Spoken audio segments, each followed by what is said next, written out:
by J.C. McCrae. A production by Parahuman Audio. Performed by a cast of fans and volunteers. Please visit parahumanaudio.com to learn more. Thank you and enjoy.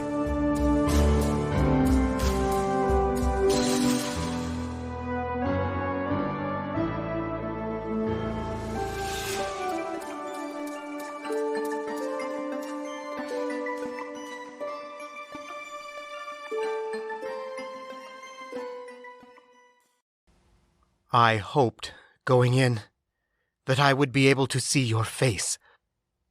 They hung upside down, in a hell of metal and broken glass. The soft things around him were the most dangerous, because crumpled metal hung below his head, littered with tiny glass shards, and the soft portions of his immediate environment offered no traction, nothing to hold on to. His brother was beside him, but the boy's features were a cipher. Look at the eye, and the other eye, the nose, the mouth, the hair, and even the shape of the head changed. Look to the hair, and everything else shifted imperceptibly. There was no memory or detail to be uncovered by coming here and seeing this, reliving it. He knew agents stored details, but what they chose to store didn't always make sense. He could reason some of it out, suggest that one person he passed on the street might have had a latent power waiting to be awoken by one bad day. His brother, for whatever reason, hadn't been a consideration.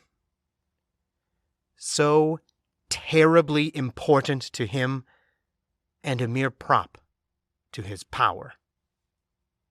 He gripped his seatbelt, one hand at the edge of the window, struggling to hold on to the one rigid, grippable thing there. His arm was tired. "I've been working hard, trying to stop the kinds of people who got you." He reached for his brother and couldn't manage it. "Every day I see people with powers. Every time I see them, I see the agents and their work. Maybe that gives me an edge here. It keeps me awake, because I'm supposed to be unconscious when they take you." His arm trembled with the exertion of supporting the weight of his body. His fingers pressed into the ragged edge of the window. He told himself that, yes, he had been unconscious when the event had actually happened. But he was different now. He'd spent decades fighting, decades giving his all. So much of that was mental, and the key difference between the him of the past and the him of this dark dream of glass and broken metal was the mind. He had his memories, and he had the skills he'd learned. He held out. He grunted, his breath a little short from the exertion. "They asked me if I'd put my life on the line and trust the people we've been protecting to wake us up. I realized all at once that I'd made a mistake. Ever since the world ended, I've been telling myself, we need to slay these demons, face down these monsters, stave off this war for another few months." His arm almost gave out. He gripped the seatbelt with his other arm and pulled to alleviate the weight, reasserting his grip. "If everything turned out all right in the end, then they'd forgive us for being elsewhere the first few years." He could hear the commotion outside, people sliding down the hillside by the road, which was mostly gravel and sand. "It didn't turn out all right. I'm not sure they'll forgive us. I've been too focused on the monsters on the horizons." The door was opened, and Isaac was seized. A knife cut the seatbelt, freeing him, and hands caught him as he dropped. "If I'd been paying more attention to the unpowered, the victims, would I be able to see your face? Say a proper goodbye? Would it be better codified? Or can I not see you because I moved on? He reached for Zack and failed to reach past the crumpled, obstructing armrest to his brother's hand. I'm sorry, Zack. A hand grabbed his wrist, and the calm, detached perspective fell away. For a moment, he was a child again, in a scary, unfamiliar situation. He twisted around, looking, and saw another snatcher, holding his wrist, pulling on wrist and door simultaneously. I forgot this happened.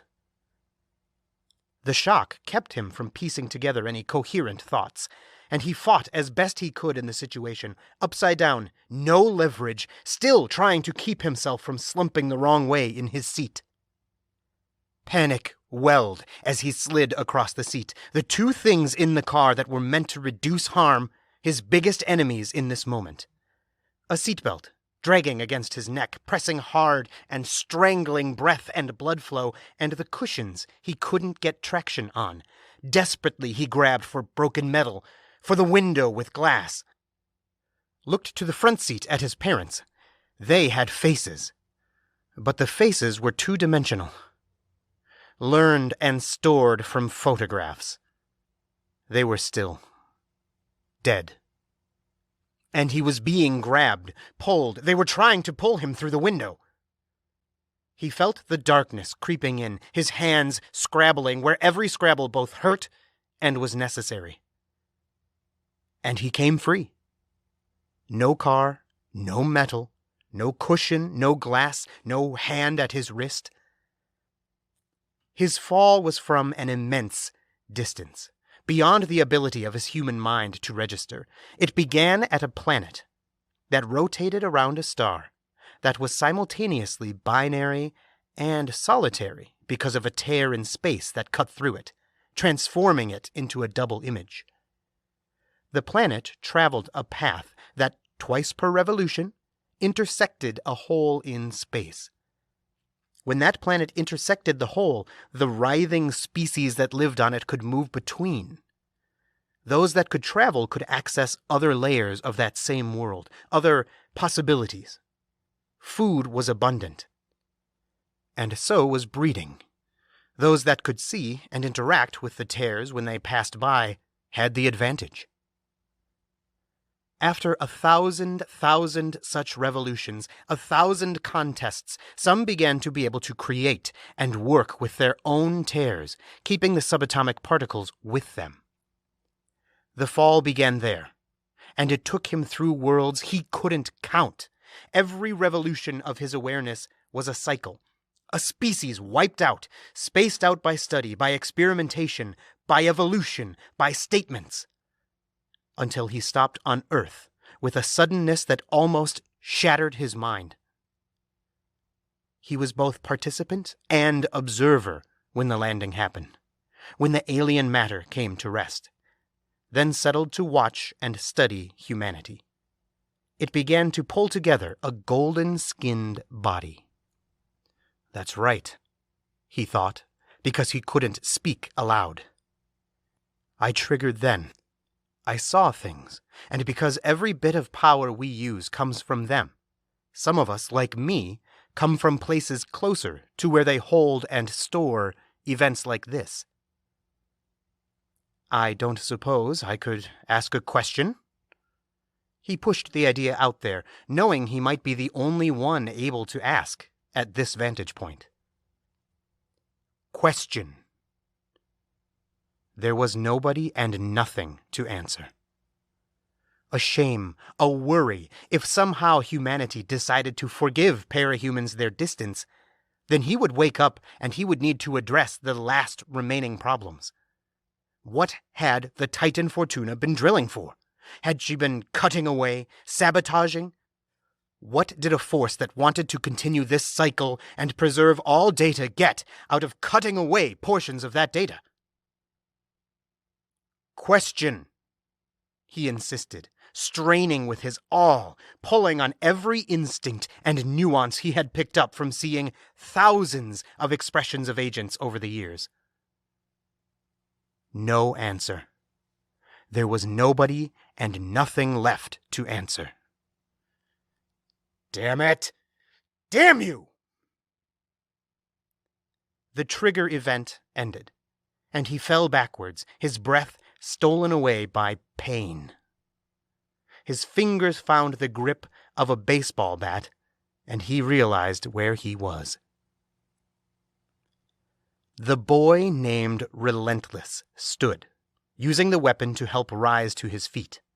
Where the top end of the baseball bat pressed against the floorboards, those floorboards creaked, cracked, and gave way, the bat dropping a few inches until it hit the concrete foundation of the building.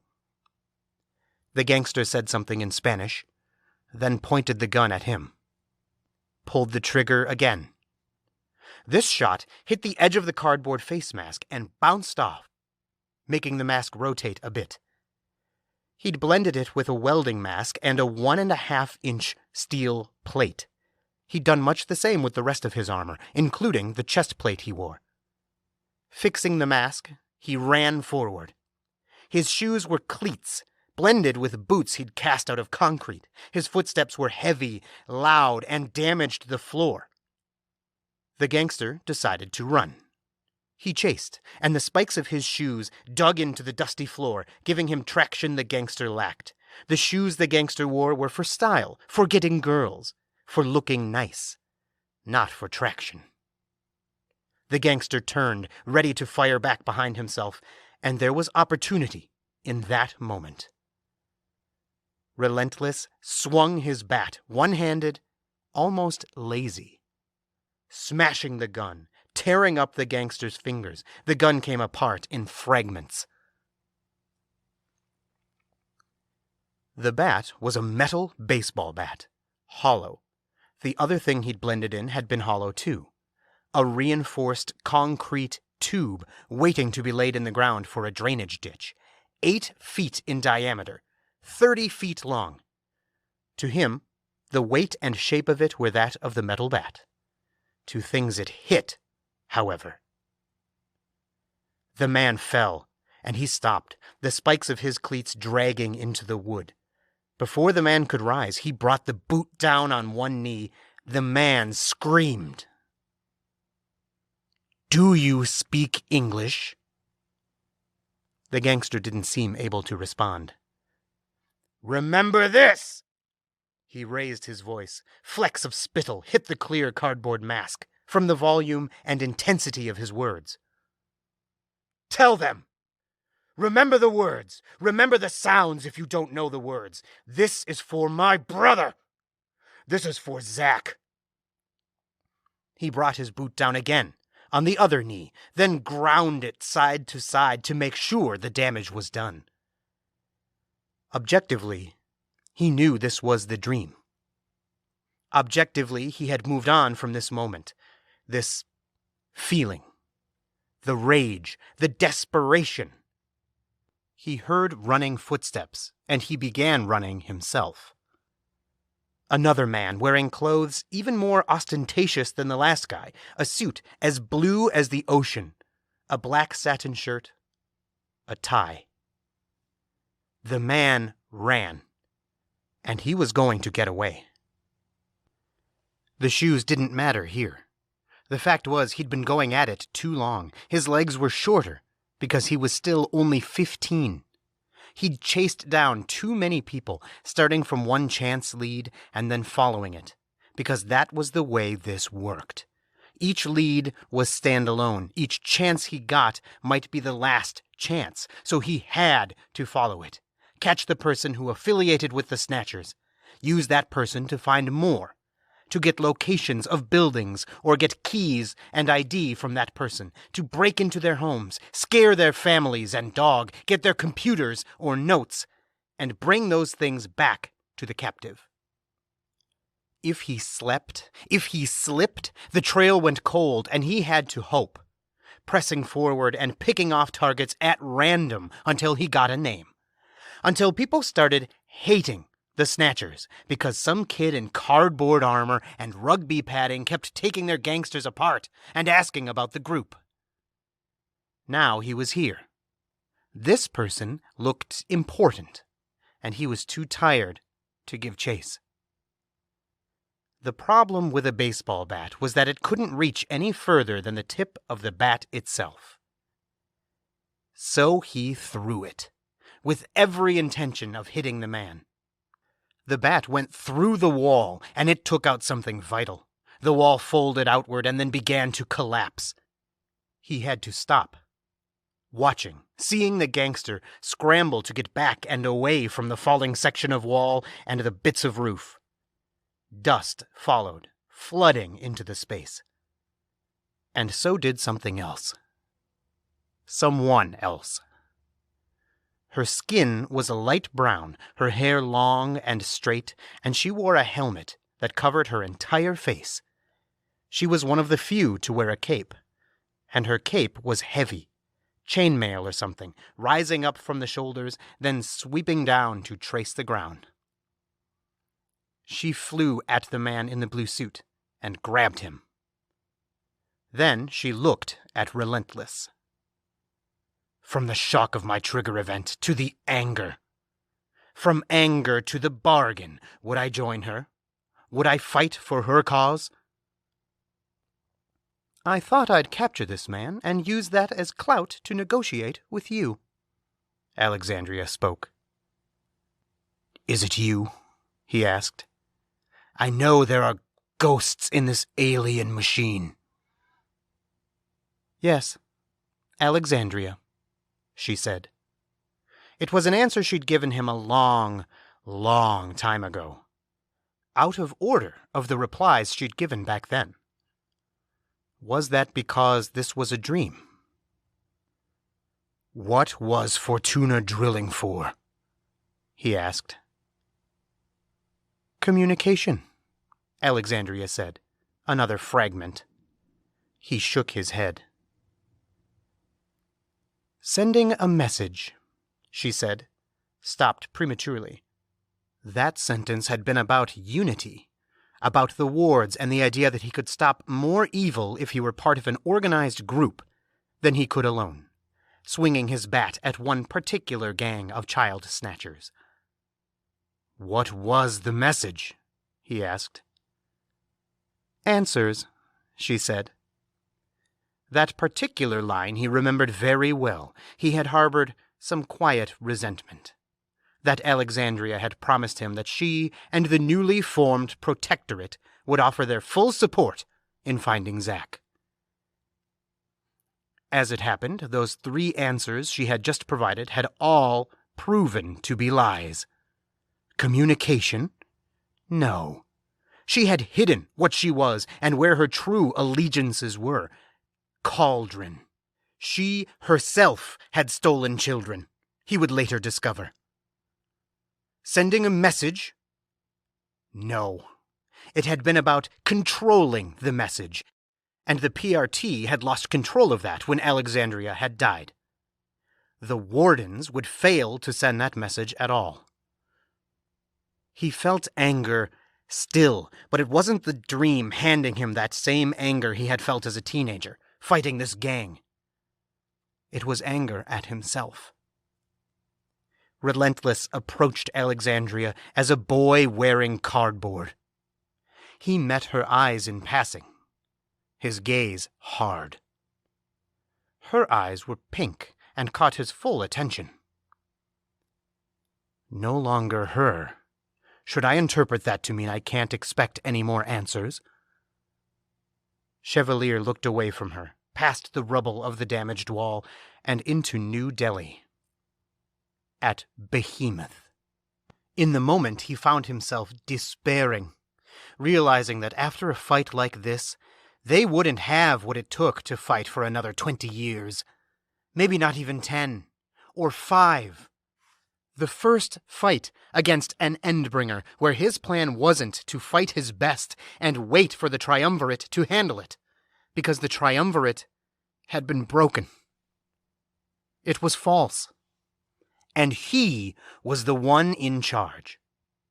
Chevalier. Depression. Are the thinkers ready? He asked, louder than necessary, grabbing people's attention away from the distant Endbringer. Downstairs, right below us. All he could do was to keep fighting. All he'd ever been doing, ever since that moment, was fight. That was part of the problem. Downstairs, past capes, past staff, to face down the villains they'd brought with them. Lab rat, string theory, black kaze, teacher, Glashtig Uanya. He stood on a mountaintop. The test.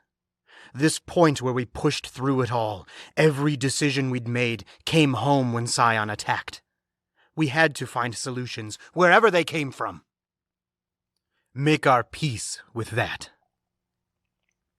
They'd warned the dreams would be bad. On a level, they had been. Seeing Zack, the shock of triggering again, the anger, the betrayal, the despair, the compromise. He felt as though he could handle it. That it wasn't the nightmare he'd anticipated. It was only part of the story. Scion's light lit up the sky. Chevalier stood on a rooftop, his eyes adjusting as that light dimmed. When it faded, he looked out over the city. And feeling shock once again. Shock at the responsibility, the scale, the sheer force of the threats arrayed against him. This was the nightmare. This was what would crush him, he realized. That it was a cycle. That he would wake up, find everything back at square one, and be trapped in the loop. Shock, struggling to find his footing, angry, bargaining, despairing, compromising, and finally, finding fleeting peace. Or that he wouldn't wake up. That he would be left to make his peace with the decisions he'd made. So many good, well-intentioned, or simply necessary in the moment. None what he now realized he needed. No. There had been no response, right? He'd touched so very close to their central processing, to the core of them, their experiences. He'd reached out there, spoken in their language. And there had been no response. Because Fortuna was gone. Defeated. He's awake. Good. He eased his eyes open, then winced. He had a headache. He sat up, grunting as he felt the injuries from recent battle. "Everything okay?" one of the women by the bedside asked. "It depends on so much," he said. He motioned for the tablet. They handed it over. The entries were coordinates, a long, long list of names in rectangular bubbles with red backgrounds. 12 names with beige backgrounds and green check marks. "Who have you woken up?" "We don't know. When they gave us the data, they didn't attach names to it. We can infer from costumes some of the people are in jail cells, but..." He looked around. He looked down at Hannah, who slept beside him, her expression troubled. This was her room. Her request that he join her. Unlike him, she had no armor stand, no weapons, no resources. Neither he nor she had posters or memorabilia across their rooms. He moved hair from her forehead before resting his hand there, feeling the temperature, watching her breathe. Beside the bed, he could see phantom images, a trace of Hannah as a child, in school, a gun in her lap, covered with her hand. She twitched. He stroked her head. The image dropped away. Another replaced it. She was shooting a gun, and he was beside her. That would have to do. The relationship had never worked out, for dating, for holidays, for living together. Their lives each had a trajectory that carried them in different directions. But they would always be close. Close but so far apart. Always. He also remembered that this tender moment was being watched, and straightened, sitting up. He wore no shirt, but he did have pajama bottoms on. His scars were on display, and the two women seemed intimidated. He stroked his beard, which had grown quite long over multiple deployments to war zones, other worlds. "Can you wake her up?" "Not yet. We don't have the right data, and it has to be done in a specific way." "Of course," he said. He held up the tablet. "Can I keep this?" One of the women nodded. "We have another." "Good," he said. He stood. They might have figured out who he was, because they didn't tell him to slow down or to stop and rest. Still, he moved very slowly, tablet in one hand, while he picked up a t-shirt from the floor. He verified it was a men's, one of his, then pulled it on. The two women moved on. He paused to pen a note, then left it on the pillow. "First time I've ever seen you sleep, Hannah," he said. He put on the flip-flops he wore for the shower, and he made his way upstairs.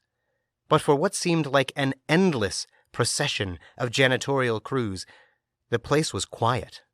There were no capes, no battles. He kept expecting someone to run by, fly by, hurrying to the next incident. That expectation came from years of that very thing being his reality. Years of a crisis every moment, every day. The next crisis was imminent. The state of the city. The city's enemies poised. The last word they had was that Saint was still working on the machine army. Chite had its armies poised, and those armies weren't dependent on powers. It was possible they had already started invading. He was still weak, his chest heavy. He made liberal use of the handrail by the stairs as he ascended. He had been here before.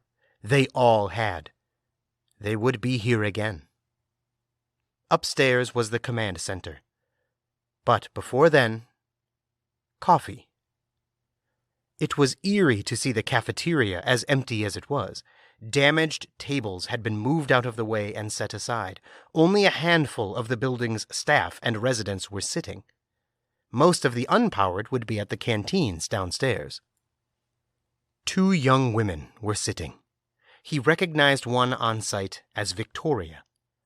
Another from a file he'd seen circulated years ago, at a meeting where they had been discussing what to do about New Brockton. He could see their shadows. Victoria's was in alignment with her, overlapping her like an outline tracing her body, only millimeters off target. Tattletale's power was there too. Spidery, reaching out to observe, pick up images from the environment around her. To touch a salt shaker and pick up the image of that shaker, exploring other data, other research. They paid him little mind. "Without powers?" Victoria asked. He hadn't heard the first part. "Are we school children, Victoria?" Tattletale asked in a derisive tone of voice that would have let Chevalier identify her even if he'd never seen a photo. Hell, if he'd never even met her and knew by her reputation and association with Victoria Dallin alone, he might have connected the dots. "Are we blabbing away on the playground about what-ifs?" "Come on."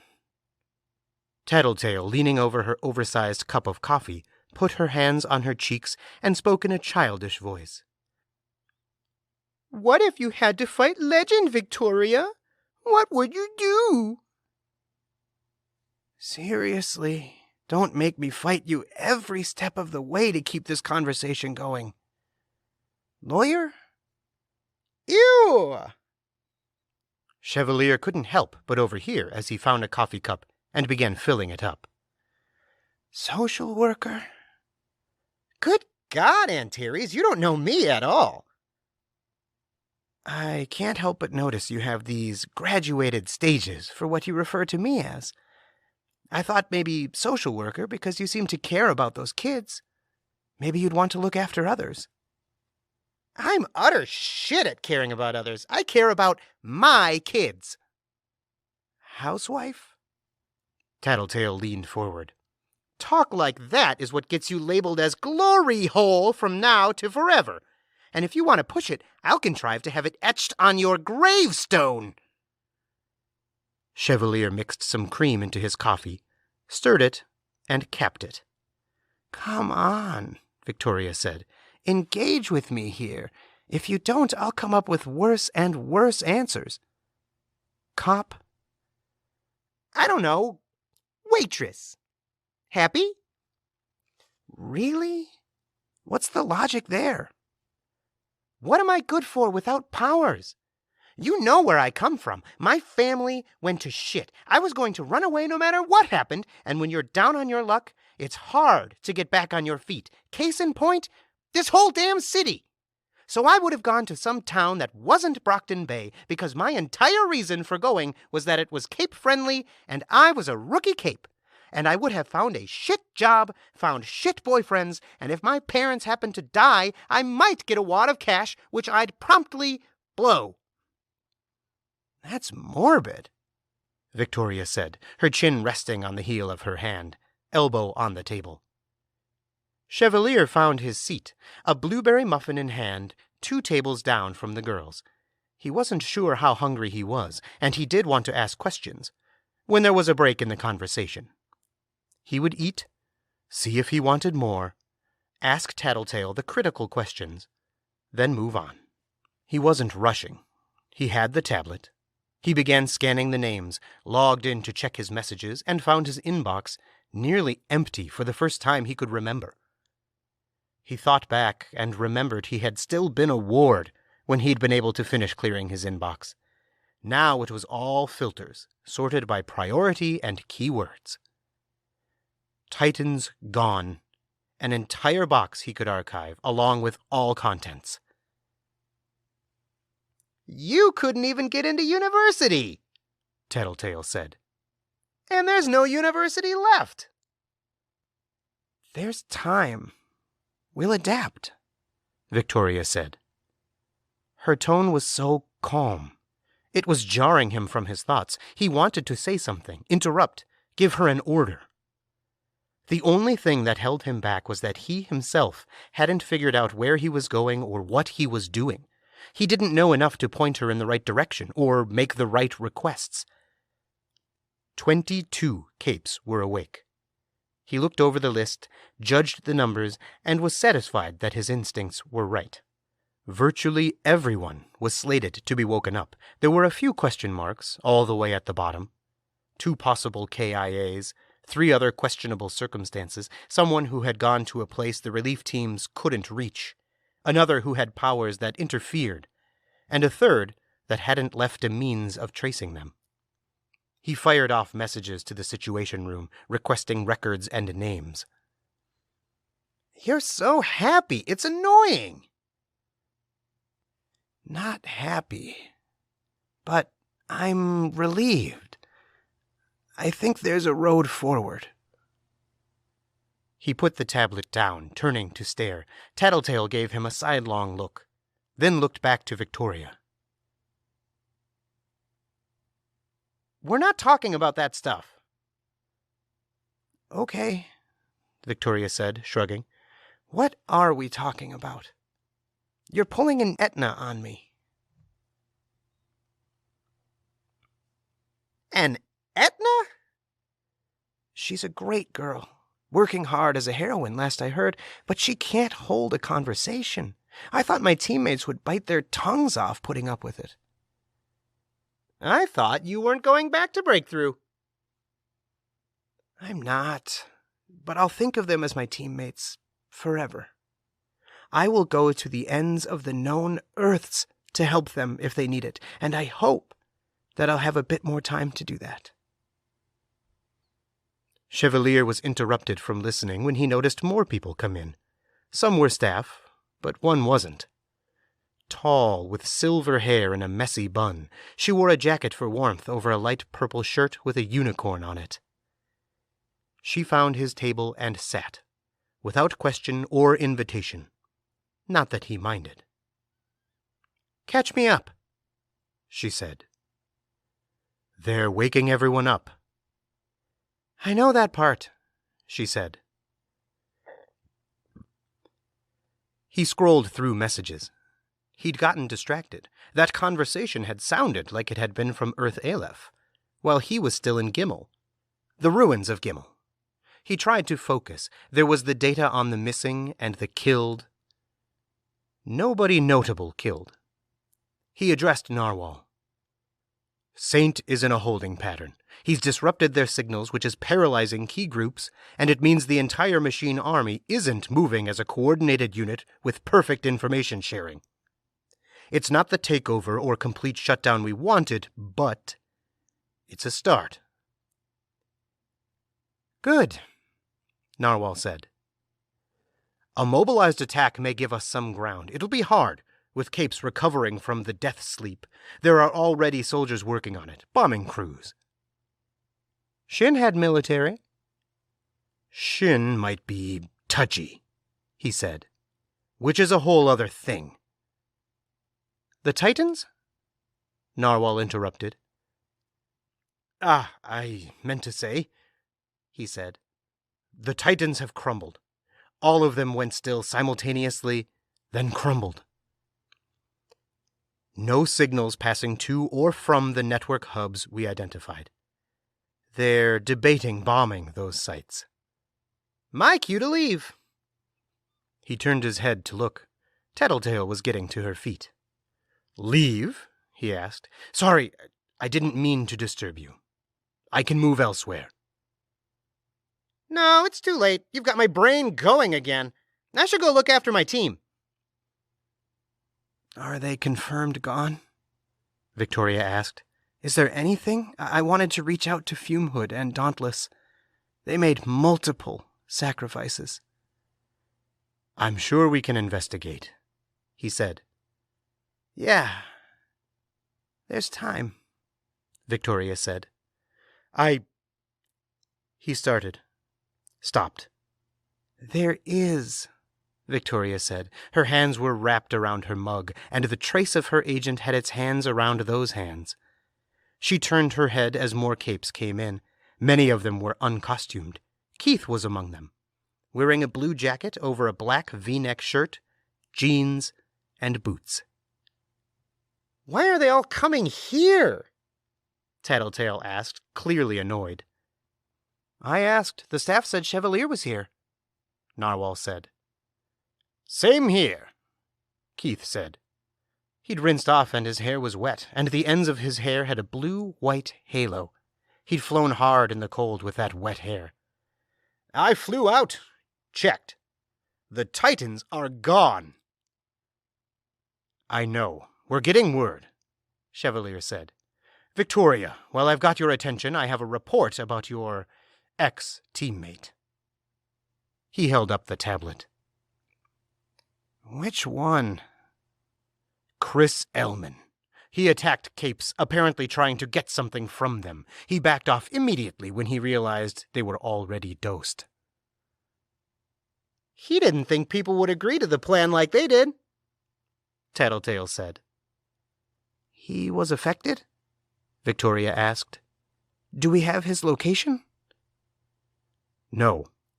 I intend to ask Riley Davis, but it's my understanding he initially planned to help make the device for the death sleep. He did. She walked him through all the steps. Could he create a counteragent?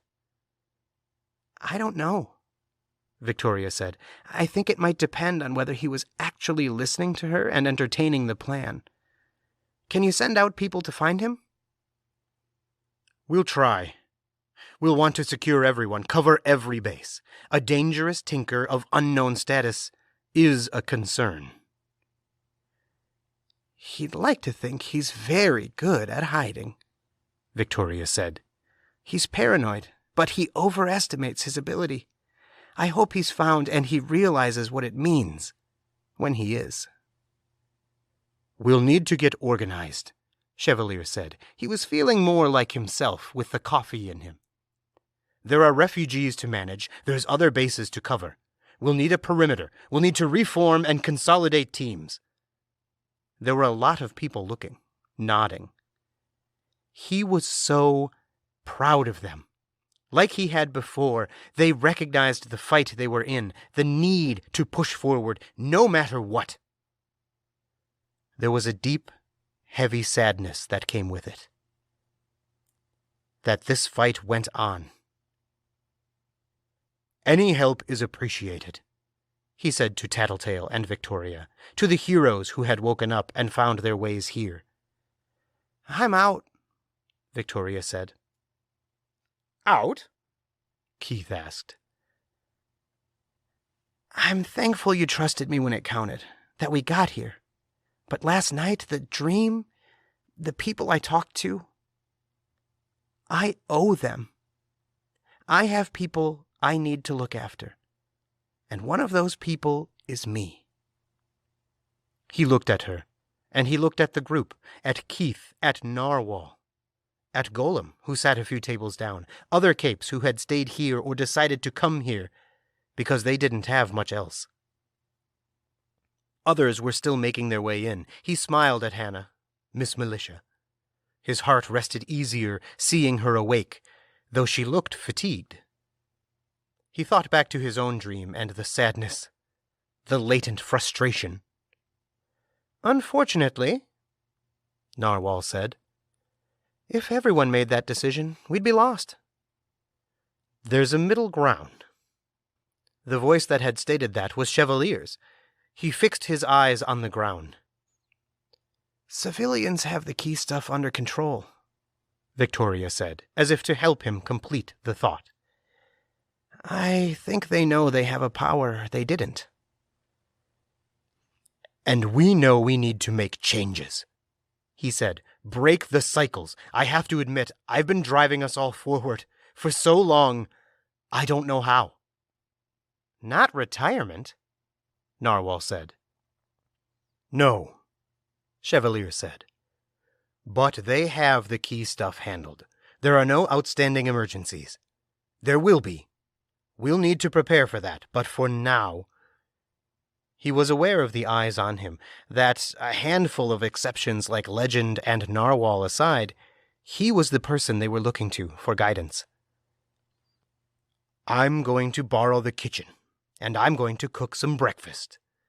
Then, after a lot of thinking and as much relaxation as we can all manage, given the circumstances, I want to talk. To stop and think about our next moves, what to bring up when we talk to the citizens of Gimel." There was, collectively, an easing of tension. People relaxed, and he realized that they had been holding on to their own lessons, their own fears and realizations from the past evening. They were loyal enough to follow him if he asked, but they hadn't wanted it. "Do you want help?" Hannah asked. "I would love the help, and the company," he told her. Maybe this could be a change, too, if they weren't moving in opposite directions, each handling their own things. That was a silly, almost teenager-ish thought, when he had many, many other things to dwell on. "I'll check on the kids," Tattletale told Victoria. "The first should be waking up." "Tattletale," Chevalier asked, "I feel like I might not get the chance if I don't ask now." "Uh-huh." "The drilling. Titan Fortuna was working on something. Is it an emergency? A concern?" "I don't know enough to tell you," she said. "I need information to work with, but it wasn't drilling. It was etching." "Etching? In the dream, I asked Alexandria. She said it was an answer. Communication. Sending a message. Answers." "Ah!" Tattletale said. "What does it mean?" "It means she found something she thought was important enough to tell all the rest of her kind about. It makes more of her actions make sense. Probably not the whole answer, but..." "Is that a concern? A tool we can use?"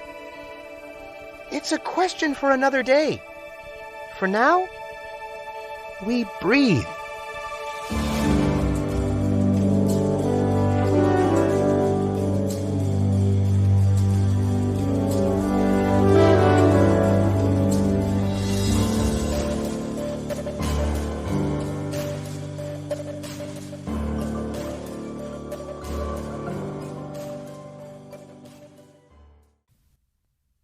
I hate this, Chastity thought.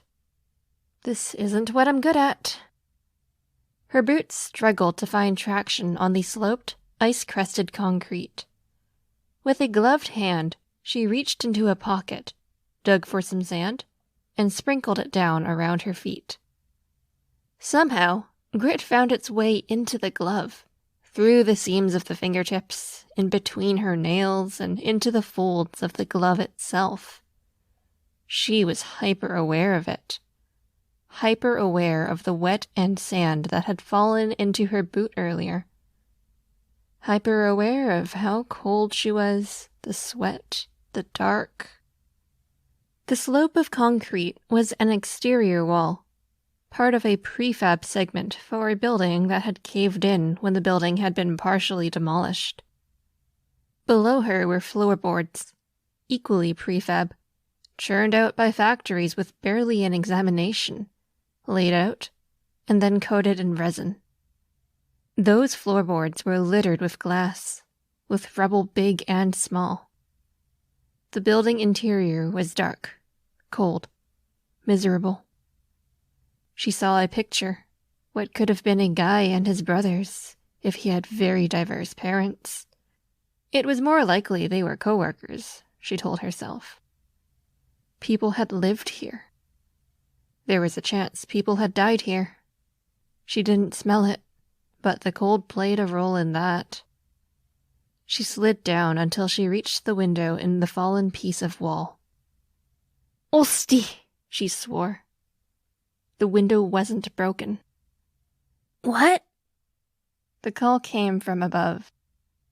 "Window," she called out. Grit rolled and scraped against fingertips as she quickly undid fittings. Despite the fact she was chilly, she could feel sweat roll down her back. "Suck! Why am I doing this? To win points with people who don't even care?" "Because you're filth. Everyone who knows you thinks it when they see you. Where you come from. People were always going to see you as the worst humanity had to offer, and that was decided while you still swam in your mother's womb. Because you are that man's daughter." The interlinked catches undone, the frame came undone. Chastity carefully moved each individual panel of glass to the container she carried, rectangular and flat, with individual subsections for different panes of glass. She picked big ones for the larger panes, then moved on to picking out the pieces of the broken panes and collecting them in one of the later partitions. She had to be careful in handling it, but she also wanted to be fast. This glass was glass, and glass was sharper than most knives, if more fragile. She had already cut herself once, earlier in the day, and one of her fingertips throbbed where she had jabbed it on a splinter of glass on a surface she'd rested her hand on. It hurt as she fought to pull some more stubborn pieces free. Metal scraped against glass, hurting her ears. "Tabernacle," she swore. "Desperate slut, grubbing in ruins. What do you look like now? Filthy, filthy, filthy." The refrain of her own voice turning in her mind, she finished removing the glass and closed the partitioned container, clasping it shut. There would be more windows, and she would hate every single one. They were so fiddly. It wasn't just glass. The frame had its own way of being put together, and there were 2 points she had to press the point of a blade into to make them separate. The best you can hope for is pity. pity or a boner from a guy you've distracted enough that he won't think about who or what you are, where you come from. Deftly, with smooth and practiced motions she'd picked up over the morning, she disconnected the frame from the mounts, gathering up the individual lengths of it into one hand, then slid them into another tube she had slung over her back. She capped it, then leaned into the wall, stomach pressing against the base of the window as she poked her head down and through. With the way it leaned against the remaining wall at an angle, it formed a lopsided A shape.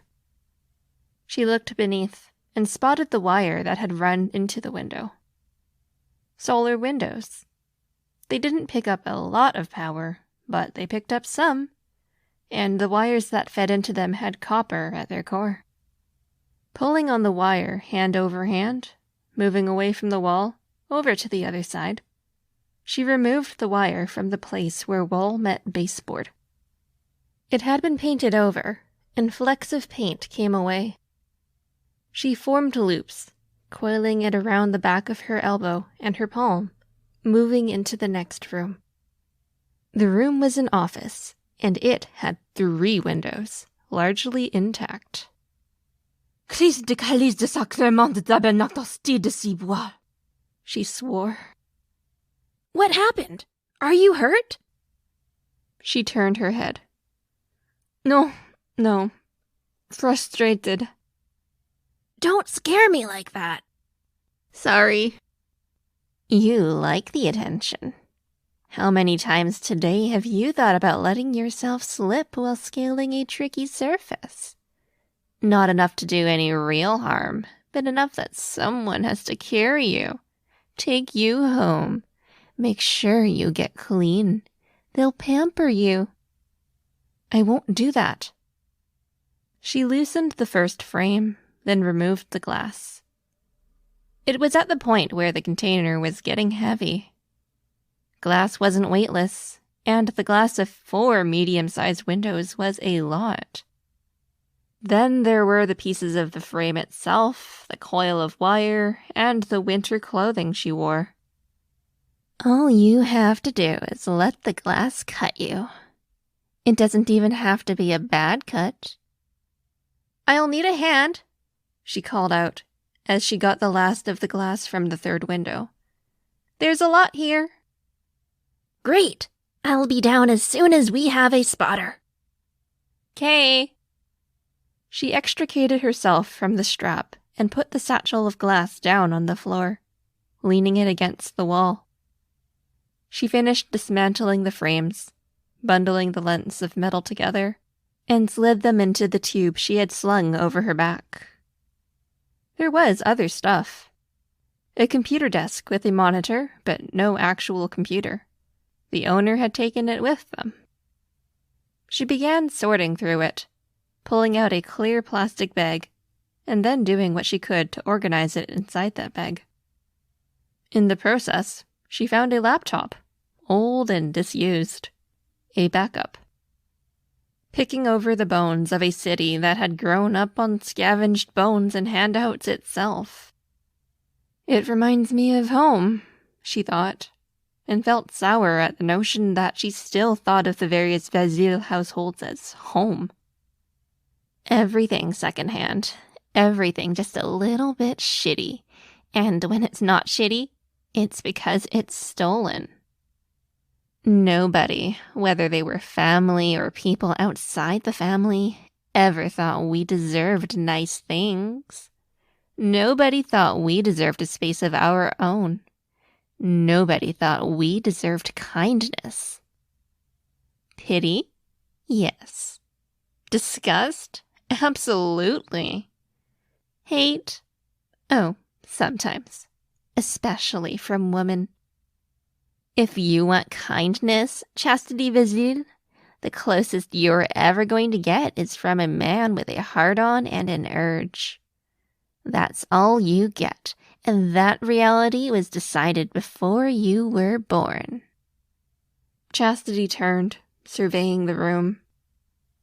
There were 3 more spots to check: the bookshelf, the computer cables and peripherals, and the clothes. She found herself gripped by paralysis. The bookshelf was valuable, but the contents were heavy. The cables would be a mess in the moment, untangling them. But that stuff was always sought after. Even though the clothes were men's clothes, she found herself wanting to go collect that stuff, because it was soft and she could take her gloves off without her hands getting too cold as she sorted through it all. Caught between the 3 decisions, she did nothing at all, except feel pressured, tired, sweaty, and gritty. Piteous, disgusting. Her own mental voice supplied the words. She inhaled slowly, and the intake of breath came with a hitch. Unwanted. The exhalation was interrupted by the thought. Aunt Rachel loves me, she reminded herself. She wants me around. She uses you. You have powers. You are useful. Candy loves me. Candy doesn't understand you. She pushes the memories and moments out of her head. She's young enough that most of it is like a bad dream to her. Only a few moments really stuck. Only a few rules and limits and buttons that someone could push that make her start acting out. You resent her for it. You resent that she only had a few years where she was old enough to know what was going on. Only a few years where Father felt like she was worth paying attention to. By the time he had her, he was bored enough with children that he didn't pay her much mind. You broke that ground. He got bored because he paid that attention to you. You, Cherie, Jean-Paul, Valentina, Guillaume. Trying to break you, trying to make you trigger. Trying to make you soldiers. Or just the days he was an asshole who wanted to hurt someone, and you were the first person he saw after the impulse crossed his mind. You had 5 more years in those houses and hiding spots than she did. 5 more years with Papa. That's why she will heal. She'll hang out with friends and laugh, and there will be days, or weeks even, where she doesn't think of him. And you won't. You resent Candy for that. So no, she doesn't count. Up to this point, she'd been able to manage. To push forward, do what she needed to do, and... Cassie's here! I'm coming down! Cassie, she thought. Cassie's here. Cassie counts. No thoughts sprung up. No doubts. No contradictions. She heard the scuffle. Be careful, she called out. It's icy. There was a skid, sharp and swift, boots rolling over the sand instead of finding traction in it. Her head turned sharply, expecting to see the crash. Rain stopped himself in midair, then let himself go again. His boots hit the floorboards, and the container of glass she'd collected and set down near that spot rattled with the nearby impact. He bent down, grabbed the strap, and gave it a test lift. Oof, good collection. Thank you, she said. She gave him a smile. And you got a bunch of stuff over there. This is great. Thank you, she said, giving him a curtsy, picking up the sides of her jacket. He smiled and walked past her. She could feel him there, her power telling her that he was there. She could sense the totality of him, proportions like how he'd put on muscle but lost weight, to the point he was rangy. She knew he worked the jobs where people got extra servings, because they needed the extra servings, but he ate like someone on rations. That he was tired, in part as a consequence of diet, in part because he worked harder than many of the other people out there. She knew, through the dull sense of his physicality that her power provided, that the smile and proximity to her went along with the faintest of good feelings flashing through his body. She wasn't sure how to interpret that, except that most of her male family members didn't do that. It kind of disappointed her, and she had no idea if she was being unfair, or if she'd be more hurt if he didn't feel anything at all. He went straight to the tech stuff she'd grabbed, lifting up the bag to peer inside, because of course the tinker would be curious about that. She leaned against the doorframe, still trying to quiet the anxieties that had leaped into her chest, and studied Rain as he studied the tech. His nose had been broken once and hadn't healed quite right, and with the light shining in through the holes where the windows had been, now open to the elements and letting the chill wind through, she could see spots on his face where there were faint lines, the faintest of scars. He hadn't cut his hair in the last few weeks, and she kind of liked it better like this. Medium length, instead of being so short that nothing could be done with it. She walked past him, then stopped at the end of the desk, just a couple feet to Rain's left. She leaned on it, arms folded and resting on the desk, fully aware she was giving Rain a good view of her cleavage. He noticed, and she felt the rush run through him. There were no details. There was no nuance. Only broad strokes painted through his body in shifts in heartbeat, blood flow, blood distribution, and hormones. Like the hit of a drug running through him. She felt physically good, getting that reaction, but her thoughts were mired in disappointment. Or she felt cold, lonely, just a little bit skeeved out that it was that easy on a purely physical, reactionary level. At the same time, her thoughts were warm, happy that she'd made his day a bit better, because she did like him. It was never both at once. Should be neither. How is it? She asked, waiting a beat before pointing at the bag. Good, he said. Do you want me to carry it? I wouldn't mind, she said. There's no rush, Rain. We could hang out. We're hanging out all day, he said. I mean, there's a bedroom just through there, she said, her eyes locked to his. Searching, studying. She saw doubt. A fraction of it. Hesitation. Smiling, she gave his arm a push. Just kidding. Désolé. He smiled, but he was studying her face. Are you okay? Of course. You use French more when you're stressed. You're more...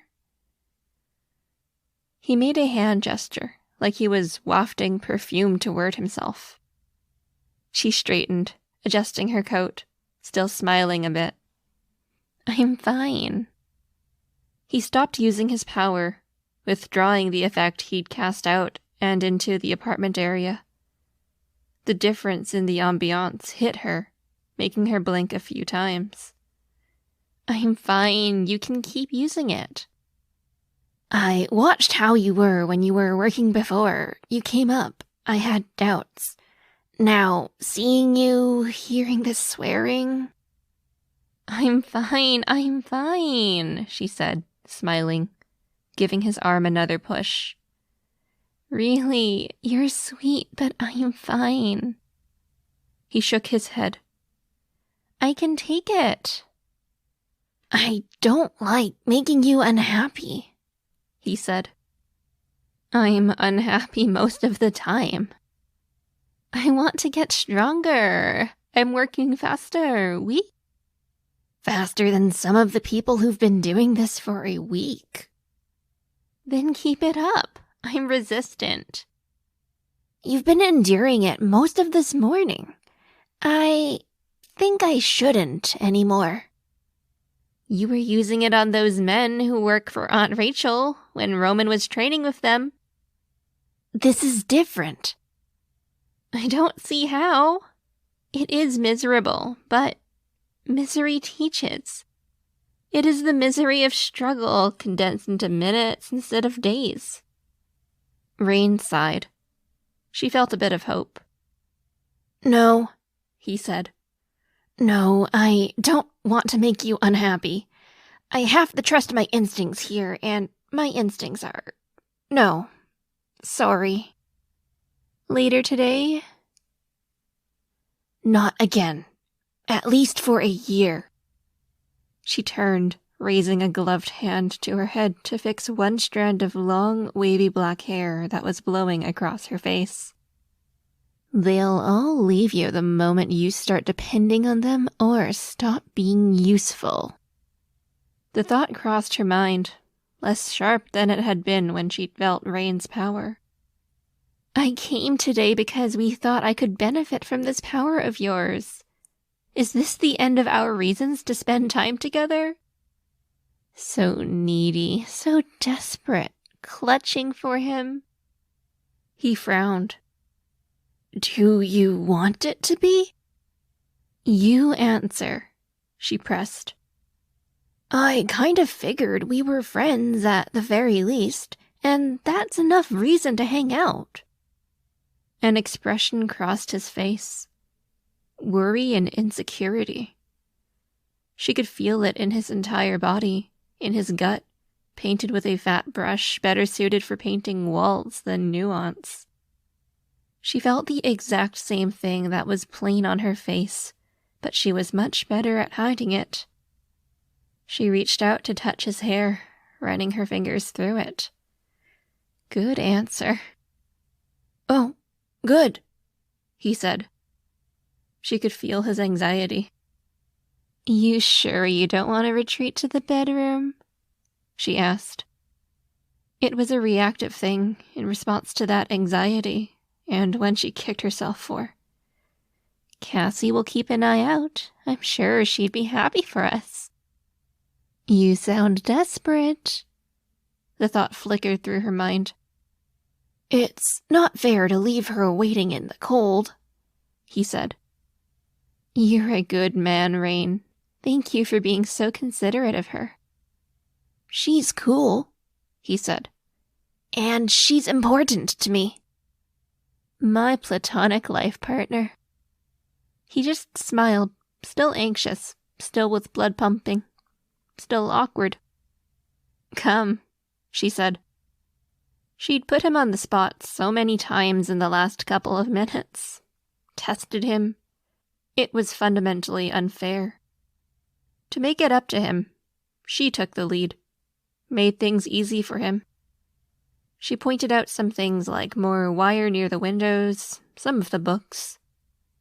It was 5 minutes of busy work, of distraction from the awkwardness. She could sense it in him as tensions eased and heart rate slowed. He took the bag of components and the satchel of glass panels, using extra robotic arms from his sleeves to help hold and position everything. She walked over to the slope of fallen wall and gave Cassie a small wave. Cassie wore her jacket, covered in patches, with its heavy, fur-lined collar, a dog at her side. Her hair was such a mess, and the hairband she wore was a dog collar fixed to something more rigid, another dog collar around her neck. Chastity detached her whip from her waist. Flicking it out, she caught a bit of concrete. Cassie stepped forward and set her boot down on it to help keep it from slipping. The climb wasn't too bad, and the grit from earlier helped. It seemed like Rain had applied some, too. Chastity took her friend's hand for the last big step. Rain used the rope to haul himself forward, pausing twice to use his power and adjust his grip while suspended in space. Cassie touched Chastity's arm, and Chastity turned away from watching Rain. Cassie held out her arms, the universal signal for a hug. Obediently, Chastity hugged her friend. "What's that about?" Chastity asked, after she pulled away. Your eyes looked sad, Cassie said. What's going on? There was a momentary glance in Rain's direction. Chastity shook her head in response. No, not him. He's not why. What do you need? Cassie asked. She almost lied. A shower. Clean clothes. I hate being dirty. Cassie gave her army squeeze, then joined Chastity in helping Rain make it over the upper edge of the slope. They had more bags waiting. They had taken turns as spotter, because those were the rules. One person keeping an eye and ear out for collapses and problems, as the other two investigated apartments and took the essentials. They made their way down to the rubble of fallen buildings. Toward the center of the block was a set of tents, including a tent over a series of tables and benches, an administration area for sign-up, a place with supplies, another place consolidating and sorting stuff. Rain lifted some of the bags onto the table by the sorting bench. He kept the thing of glass, then dug a few things out of the big plastic bag of computer components. Chastity took out the laptop, then signed the papers necessary to request it. The way this worked, people could pay for a certain building or part of a building. They were then free to go through the ruins, always with spotters, and with rules.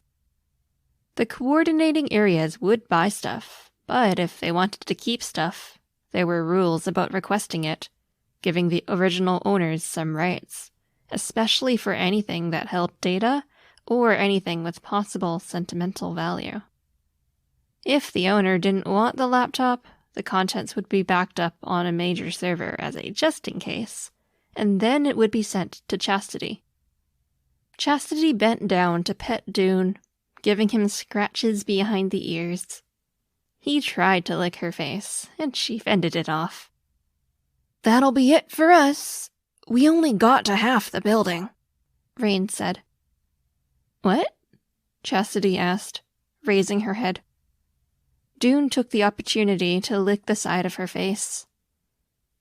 There's still the rest of the day, and the building. Rain exchanged a look with Cassie, then made a face. Let's go back. It's been a long morning. Chastity couldn't really bring herself to argue the point that aggressively. She went with them to the bus stop and put an arm around Cassie's shoulders, while Cassie rested her head on Chastity's shoulder. The bus arrived, and they loaded their stuff into the guts of it before filing in through the front door, heading straight to the back seat. Chastity was sandwiched between her best friend and the boy she liked, and it was nice. She could feel the entirety of both of them, and the fact that they were calm and okay helped her to feel calm and okay. The internal voice that had chased her all morning still felt like it was there, but in this, sitting on a bus and seeing the extent of the ruins, things were okay. The city was a mess, borderline unsalvageable. The cracks were still there, even if they weren't glowing ominously anymore. The Titans were gone. The machine army had been briefly placed on pause, but it had adapted. The plan, it seemed, was that Gimel would belong to Capes and to the people closest to the Capes. The refugees would settle just past the portals, in corner worlds that would become central hubs and settlements. The machine army would be a problem. So would Chait. Capes themselves would be a problem. But it was okay. She nuzzled Cassie's head with her face. You smell like wet dog. Cassie laughed. Not a lot, I hope. Just a little. Are you sure that isn't Dune? Rain asked. It's me, Cassie said. At the same time, Chastity said, It's her. Saying the dog's name had got its attention, and Dune rose from its sleeping spot at Cassie's feet, going to Rain. Just petting the dog seemed to lower Rain's blood pressure, doing away with the distraction that Chastity herself provided. Cassie was just a naturally happy, calm person. It soothed. Vicariously, she could take that peace and happiness, and... She nodded off, her thoughts dipping into the incoherence that came with approaching sleep. Cassie adjusted, leaning in closer. She was safe here, with her people. Not from the other people on the bus, or from attacks, or from anything of that sort, but from that nagging, horrible, hateful voice in her head.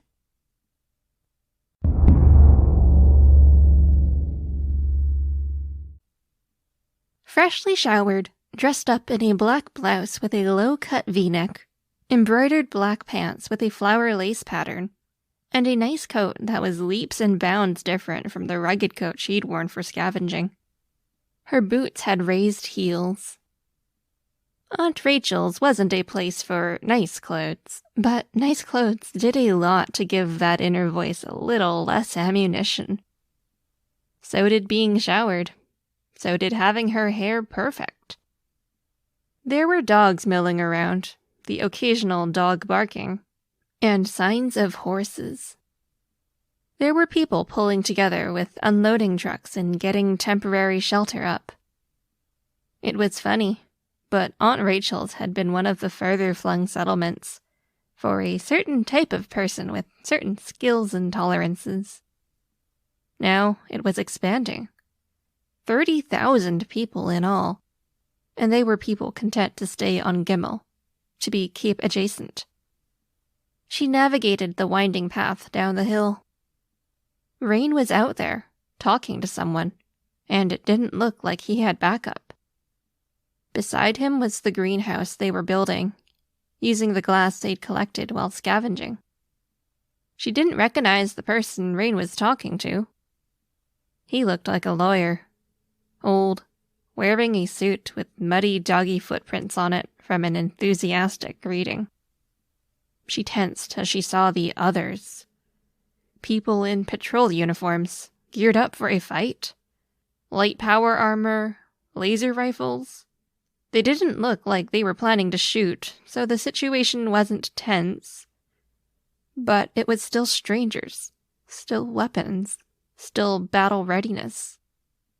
She was halfway to him when she saw Cassie in the stable. Cassie beckoned. She entered and saw that Aunt Rachel was there too, as were Lily and Saba. "What's going on?" she asked, her voice quiet. Lily's expression was sad. Cassie looked worried. "He's leaving?" Chastity asked. Lily explained. "It's someone from the legal system. They have a prison. They are checking on some of the people who didn't accept the sleeping death for humanity's benefit." "What? But Rain..." "And the escaped prisoners from when the prison was opened, deciding on a case-by-case basis what they're going to do." Chastity looked, studying Rain from a distance. He looked happy. Or maybe that was the wrong word. Relieved, like a weight had been lifted. He looked a year younger, almost. He wanted this. It weighed on him all the time, and now he wanted to go to jail, to atone. "Stop them! Say something!" She took Cassie's hand and squeezed it hard. "He's good to you, Chastity. He's one of the only people who is." Rain nodded, the smile dropping away. His expression was so serious. The soldiers in armor approached. One pulled out a set of handcuffs. "You can hook him in. Give him your virginity. Play on his natural heroism. You can do something, anything, before he leaves and becomes someone entirely different." I have to be good to him too. I have to let him go. A hand settled on Chastity's head, and she flinched. Her hair, which she'd just gotten right. It was Aunt Rachel, because of course it was. The woman walked past Chastity, out of the stable, and toward Rain. "Rachel," Saba called out. "don't cause a scene." Lily and Saba pushed past Chastity on their way out of the stable, following. It was only after Cassie started following and pulled on Chastity's arm that Chastity pursued. One of the soldiers pointed his laser gun at Rachel. "Don't point a gun at me while you're in my territory," Rachel said, ominous. Some dogs were approaching.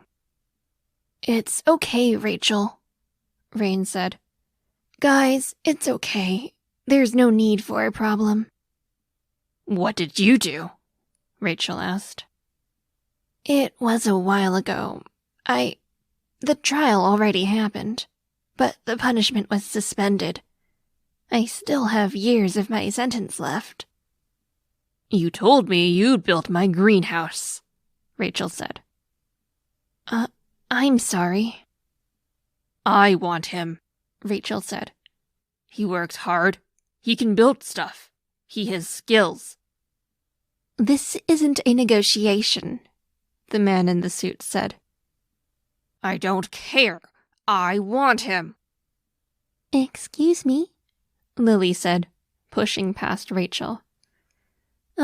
It's my understanding that Rain has been doing a lot of what he's been doing out of a self-imposed community service. He mentioned that it'll count for a great deal when it comes to the parole hearing, which would be in 2 years. I will make a note of it. This is meant to be considered on a case-by-case basis, Lily pressed. Is there any leeway? He's accepted the terms. He pled guilty. He's cooperating now. He's a minor, Lily said. He's still under 18. He has no guardian. We could argue this.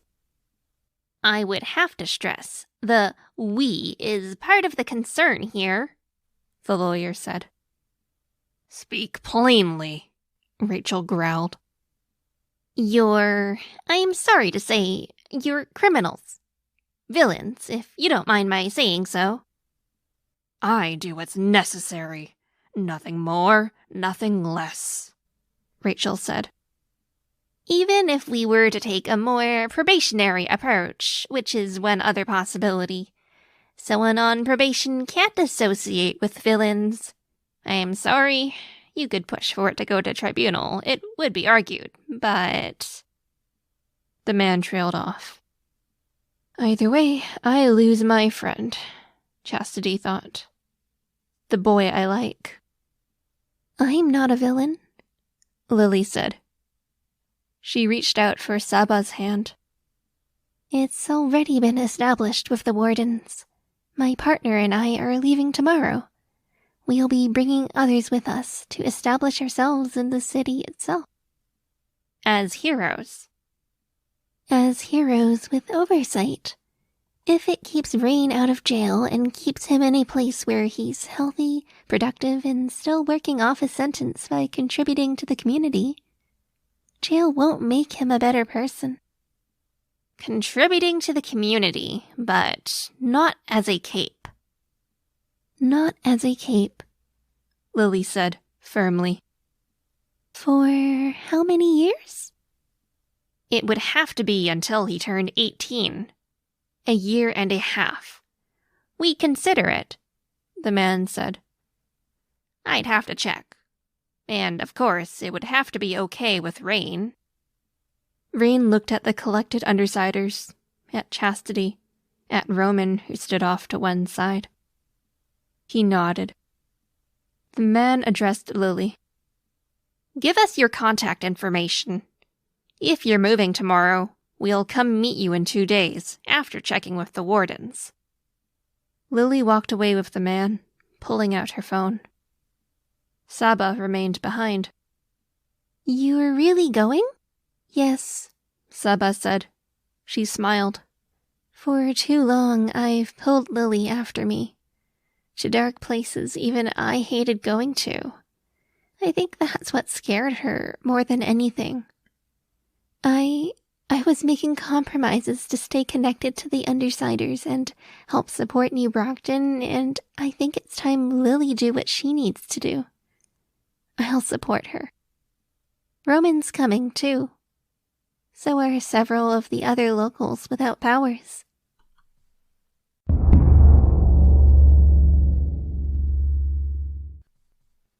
Aaron and Lachlan were present, helping Rain with getting everything together.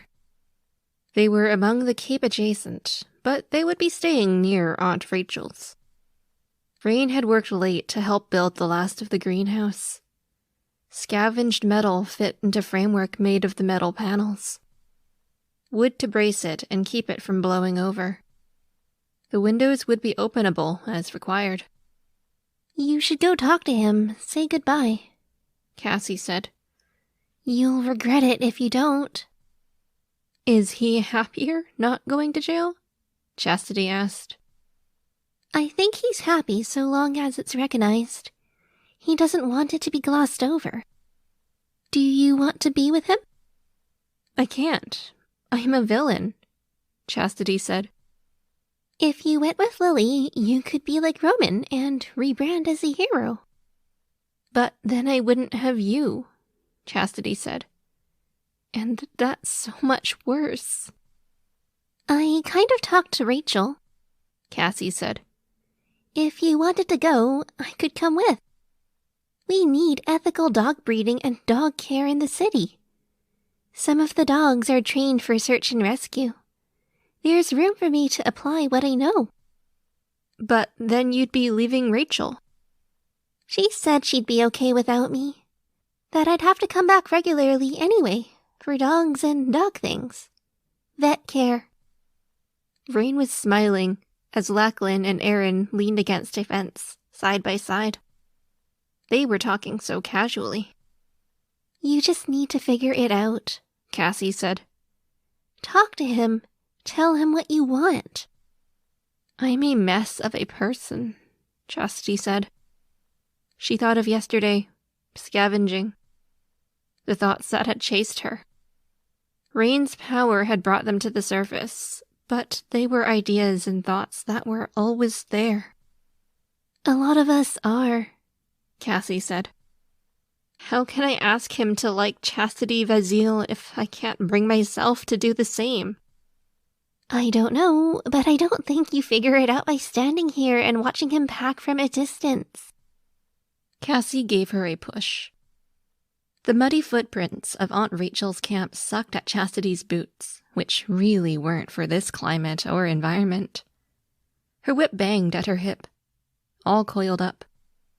The confidence she wore was something she could use to hold herself up, even when she felt low, small, and scared. Rain saw her and smiled. More easygoing, and she got close enough to feel his physicality with her power. More relaxed than he had been in a while. Because he had a place to go. Can I steal you? She asked. He nodded. They walked away toward a fenced-in area where puppies were running around. Seeing them peer over the fence, some of the puppies bounced up, tails wagging beneath them. I was thinking I might come, she said. That would be great. Because of you, she said. As complicated as that is. Doesn't have to be, he said. She smiled, leaning into him, her shoulder against his arm. Buying into Aunt Rachel's philosophy of relationships? Some of those poor guys she takes back to her cabin. Not like that, he said. What a shame, Chastity said. She was nervous. I think you're cool, Rain said. Then he made a face. That's the wrong word. I've thought about what I'd say before, and it's completely disappeared from my head now that I have a chance. You're so good to the other kids, Chastity. They'll miss you, I know that. They look up to you for good reasons. Because you're admirable. You have qualities I wish I could have myself. You're stylish, you're loyal, you're brave, you're fierce when you need to be. You pick things up fast, even without my power helping. And you pick really cool things to pick up, like the whip. Her heart was warm with the praise, her head aflutter with the doubting words and contradicting sentiments.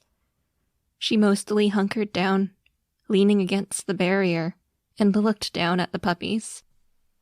I want to be friends, he said.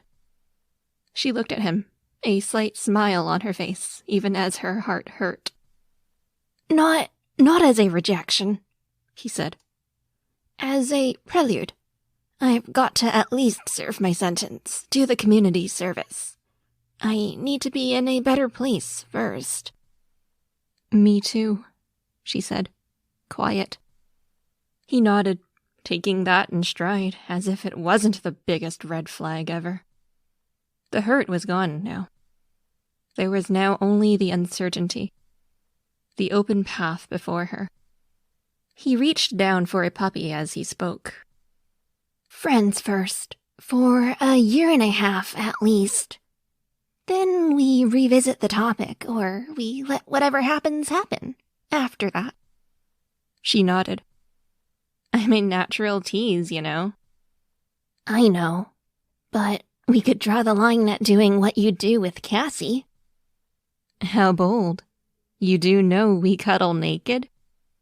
She could feel the short circuit run through his body. Kidding, she said, smiling. She was. This will be fun. This will be interesting. But I'll be glad to have someone along to help me make sense of Roman. He stepped away from the fence, and, her heart light, she stepped back as well. As they walked back toward the truck, she beckoned Cassie. Cassie knew her well enough that she could read her mind. Approaching at a run, Chastity's best friend practically tackled her with a hug. She could feel the excitement, feel the new comfort, with less walls up, despite the new boundaries and rules dictating this friendship prelude.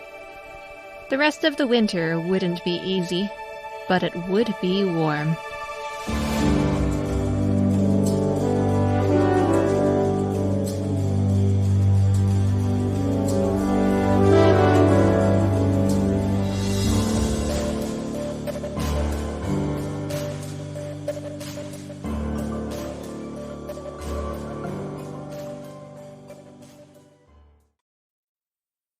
Arc 20. Last. Interlude 5. There's so few of us left now. And still so many humans, Jacob said.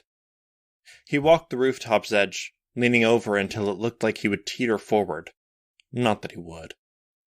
Blood ran down from his nose to his upper lip, flowing freely, and droplets broke free to sail toward the street below. A ghost town. You should stop the bleeding. Should. Would. Could.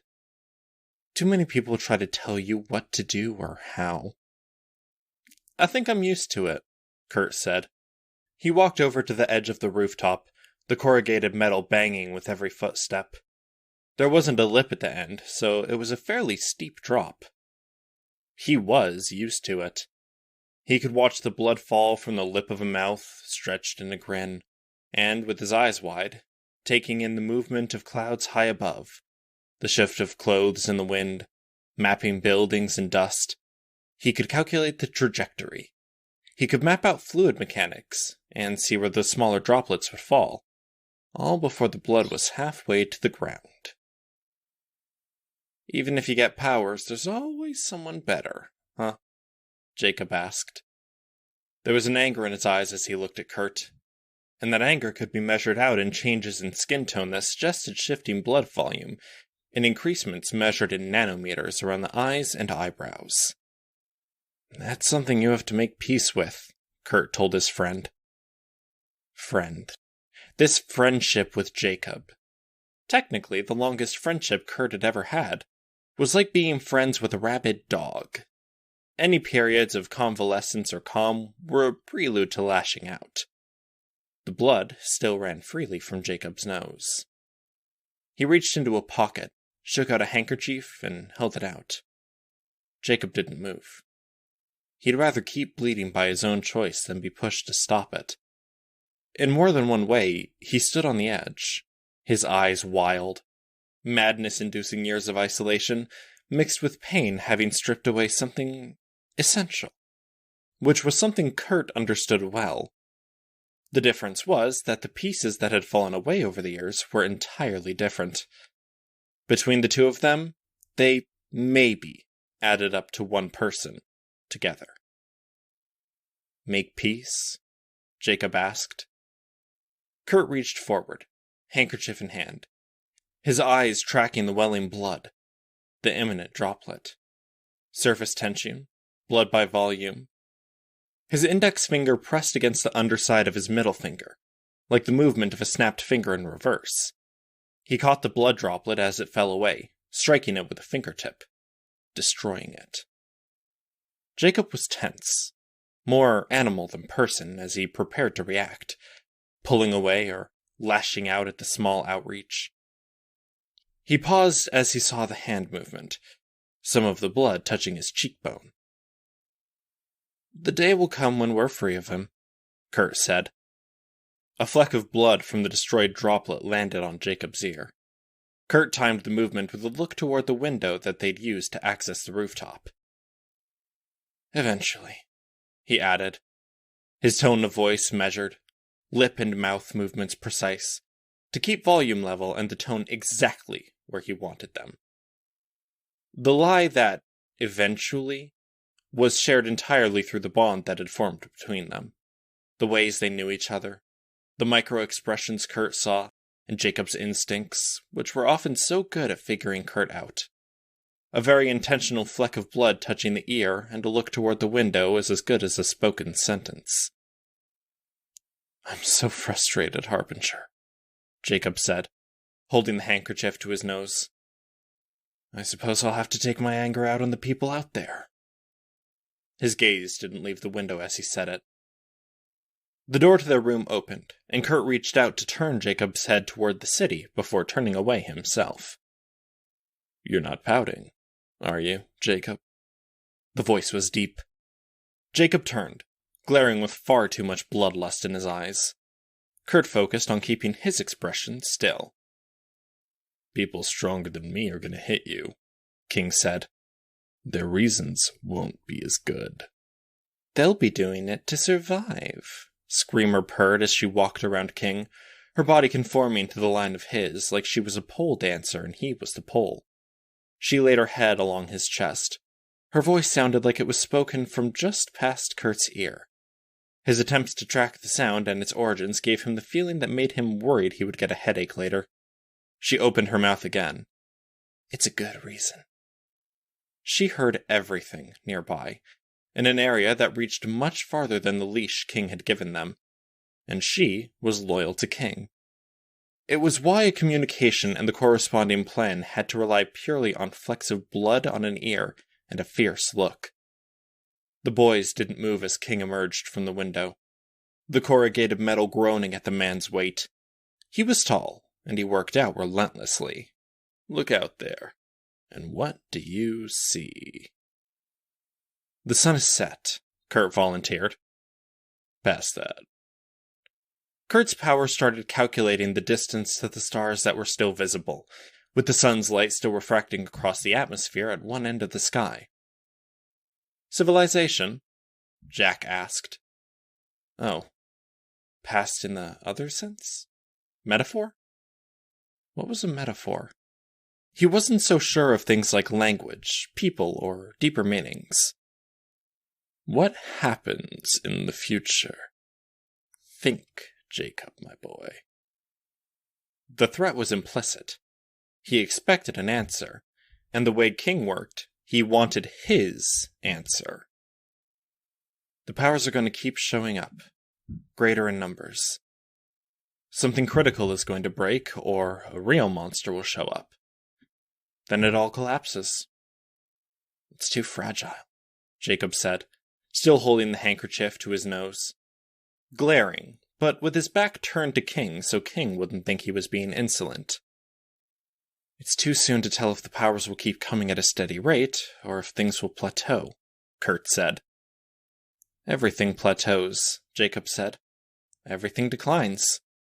This ends with civilization in ruins and most of humanity dead, and the remainder bleeding and scared. We'll make an impact, King said. We'll decide what plateaus and what declines. Jacob nodded. What Jacob said was apparently the right answer. King crossed the roof and placed his great paw of a hand against the side of Jacob's head. Jacob still stood at the roof's edge, 4 floors of building stretching between him and the ground. He didn't flinch, and he didn't move a muscle, even as King caressed the side of his head in what could have been something approaching gentleness from the meanest son of a bitch Kurt had ever known. Or the prelude to a push. Did I think too soon? The sun has set. People hide in their homes, listening to the news, and they wonder if we're myths or magicians. We will reveal the truth to them, that we are monsters.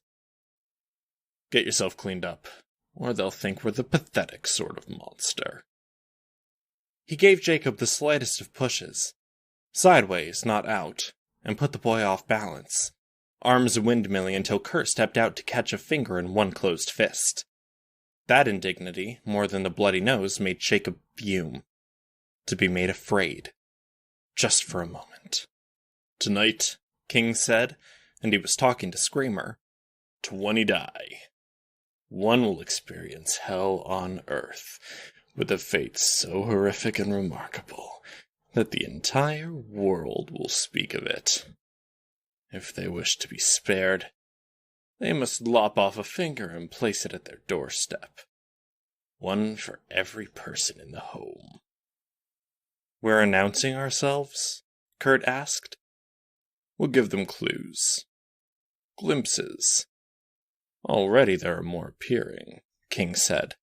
And if we aren't careful, we'll be overshadowed. Kurt reached beneath the folds of his coat and pulled out a mask, snarling, bestial with glowing red pinpoints for eyes. Jacob, meanwhile, was standing a bit straighter, his fingers combing his straight hair, one hand still holding the handkerchief to his lower face. Jacob, little more than an animal when he was at his worst, driven by instincts that seemed to be as sharp as the knives he carried, was tidying himself up. Like King liked him. Kurt with his snarling mask, animal or demon, to hide the analytical cold expression beneath. Hell on earth. Are you prepared, Nicholas? Yes, sir, Nicholas said. The boy was standing in the doorway. Monochrome, tidy, wearing a school uniform. Nicholas had told King that he'd been given his powers. Not by demons, not by angels, not by Scion, by humans. He told King that they knew King collected boys. He saw himself in children like Kurt and Jacob. They'd wanted Nicholas to infiltrate. It hadn't worked. His mind was too affected by his own power, and he answered every question he was given, revealing where he'd come from. There were others standing by and waiting. Bradley, with his trilobite-like bugs that he kept, and Raphael, who could turn people into monsters. An illusion fragile as glass, though glass that could cut. He set the mask onto his face, and he could relax a bit, not worrying about his expression or gaze betraying something vital. He rolled his shoulders, releasing tension, and prepared for the exercise to come.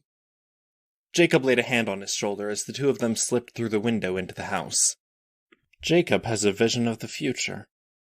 Bloody and ruined. Us as kings. I don't know how to tell him I find his idea dull. Kurt pulled a cloak around his shoulders, hood up, while Jacob went to the bathroom adjacent to the little bedroom and began to wash his face. His nose was still bleeding. The world is expanding. New things are happening. Nicholas made mention of people who know how to hand out powers, and others don't seem to care. Not enough. Things were happening. Changing. He'd been drawn here and drawn to accepting King's offer in part because he wanted to be at the center of the change. Now he knew that the center lay somewhere else. He felt his hood move, a sharp flick. He turned his head, peering through the narrow eyes of the mask. His world and the analysis of that world limited to a narrow slice of his reality. Screamer's voice began reciting the instructions King had provided, whispering the promises that 20 would die. Kurt tuned it out. Jacob held what might have been a nail file. He had extended the cutting edge of it, striking at the hood. The same kind of signal as the flecks of blood. A reminder of that unspoken agreement. Yes. Whatever happened next, King would have to die. They'd have to figure out a way.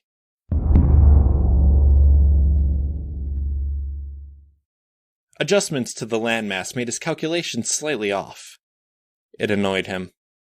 5 hopped up a shard of broken cityscape, then walked across a billboard that had been folded like origami. The City of Angels had been made into a twisted labyrinth before it had been cracked like an eggshell. He'd fought here, in this same battle. He scaled up one building that had partially toppled, then hopped down to a hand that stuck out of brickwork, badly worn by weather.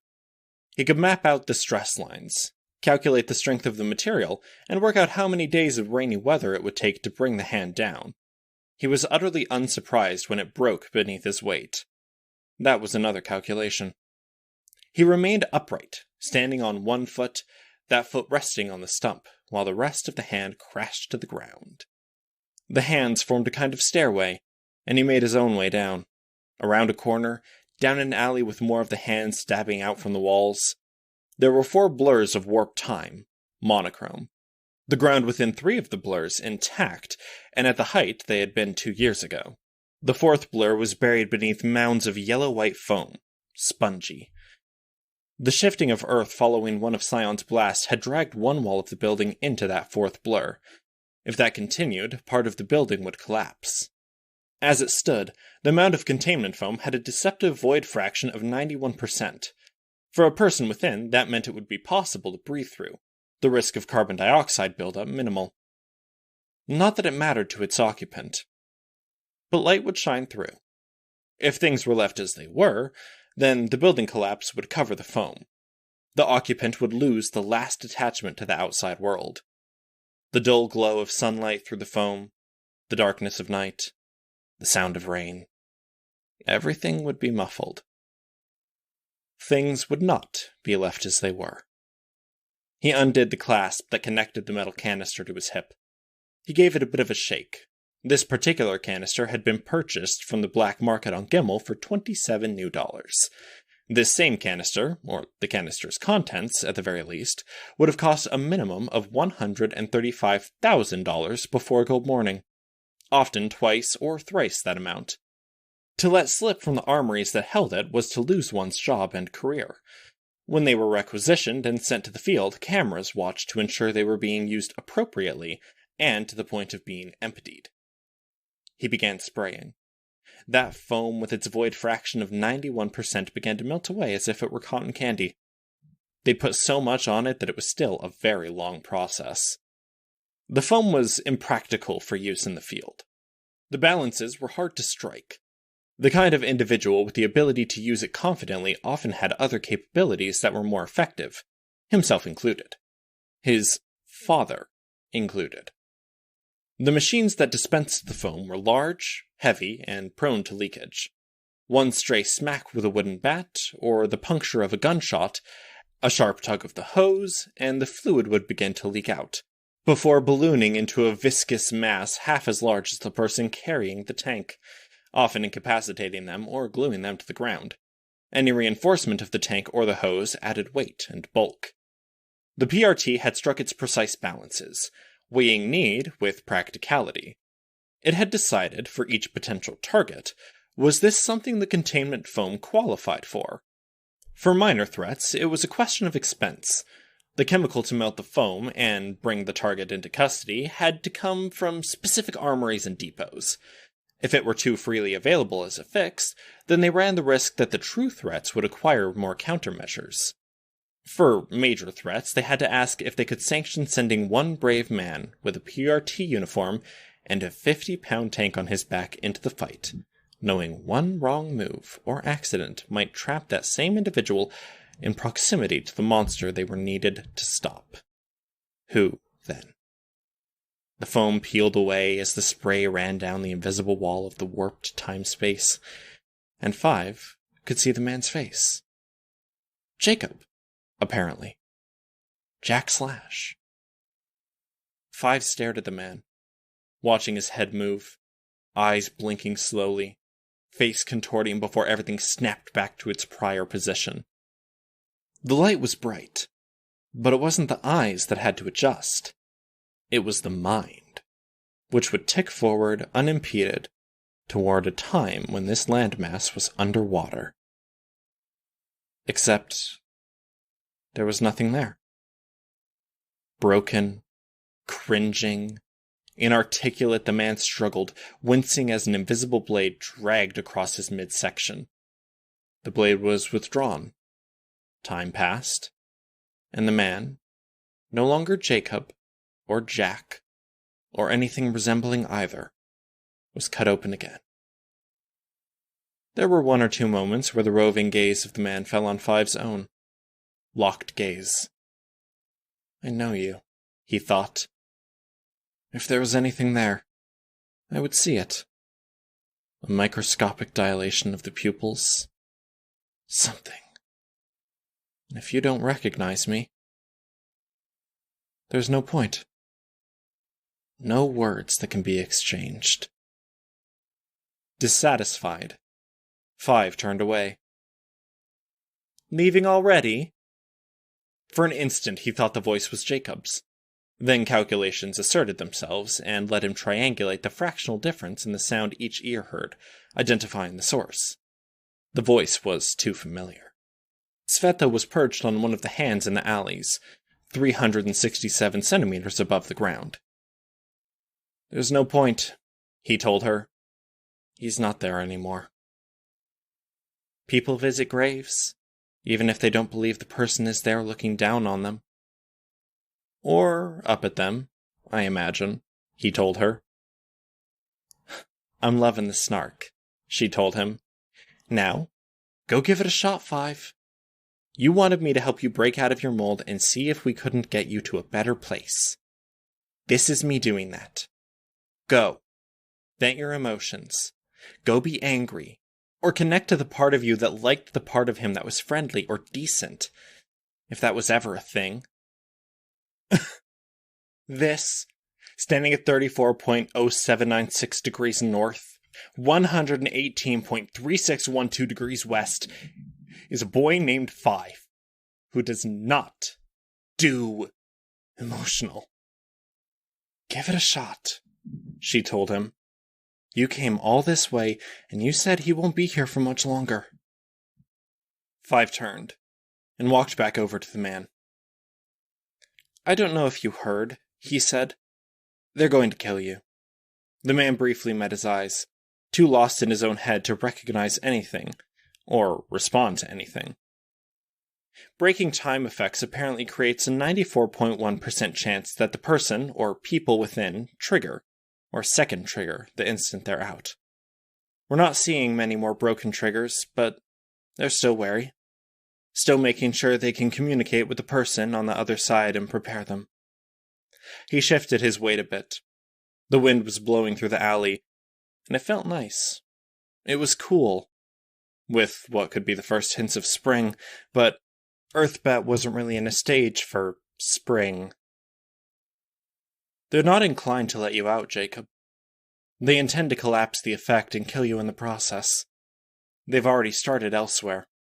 You're second to last, and at the rate they're going, accounting for travel time, it'll be another 7 weeks and 3 days. In the meantime, you get your ruins. You get your blood.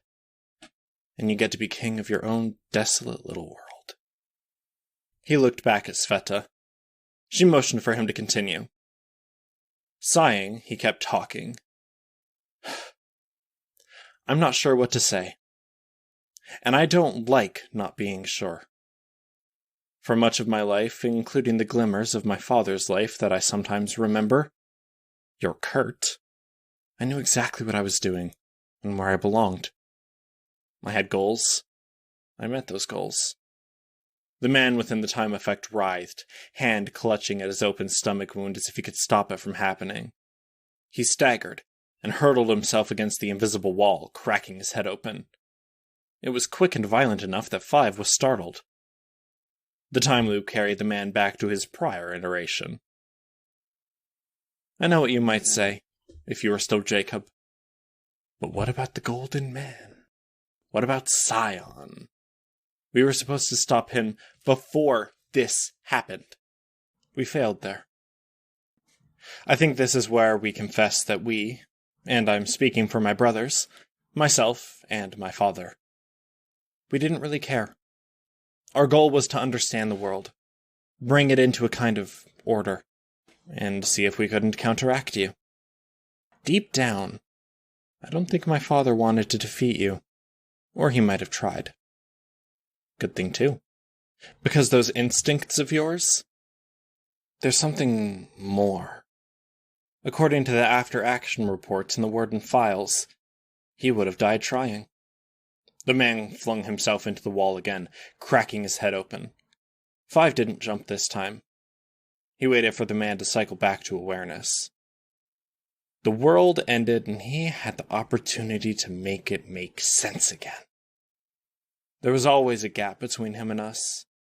He knew you as Jack, and we remember you as Jacob. To him, you were a distant piece of his past, and a variable in how he viewed the world. To us, you, Jacob, feel like you were our friend, just a short while ago. We asked why he did what he did. Setting up the economy, helping. He described it as satisfying, like pressure washing a deck, or finishing a puzzle. The outcome is inevitable. It's a steady improvement of the world around you. He got to do it with someone he loved. Someone amazing, beautiful, smart, ambitious, who made him a more effective person. The man raised his face skyward, staring up at the sky where the near midday sun was just peeking out over the edge of the rooftop, past the overcast sky that never quite healed from Scion's attack. He died. Deck unfinished. Puzzle still missing its pieces and waiting for someone to pick up where he left off. His story incomplete. My brothers are intent on following after him. I'm not. And I don't know why. The man continued to stare at the sun, to the point where he would be damaging his eyes, if that was even possible. Do I have to keep doing this? He asked, raising his voice. You seem to be getting a lot off your chest, Sveta told him. I'm talking to you more than him, he said. He turned 260 degrees and looked up at the girl in her long coat that was dyed with what looked like watercolor blots. The arms that stuck out of the voluminous coat sleeves were formed of braided bands of flesh. Her hair had grown long, because it wasn't a wig anymore, with a colorful thread braided into it. Do you really want to head back? She asked him. Yes, he said with some emphasis. I apologize for making you come this far. Don't be so formal, Five, she told him. She gripped one part of the brickwork hand and extended her arm to lower herself to the ground. Try to find your own voice. I'm sorry. You must be annoyed that I dragged you halfway across the continent to stay for less than 15 minutes. A little bit, she said. But I do like traveling, and I'm glad you gave it a try. I think you'd regret it if you missed the opportunity to say something, or see him. I'm not sure I would. You said you regretted a lot of things. In those moments, I don't think you would have thought that you would. He nodded at that, considering it. They made their way up the damaged road, Sveta giving him a hand in crossing a pile of rubble he could easily have scaled. It still saved him time and energy. Rain began to pattern down around them. Sveta flipped up her hood, and he pulled out his umbrella. The water wasn't a problem. Sveta liked the water, and he wasn't bothered by being wet. But in Earth Bet, there was lime and other chemicals in the water supply and atmosphere. The rain could leave marks like sunburns on skin, and even temporarily blind if it got in the eyes. "You might need a style update," she told him. "You're a slightly relaxed version of your brothers, and your brothers dress like miniature British accountants. I'm waiting to figure out what I should be first, before I make any purchases.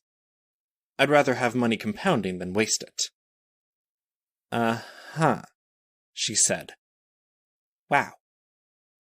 "What?" "You said you didn't know who you were, or why you deviated from your brothers." Deviated. She picked that word on purpose. He answered her, "I've thought it was because of the time spent with Jean that my brothers didn't have. Less time in the field." "But you're not sure." "No. I've measured and accounted for the time. I've worked out the moments, and I think they have caught up to me with that when it comes to spending time with Jean, or time away from stressors. But they haven't come to find me, and they're still together. It might not be something quantifiable, Five." He was annoyed at that, but didn't say no. "Can I ask, why me specifically?" He glanced at her. The sun was still peering through the clouds, and the droplets on her colorful hood were catching the light. "There were other things I disagreed with them about, but you elicited the strongest, most polarizing disagreement. They wanted you dead. I didn't. You've told me that. But why?" He considered, trying to work it out in his head. "Can I get back to you on that?" "Absolutely," she said. "It's a long trip back. Plenty of time to consider." Anxiety. Unfamiliar clawed at his stomach. He was going to keep quiet, but he made himself speak up. "I said it to Jacob. I don't know where I'm supposed to go. Kurt always knew where he was going. King, then Cauldron, then Jean." "Tell you what," she told him. "You think of an answer to your question. Tell me why it was me, and I'll think about an answer to your question. A place you can go." "Okay," he said. "I know it's not easy. An interesting puzzle. It might depend on your answer, though. I mean, what my predecessors did to you, that I have memories of associating with Jacob, with Jack Slash. I know you don't fully trust me yet. I just traveled across a dangerous landscape with you, Five. Do you really think I don't trust you? In the last 20 minutes, you've perched up high, out of my immediate reach, and used the word deviate. Because I like high places, Five. Because I'm trying to find common ground, and I know you were born from a test tube, just like my body came from a vial. If you wanted to do something to me, you would have done it a long time ago." He frowned. "I'll tell you a secret. I already have an idea of where you might go, and I wouldn't send you there if I didn't trust you." He frowned. He didn't like not knowing the answers. "I'll tell you whenever you want, but if it motivates you, you can try to come up with your answer from me first." "Why it was you that struck a chord with me." Sveta smiled. "The truck is just over the hill, but you know that. You know the GPS coordinates." "Counting the measure and degree of every step I take, as I've been doing for 33 years. Now, with no idea of where I'm going to end up." He dozed off, and in the midst of his doze, his mind wandered, freely associating. Sveta was driving, her hand steady at the wheel. She wasn't very good, but it seemed to make her happy. The windows were open, and her hair flew this way and that. The radio was cranked up, and it was a genre he wasn't familiar with. Every time he asked or tried to pin down the genres, she rattled off something new. A casualty of her ex-boyfriend's taste in music, she said. It was harmonic. Borderline abrasive synth tones with more emphasis on where the notes weren't than anything. Sveta bobbed her head with the staccato beats of the music. You like this? He asked, indicating the music player. Oh, you're awake. It's interesting. It's not good. But it's new. It's a change of pace. You're creative. I don't understand that stuff. You can learn it. He nodded. He turned his face toward the window, letting the wind blow at his hair. It's the furthest thing from my realm of experience. And you wear it easily. I don't understand you. Again, you can learn it. I know, he said. Kurt left the Slaughterhouse 9 when King was killed, because he wanted to broaden his horizons. He wanted to understand the way the world worked and help it. I think that mindset was part of why I wanted to help you. Someone I don't understand. Is that your answer? I think so. Part of it. For now. She nodded. Works? He asked. Can you tell me where I'm going now?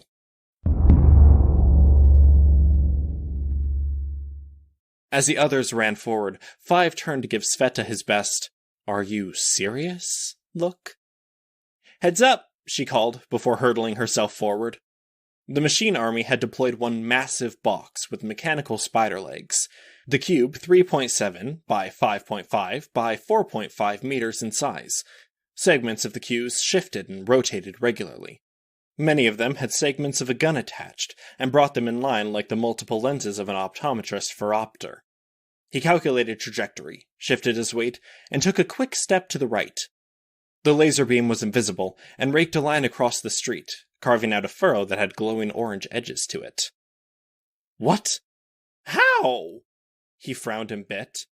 Dude, Five! Finale raised her voice. You just dodged a laser! Five sighed. Focus! Withdrawal called out. We need the firepower! Pew pew pew pew!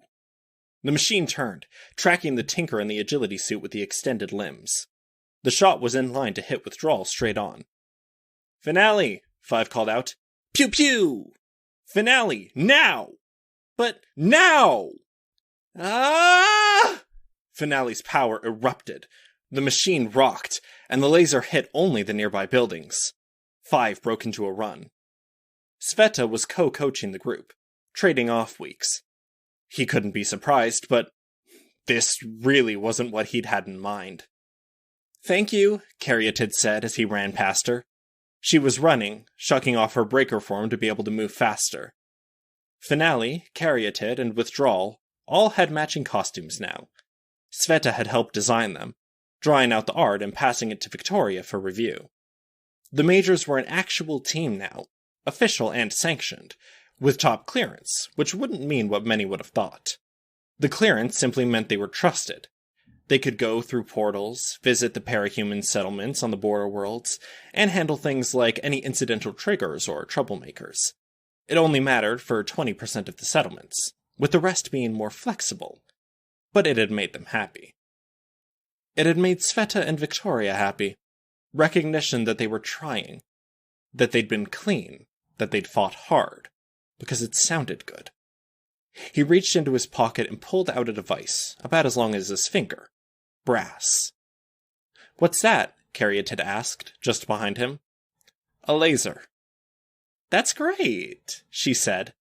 He aimed it and pressed the switch. It's a laser pointer, Caryatid noted. Finale. Shoot where I point. Hit him hard.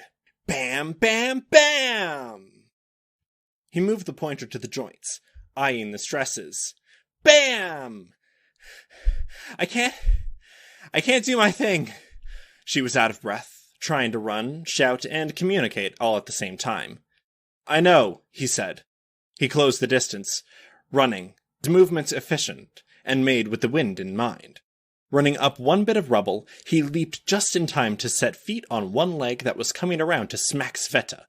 He shouted back to her, "Keep shooting where I point!" Bang! Bang! He ran up the leg, drawing a knife out of his pocket and jamming it into a joint. The knife screeched, threatening to break, but it was the mechanism at the joint that broke instead. That would matter later.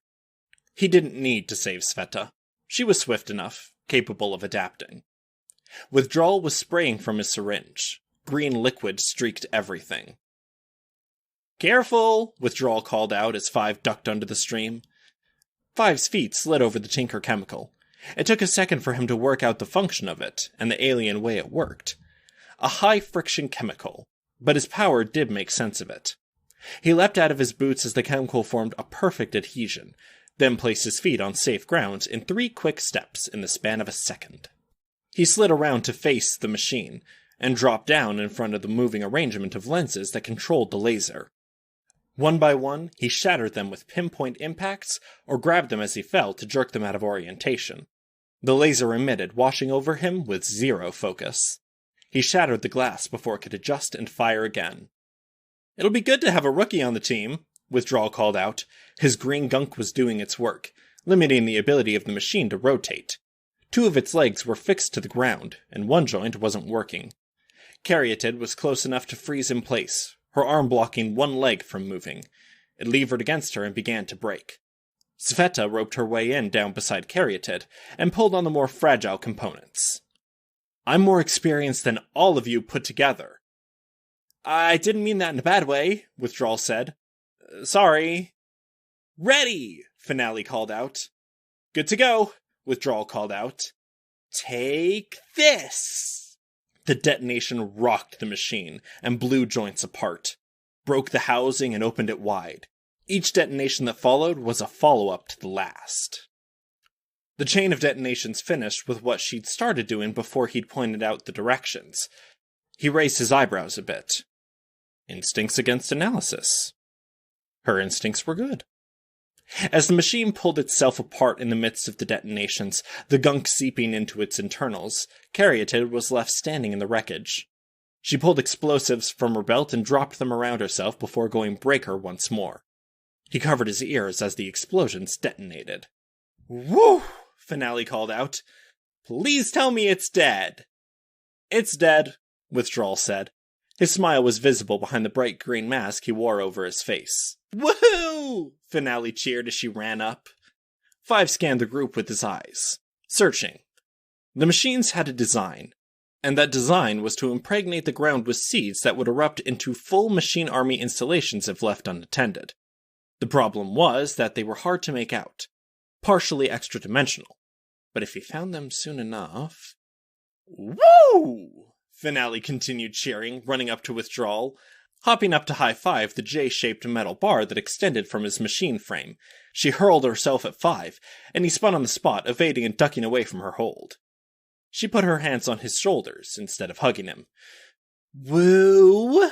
Be excited!" "Woo. Come on, we did it!" "Yeah, there's..." he pointed.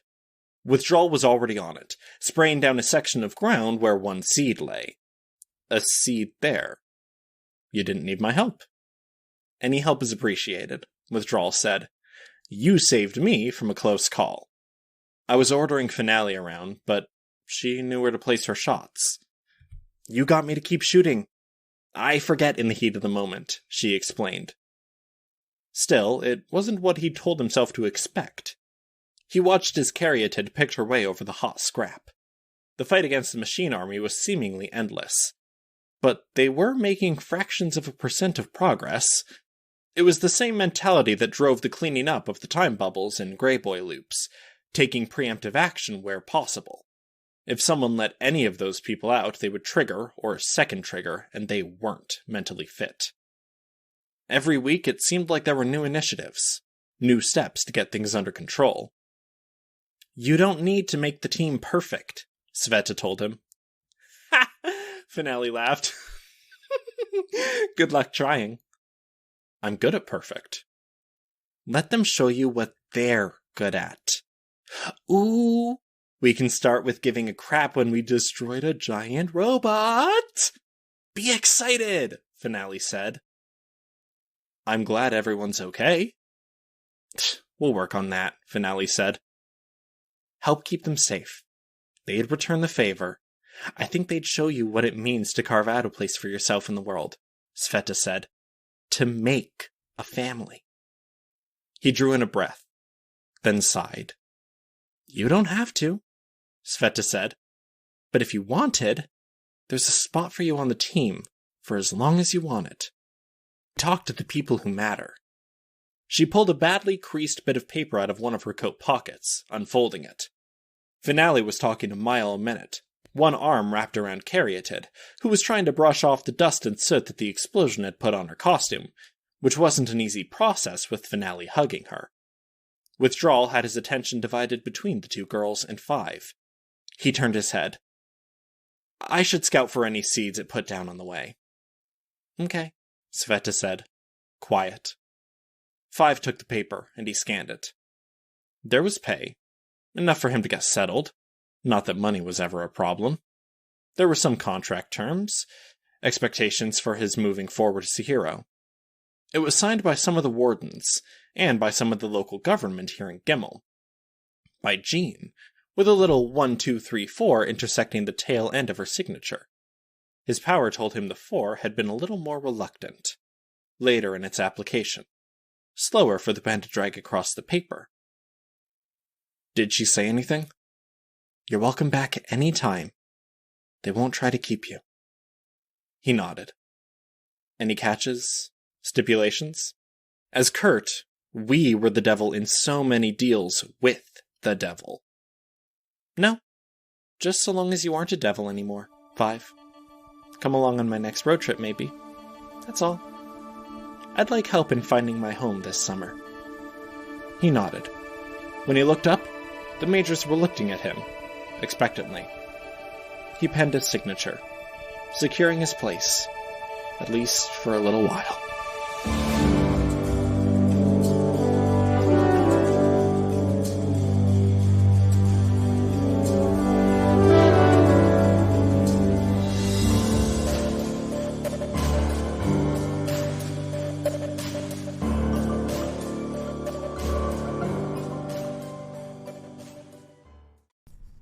Please don't get blood in my car seat. Riley looked up from her work, the surgeon's end of a 24-inch set of complex dilators pinched between her lips because her hands were full. The working end of the dilators were set in the open surgical site of her own thigh, where she had cut past skin, muscle, adipose tissues.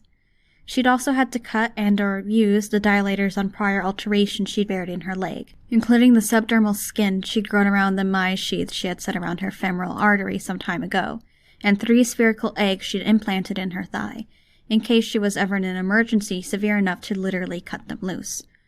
Or, she supposed, if someone caught her off guard and did enough damage to her that they got loose on their own.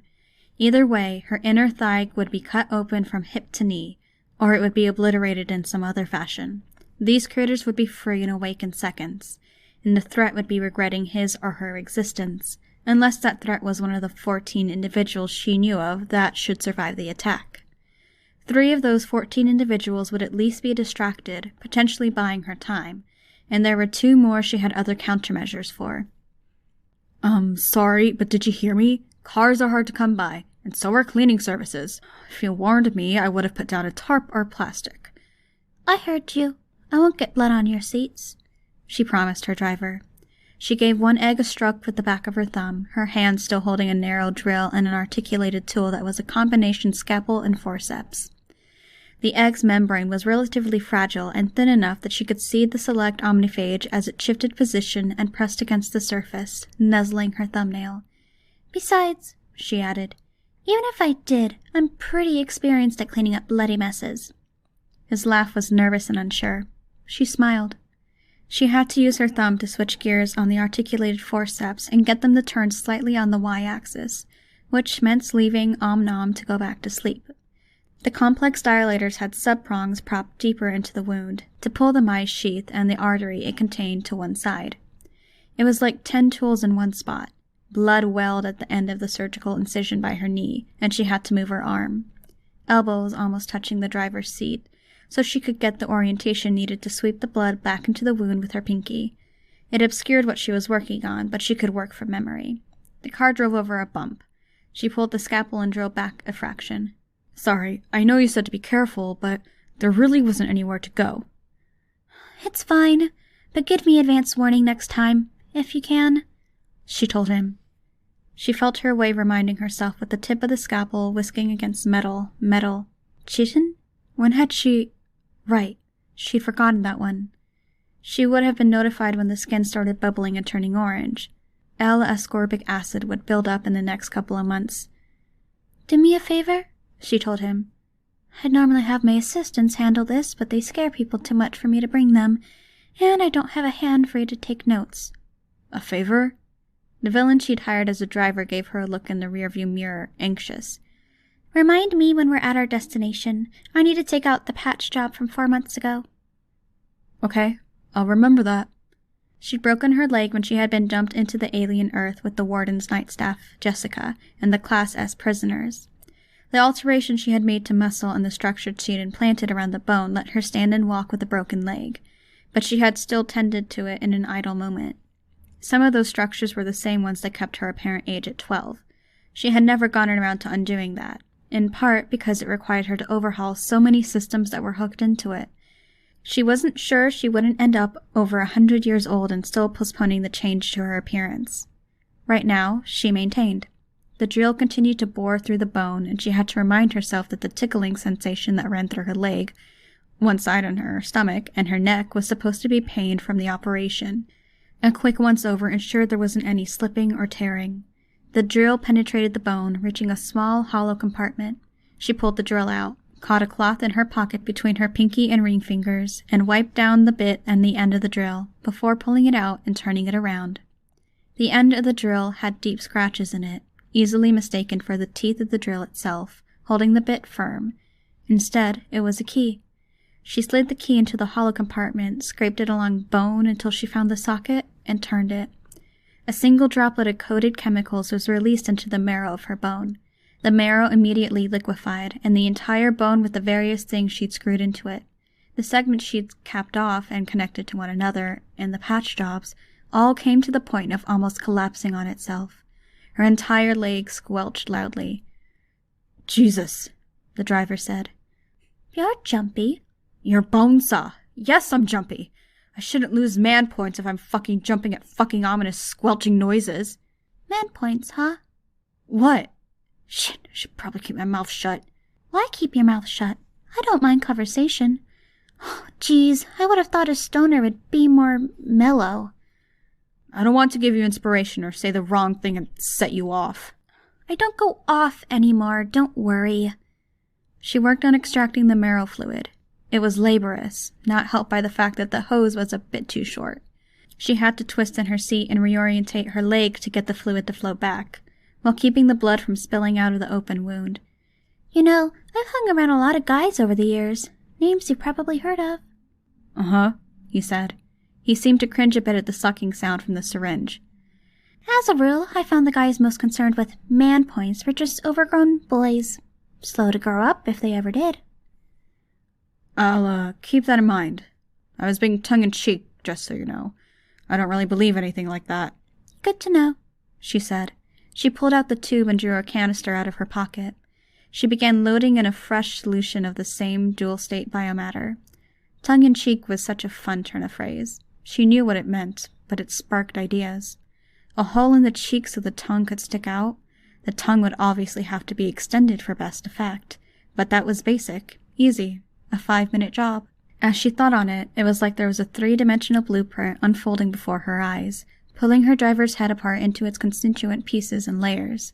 She could imagine the interactions, the mechanisms, the machine made of meat, and how much each part would relate to other parts if they changed in dimension or orientation. There were other possibilities. If tongues grew out of each cheek, that'd count. The subject would bite it, which would necessitate other changes. If the changes happened by way of a DNA rewrite, delivered by a custom viral payload, then she would also make the molars fall out, to keep the subject healthy, They need modifications to their front teeth to be more all-purpose, which didn't even get into the practical considerations, like the fact that people tended to take drastic measures when their heads and the contents of their heads started changing shape. It'd have to happen overnight, which means a set load, a catalyst, maybe a certain threshold of melatonin hormones, and the infection vector would have to be secret. The good thing about viral payloads was that if the virus was strong enough, it didn't need much. A needle thinner than a hair. "Everything okay?" her driver asked. She'd been staring. She returned her focus to her work. "Everything's great." He laughed again, nervous. "Don't worry," she reassured him. "Really. It's hard to shake the feeling that I'm going to regret this job."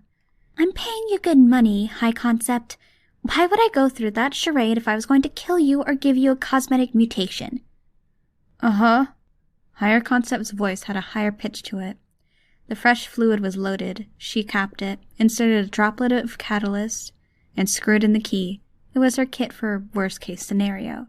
In a scenario where she had imprisoned and needed out, or if she found herself in another situation, like she had when the portals had ripped wide and tall, she could access her thigh bone, empty the contents, and they would congeal or grow into a setup sufficient to get started up again. A liquid workshop.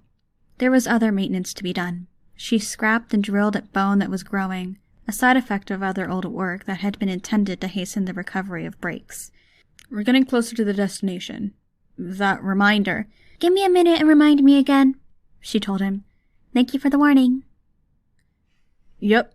He hadn't engaged with her for the entire drive, and he was still tense. It was a bit disappointing. She wondered if she'd gotten her hopes up from watching movies with the wise old stoners and talkative stoners. She wasn't sure she'd ever spent time around anyone who did a lot of drugs. Bunscar had, but she'd always gone on walks or went off on her own to do it. She closed up the side of her leg, wiped the skin with the cloth, and then began closing up the wound with protein knit. The knit caught on the edges of the sliced skin and then drew it together. The skin was a little red from being pushed back by the dilators, but that was covered up easily by a straightening of her skirt. Riley cleaned her hands and felt the need to gather things. She was so used to having her automated workshop assistants with her, creatures to tend to, clones, and catastrophic dead man switches that needed passphrases, tummy rubs, and pats on the head. The complex dilators telescoped, other tools folded up, and all fit into a small leather carrying case that fit into her coat pocket. She had no idea what to do with her hands in the minutes that followed. High Concept wasn't a good conversation partner. She leaned over looking out the window. The city was being patched together. In a way, without the civilians there, it was easier to do the necessary work.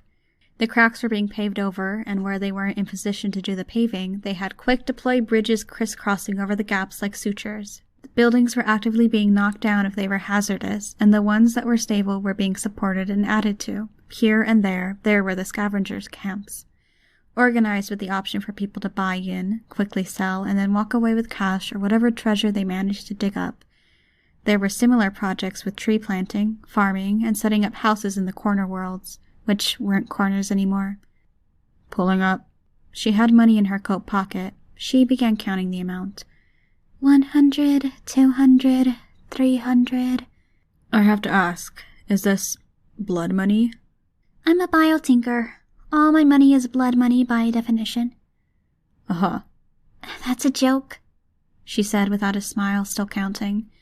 3,000, 500, 600. Nobody got hurt while I earned this. Okay, good. Thank you.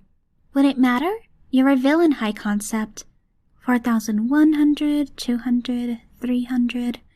The car rolled to a stop. I wouldn't turn it down, but if the story was different, I maybe wouldn't buy stupid stuff with it.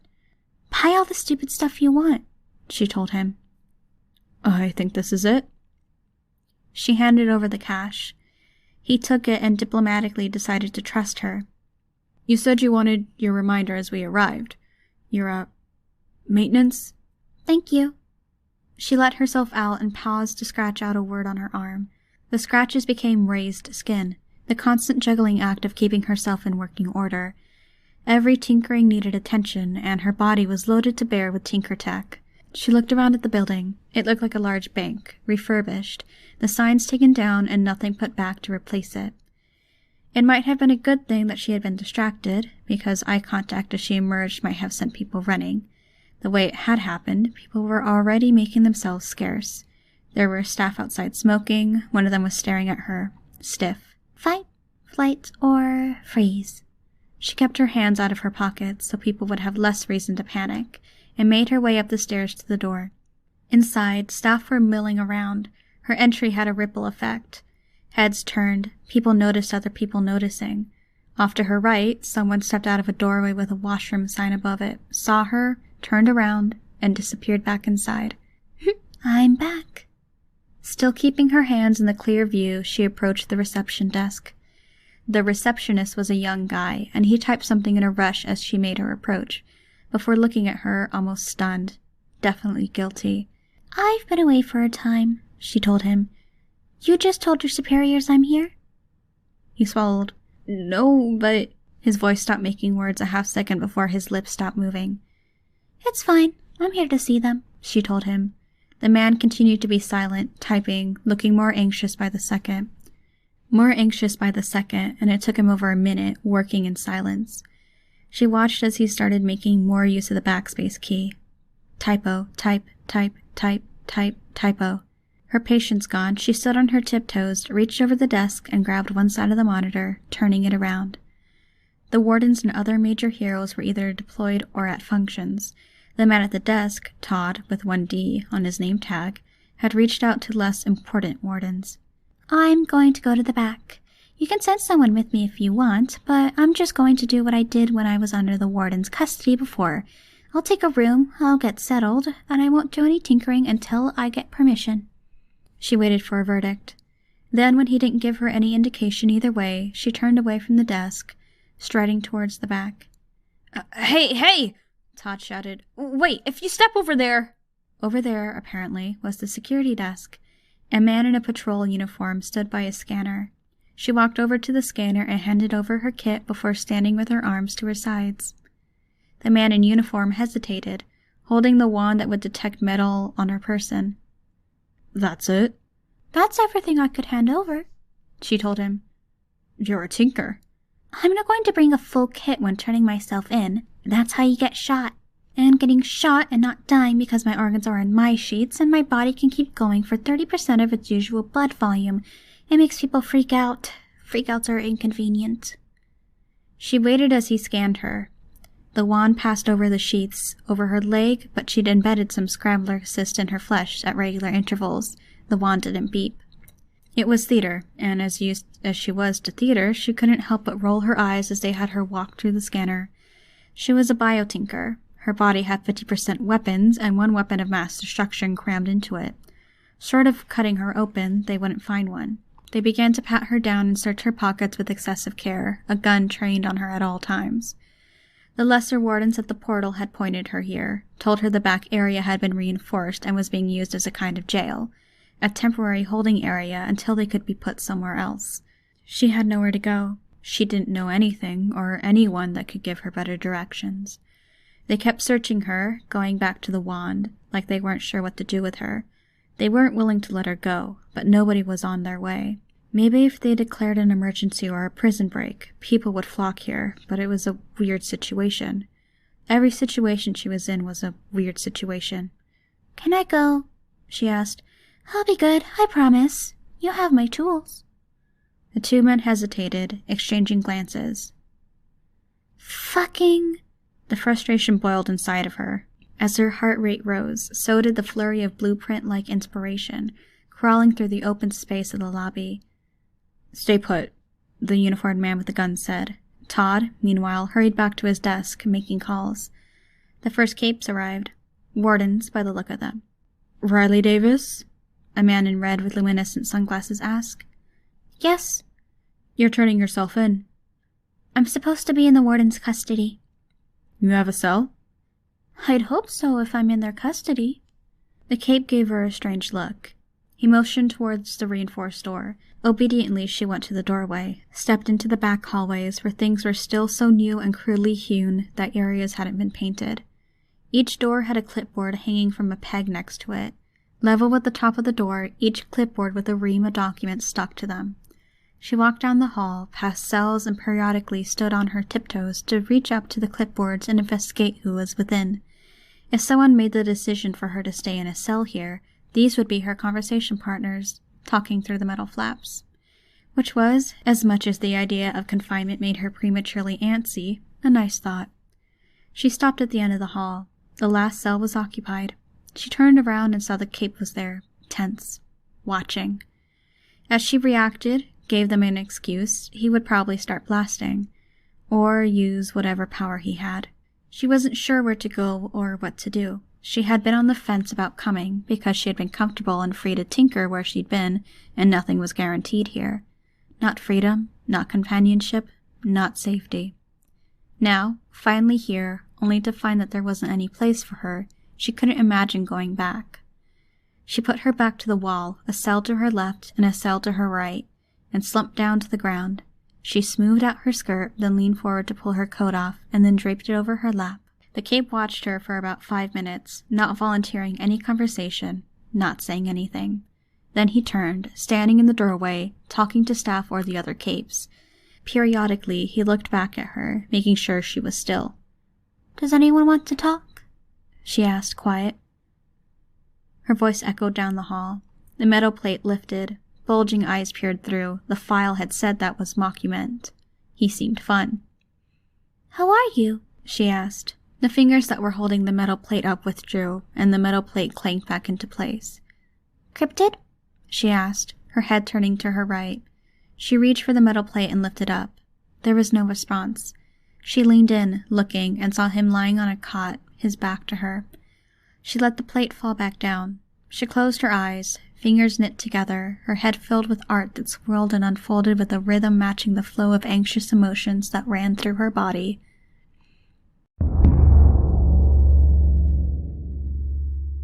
Urgent, raised voices stirred Riley awake. She was lying down, her coat worn as a blanket.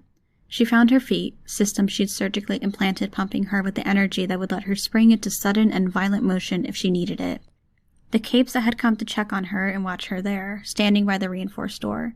A group of children were on the other side. They wore black with traces of gold, of silver, or rich red silk.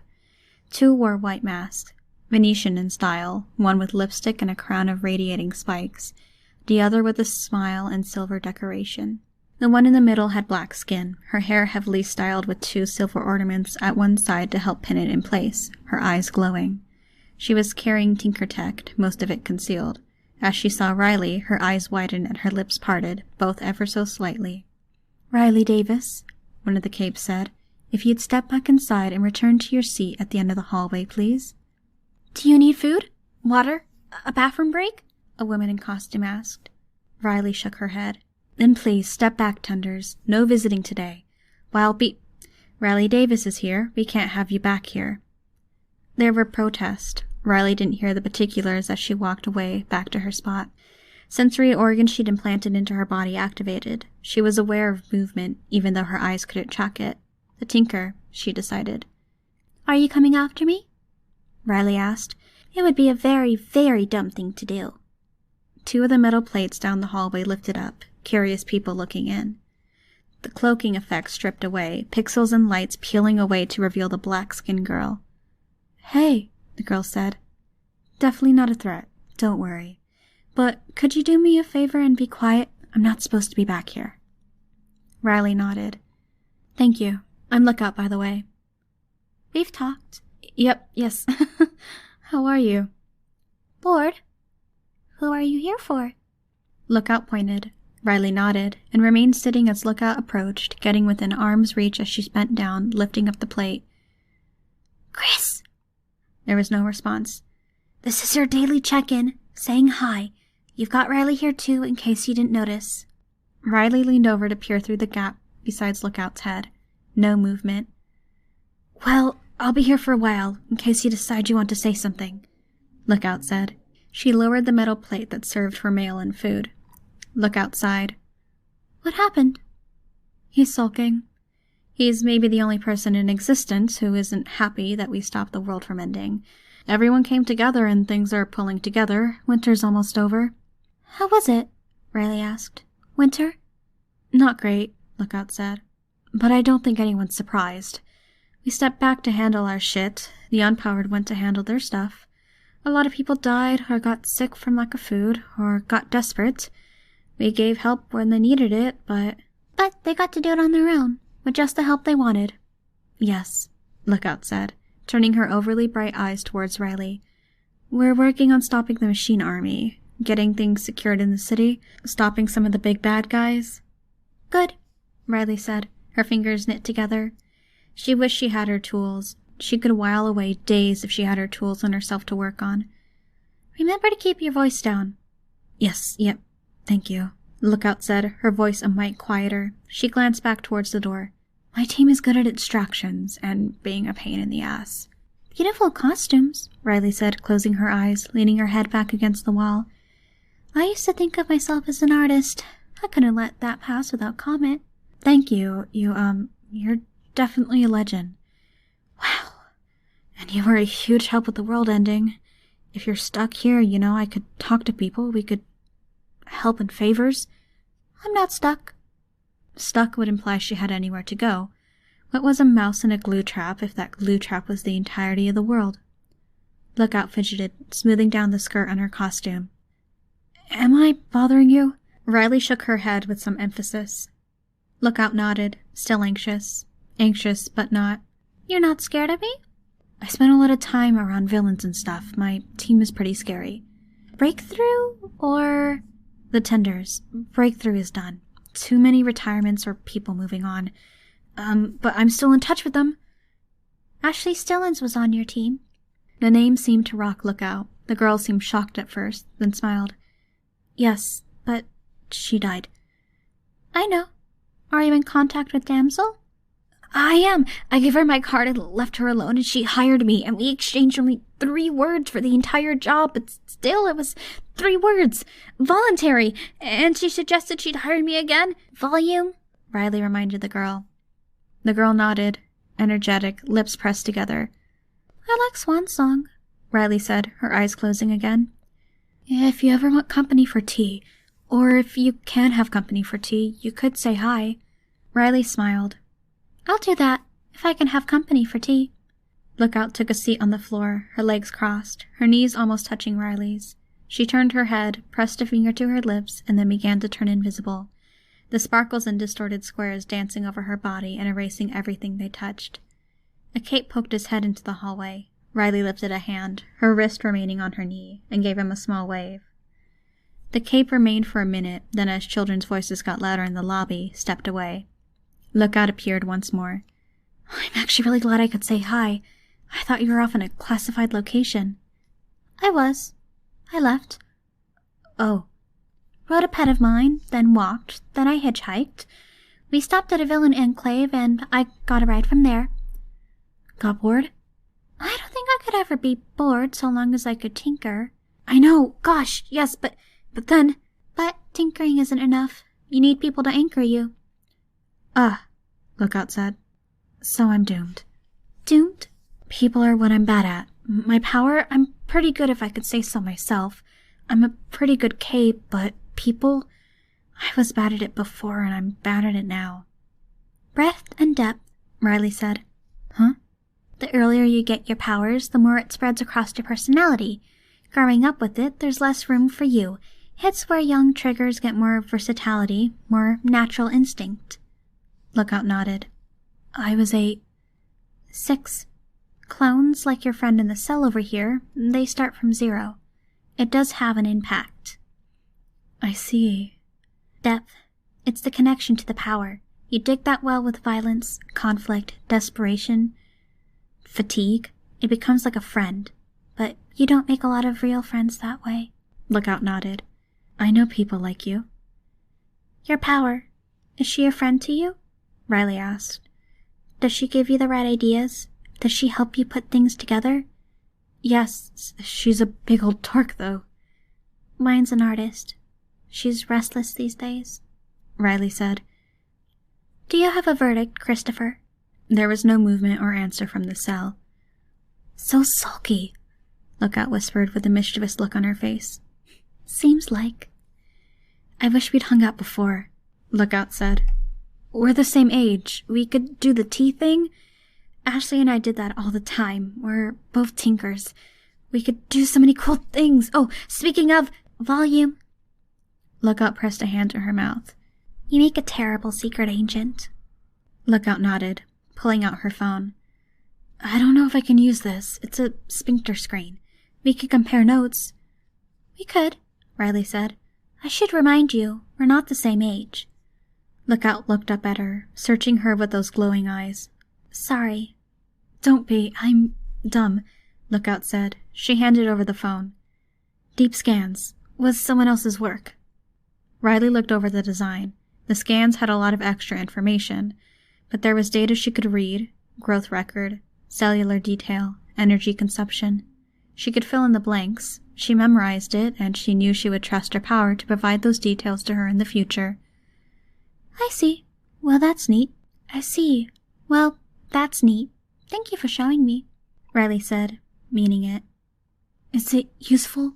It's the first thing I thought of you might be able to use. I've clung together computers when I set up workshops in the past, mostly because of the time constraints while running around with the 9. Would be nice to set up a workshop with screens like that. Makes sense, Lookout said. Cool. If you want to scan something, you could scan my eyes. Should apply to your field if I remember right. Lookout nodded, eager, adjusted something on her phone, and held it to Riley's face. I don't want to be greedy or annoying, Lookout said. You're not annoying. I spent years with people who were decaying alive, who had hair-trigger tempers, who thought hurting people was fun. Masochists, pyromaniacs, perverts, murderers. Low bar, Lookout said, smiling. You're less annoying than the people out there who couldn't decide what to do with me. Don't worry about it, Riley said. I appreciate the company. Then, do you mind if I ask you stuff? I can't offer you much else. No, there's no need. What do you want to ask? Is there a way to bring back the dead? Can you? Riley didn't immediately answer. The question was a heavy one, and she was just now realizing that Lookout's small smile was deceptive. It had to be a hologram, painted over whatever expression she was actually wearing. When I did it, I had Valkyrie's help to bring them to the surface. Before that, it took years, multiple tries, and the equipment from a major Tinker enclave. So it's possible? I wouldn't want to promise, Riley said. There's no guarantee the Wardens would let me try. Oh. The girl still smiled. Smiled more, if anything. You had other questions? Riley said, eager to move on.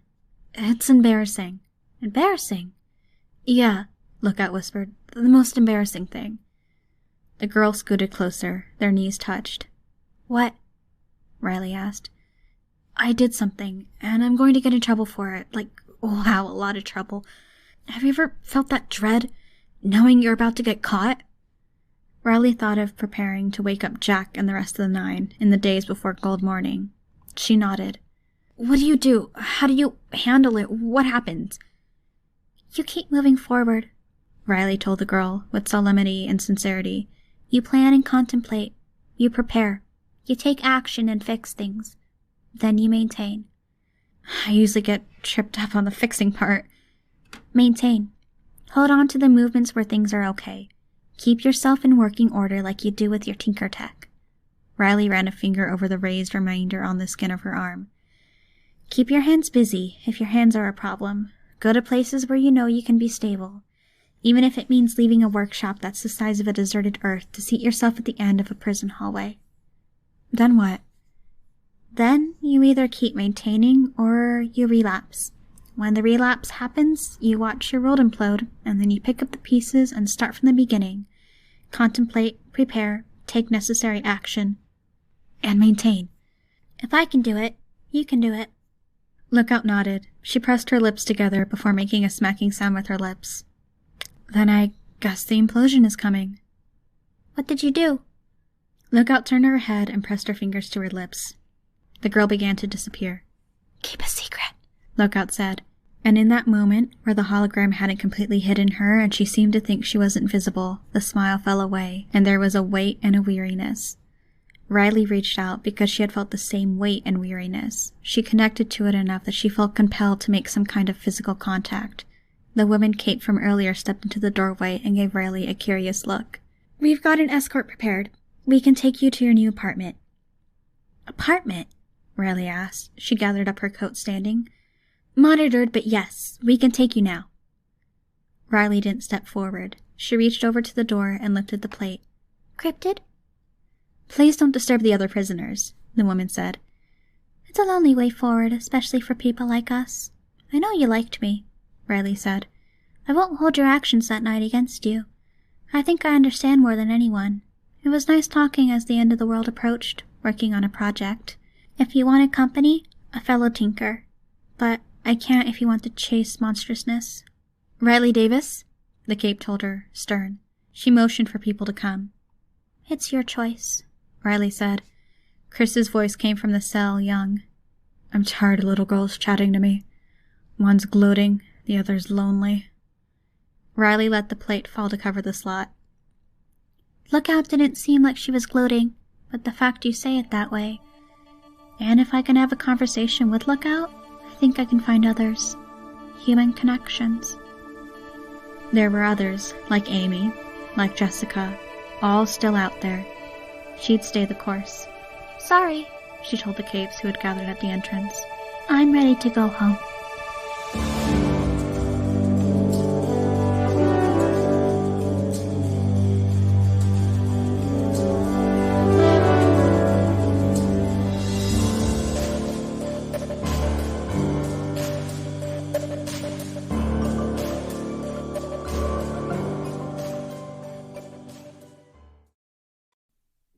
Arc 20.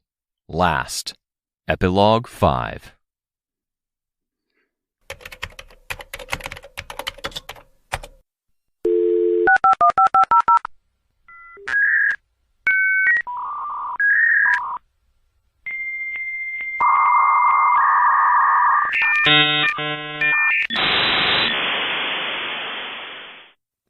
Logging into Gimel web server version 14.16e. Welcome. Point me at the sky at mail. Email inbox. Subject: Niles University is suspended until new constructions. Sender: Niles admin at mail. 2 days ago. We thank you for your interest, but given current circumstances, relocation, staffing, accreditation. Click to expand. Subject: Physio recommendations. Sender: Annalise Forsythe at mail. 2 days ago. I asked my friend, and he suggested taking more rest days. I am sure you know drill for treating injuries, so I won't. Click to expand. Subject: Physio recommendations. You replied 2 days ago. Pretty much what I expected. Annoying. Thanks for checking. I owe you one. Are you still in? Click to expand. Subject: Physio recommendations. Sender: Annalise Forsythe at mail. 2 days ago. No need. Took me 15 sec to ask. If you wanted to repay the favor, have been working on a stir-fry. Would appreciate a second opinion. What do you think? My place, stir-fry, beef dumplings, fried rice, movie of your choice. No expectations, just company and catching up. Subject: Physio recommendations. Sender: Annalise Forsythe at mail. 2 days ago. BTW, I cook with a apron on. Only the apron. Arrive early, winking face. Stay late, winking face, winking face, winking face. Subject: Physio recommendations. You replied 1 day ago. I'm guessing that was Ratcatcher. Did she decide on a new Foresight-appropriate name yet? I liked Mousetrap. Tell her I said hi. Looks like she's keeping things interesting. And yes, stir-fry and Fitcher's bird. Subject: Physio recommendations. Sender: Annalise Forsythe at mail. 1 day ago. Censored. Can't leave anything unattended for 2 minutes. Not the movie I would have expected. Haven't seen it. Tomorrow night, 6 p.m. Subject: Physio recommendations. You replied 1 day ago. Seemed cozy and low intensity. I haven't seen it either. 6 p.m. is good, but might have to be 6:30 p.m. judging by travel times. We'll fly over. Subject: Physio recommendations. Sender: Annalise Forsythe at Mail 1 day ago. 6:30 it is. Looking forward to it. Subject: Collab, Titans Eve and Kronos. Sender: Typhlosis Foresight at Mail 1 day ago. Excuse any typos. I'm blind. I'm reaching out to follow up on the in-person conversation and put the key points to paper record. See attachment 1 for my recap. The wardens are discussing the plan of action you proposed. It sounds like they want to, with intent of also bringing Valkyrie and Cinereal back.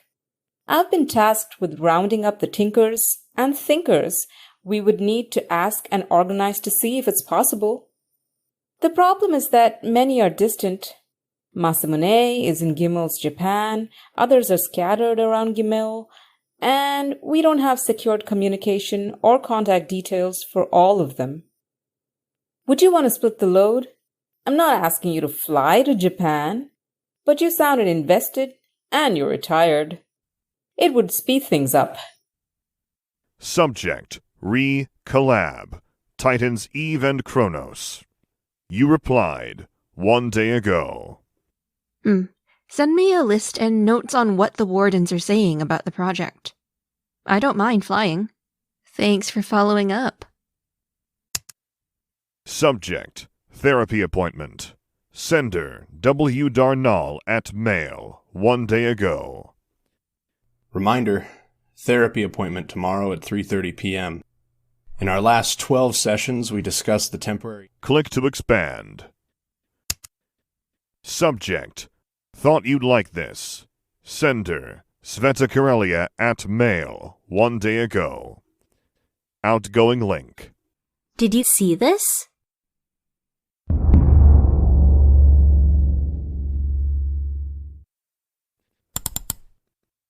Fifth Corner Recorder. The hero team, known as the Majors, just made a minor splash with the defeat and arrest of the villain known as Lord of Loss, who earned some notoriety in his attack on the Norfair Community Center late in the summer of last year. It was a sunny spring day in the Fifth Corner when the villain made his appearance as a gargantuan armored centaur. Lord of Loss claimed 3 towns as his territory and wanted to do the same here. If he had his way, he would have demanded protection money while living like a king. Luckily, the Fifth Corner had 4 young heroes visiting. The Majors got a unanimous thumbs up when it came to being accredited and becoming official. Nobody has a bad word to say about them, except that they come across like underdogs. I worried seeing them jump into a fight against that thing, says bystander Jody Tran. I shouldn't have worried. The fight is described as high impact and fast. Bystander John Rowe tells the Fifth Corner Recorder that, I didn't think a fight between capes would go as fast as it did. It's not like the movies where the hero thinks for 5 minutes before making their move. Later, an exuberant and breathless finale tells us her team once fought an Endbringer and were on the front line against the Titans. She wears a sleek dark blue costume, her jacket and slacks decorated with gold trim and braids. From her costume, she could be imagined to be a military leader in a sleek sci-fi world. In person, she's a girl in her late teens with contagious excitement. This one is personal, so it feels good, the team leader says.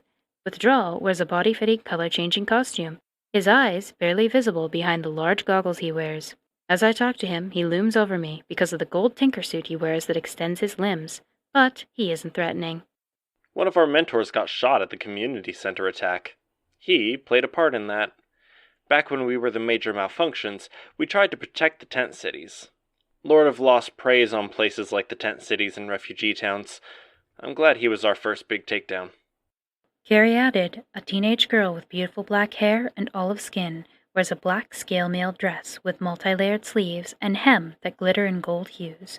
She is more reserved, telling us, I'm glad nobody was hurt. I'm sorry for the tent that was trampled. The tent was the sole casualty of the dynamic skirmish, something the locals say they don't blame the Majors for. They had other words for Lord of Loss, but it was the Major's newest teammate who perhaps put it best. He's a loser, Limerick says, his expression flat. The youngest member's expression is flat, but his eyes glitter with excitement. He sports dyed hair, a mask, and a black and gold outfit with paint splashes of color on it, despite his seemingly serious, taciturn personality. Lord of Loss is on his way to jail, authorities say. And as for the Majors, gonna go and do what we came here to do, Finale says. And get our new teammate an instrument. Keep an eye out for us, Withdrawal says. We intend to. Comments 163. J. Lee writes, OMG. Limerick is totally my type.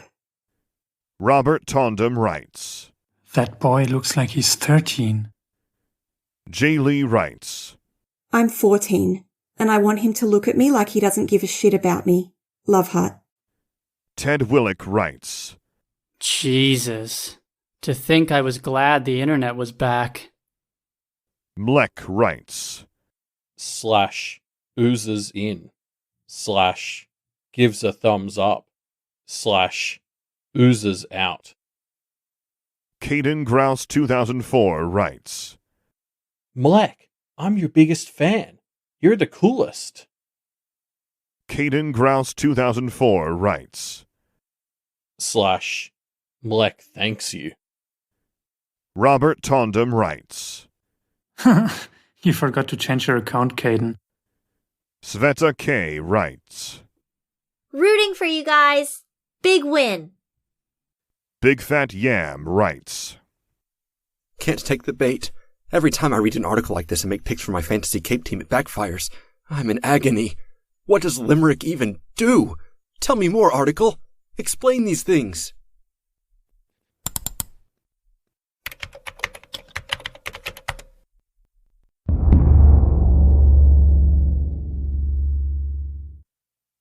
Subject, thought you'd like this. You replied 20 minutes ago. I saw another article about that. Sent them a message. Very cool. I want to bring them something as a celebration, but I don't know what. Cinnamon buns? Would they think that's childish? I was thinking of inviting them to Vista's barbecue party. What do you think? Subject, thought you'd like this. Sender, Sveta Karelia at Mail, 16 minutes ago. Nobody objects to cinnamon buns. 5 might roll his eyes, but he'll be secretly happy. And yes, only Withdrawal can drink, though. Subject, there's this supervillain. Sender, Etna Huntress at Mail, 16 minutes ago. Can you toss Bonespur into a hill for me, please? We'll owe you one. Subject, difficult subject. Sender, Dragon, 10 minutes ago. Note, this is official Warden correspondence. Be aware that incoming and outgoing messages may be monitored or screened for security purposes. Victoria, this is not an easy subject to broach when I know you're temporarily retired. I must also admit I'm wary of sending these emails after my role in what happened with the misinformation campaign. I recently had a discussion with Riley Davis, who brought up your one-time teammate Lookout. There were allusions made to secrets, and Riley said her instincts were that there was something to look for. That was 3 days ago. Since the fights against the Titans, I've been aware of Lookout's infiltration of the Warden systems. When the fight ended, she abandoned that infiltration. I secured the server against further attack, and thought nothing of it. After the warning, I decided to do some digging. To be sure nothing nefarious was in play, I unraveled what she left on the servers and investigated. As part of the process, I found logs of her work, some of which included in the transcript below, and a long series of conversations that seem to be ongoing.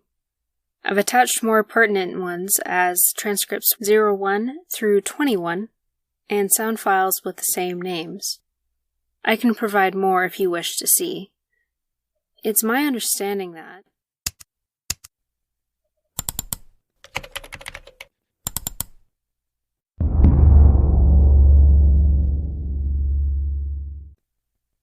Transcript 01. Excuse the formatting. Names of third parties identified for clarity. Transcript includes logs of code. Indented are details found in the computer.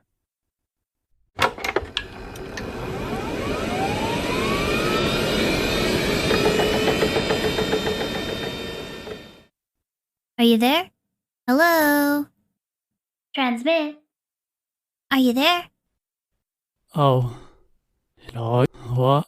Unintelligible. God. I don't know what to do. I'm not sure I can fix this. Code.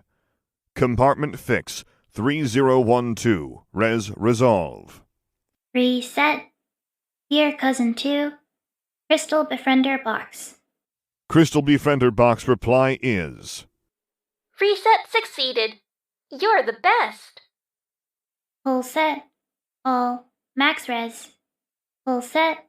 All max band. List set, please. Crystal Befriender Box. 10 to the 231st power sets identified in range coordinates of... Open quotation, open parentheses. X equals 106.86. Y equals 106.86. Z equals 105.54. And equals 30. Close parentheses. Close quotation. Crystal Befriender box reply is... Too many. Help me. Mat multiply -0. Set. Here, Cousin 2. All. Rain Workshop box reply is... Here to give you a hand. Projector box RB reply is... Set a cute connect message for me. Portal Hyperbox Dragon collab reply is... Here. Rar. Hair Clips ACF reply is... Connected. Hold in key interrupt notifications. Insist Warden Base Befriender Worm reply is... You might alert Dragon by doing this. You might bother the Wardens by doing this. Are you sure you want me to borrow resources? Imp. Look. No, one more minute. Please. Imp. 1 more minute. N. Set Here Cousin to Warden Base Befriender Worm cancelled. Distribute. Resolve. Resolved. Transmit. Hey, yeah. Can you hear me? This should be clearer. What are you doing, Kens? Transmit. Saying hi. Using tech I thought we might have to use for Fortuna. No. What have you done? Transmit. It's really quite funny, because I originally made this for you, and then redid it for Fortuna, and I had to rework it to make it work for you again. Text-to-speech. Faster because I can type with my eyes, which is good because I gotta find you. Stop, Kens. Shit. Stop, okay? I didn't want this. Transmit. You wanted to die? That's stupid. No. But I wanted to give my brother a chance. I couldn't make another stupid decision in the heat of the moment and cost him everything. Not when I could have become a Titan. But this is a disaster. Transmit. But I might be able to fix this. You might not be able to. Then what? Shit. Fuck. Transmit. We can try. We all pull together and we get resources. We stop Fortuna, we stop the Simurg, and we get you out. If we can't, we can't, but we can try. I need to scan and find your data in the crystal. If you try and fail, then Bai has to live with knowing I'm half buried in here. Half in dreams, but I can look through his eyes and hear through his ears if I try. I know him. I know he's too considerate of me. It'll change how he lives his life. He won't be free. But I can't ask you to keep it from him either. That would be fucking inhuman of me to put that burden on a kid. Gru. It's not your responsibility. I wish you hadn't looked. I don't blame you at all, and I'm grateful you cared enough to try, but this is a no-win situation. Kenzie Martin to Gru. If it's not mine, then whose? I just lost my best friend a week ago. The coolest person I knew. She's out of reach forever now. Except... Transmit. Don't worry about it, Tristan. I'm fine. I'm tougher than I look. I worry that's the opposite of true. Imp. It's been a minute. Do you think maybe you could keep your end of the deal? Take 15 minutes. Lie down in the bed in the back. Just... I've got stuff to do. Sorry. Imp. I don't think there's anything you can do. What do you know what I can do? Imp. Your team needs you alert, and you're all over the place like this. I don't want to play the puppy card, but the puppy? Less than 12 hours ago. You don't want to make another mistake like that because you're not thinking straight, and you're not thinking straight as long as you're tired. My team needs me. I'm indispensable. Tristan needs me. I've got to find the right data. Find a way to bring him back. Imp. What if you can't? What if I can? Brian. Speaking as someone who died. I'm guessing you disconnected. Transmit. Sorry, Tristan. Distractions. Be right with you. Okay. To Gru. You died. I read that. Yeah. Gru. I wouldn't want someone to hurt themselves for my sake, even if it meant bringing me back. What am I supposed to do with that? Gru. Would Tristan want you to do this? To hurt like this? I'm not sure if I care what he wants. Decadent. Kenzie, you've said before that there were times you felt like you needed to do something, but it wasn't until later that you realized you were doing the wrong thing. How can letting someone die and not doing something about it be the right thing? Imp. Sometimes there is no right thing. Candy. Listen, look at this picture. Close your eyes, look through your cameras. Start with that. Can you do that for me? Thank you. Look at us. Look at this scene from a distance. How many people think you need to take a break? There's no rush, Kens. Fuck, you've got to be freaking out. It's hard not to think out loud in here. If the others need your help, look after them first. A lot. Candy. Can you count them? I can't hear what's going on out there. I don't know if you're listening, lost in tinkering. No, I can't keep my thoughts straight. Or if you're telling the others. Do what you have to do. There's a lot of noise. Tinker inspiration. Candy. A lot of people think you need to take a break. You're the only one who thinks you need to stay. Is there a possibility we're right? You're not... No. Candy. No. No, Transmit. I don't want you to worry, okay, Tristan? Byron is safe and sound, and so is Rain and Sveta and everyone. We're going to beat this thing. I wish I could see your face or hear the tone of your voice instead of this robotic recitation. Transmit. I'm cool as a cucumber. I'm tough. I'm not burdened. I'm giddy to have a problem to solve. I've got to handle some tinker stuff. In the meantime, you sit tight. Look after yourself first. Then the team. Me last. I'm a foregone conclusion. I'll be here, praying for a good outcome. Imp. Darlene and Chicken and I will sit with you. I left tech with my team. They'll mess it up if they try to pack it up. Imp. We'll handle it. It's not that simple. It's like the screw holes. You guys don't have any common sense when it comes to tech. Imp. You can write it down. We'll bring paper and a pen. I can type, if... Parian. No tech.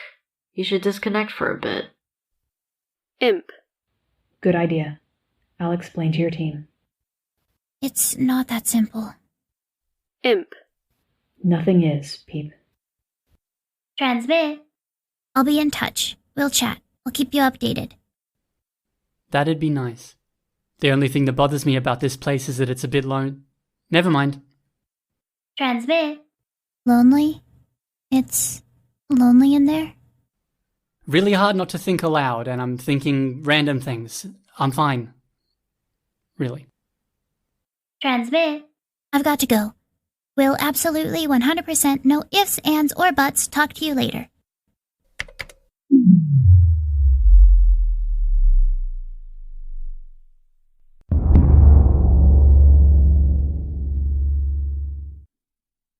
The phone rang.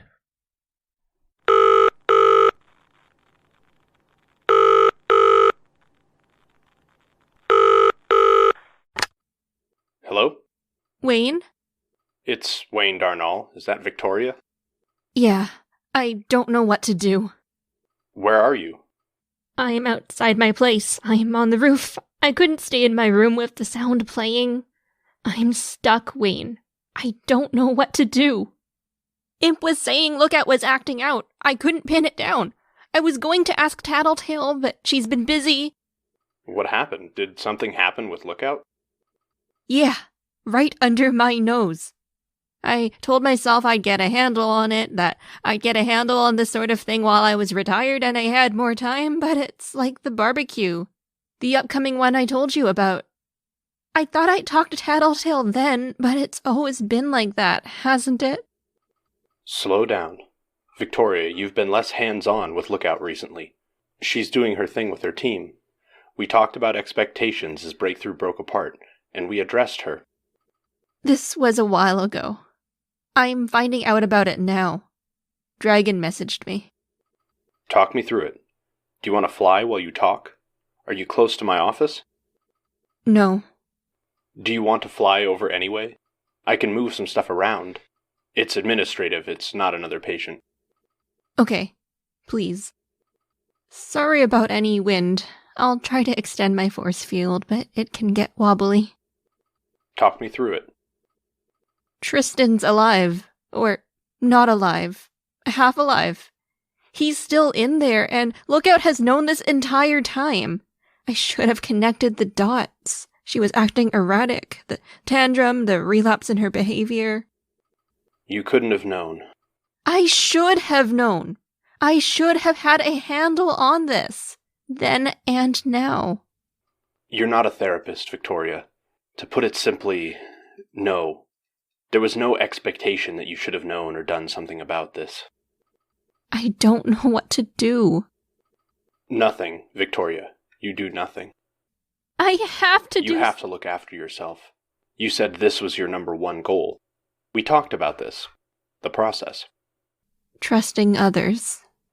Do you know others you can call who are near Lookout right now? Fuck. Fuckity, fuck. This is fucked. Do you know others, Victoria? She connected to Gru. I think he's near her. He gets her, somehow. Good. That's a good call to make. I don't know his number, but I know Imp's. And I have a trainee who I strongly suspect would connect to Lookout in a therapy context. You want to give Lookout to a trainee? Fuck me backwards, Wayne. What's wrong with you? Are Master Stranger protocols needed here? Because sudden violent or sadistic turns in behavior are a big fucking warning sign. She has had some past therapy experience, and experience with children. She's part of the work we're doing to expand our therapy core. I would trust her with my daughter, if I had one. Fuck. Jessica's doing some of the teaching work. It's good, Victoria. Identifying the problem is the first step to fixing it. I'm so worried about Tristan. If he's in there, partially aware, that's nightmarish, and it's a nightmare I know because I was trapped for 2 years, too. Byron's been so fucked up over Tristan dying, and this might destroy him. Their parents. Vista. Everyone. We'll handle that too. For now, keep in mind that as shocking as this is, it puts us in a better place than we were yesterday. Do you know why? You just said identifying the problem. It doesn't fucking feel better, Wayne. Fuck. I know, but there's a process. There are people to fall back on. You've done the essential thing you needed to do, and now you're going to come here. We establish a game plan, prep, take the actions you need to take, like the call to Gru, figure out our new normal, and maintain it. Is this going to be Lookout's future? One incident after another? It's one incident, Victoria. Has there been anything else this year? No, not that I know of. One incident in November. It's late April now. I've looked at her records, and I do believe she is getting better. The process is slow, and when events or relapses do happen, they're so big and dramatic that it can be hard to look past them or keep everything in perspective. But she's on her way. She has a support structure. Yes. I suspect her heart was in the right place. It was. But, fuck. We've been working at training people, making sure there's more to fall back on, being preventative. There are a lot of people with a lot to prove. Lookout will be in good hands. It's not your job to be anything else but a friend and support her. I can hear the implicit. It should never have been your job. Not like that, Victoria. This is a step towards something better. I promise. I don't know, Wayne. Are you even allowed to promise something like that? Yeah. Have I let you down yet? Not really. Fuck. Okay, I am a third of the way to you. I think I'm going to focus on the flying. All right. You can call back if you need. I'm in my office. Thanks. Hanging up now.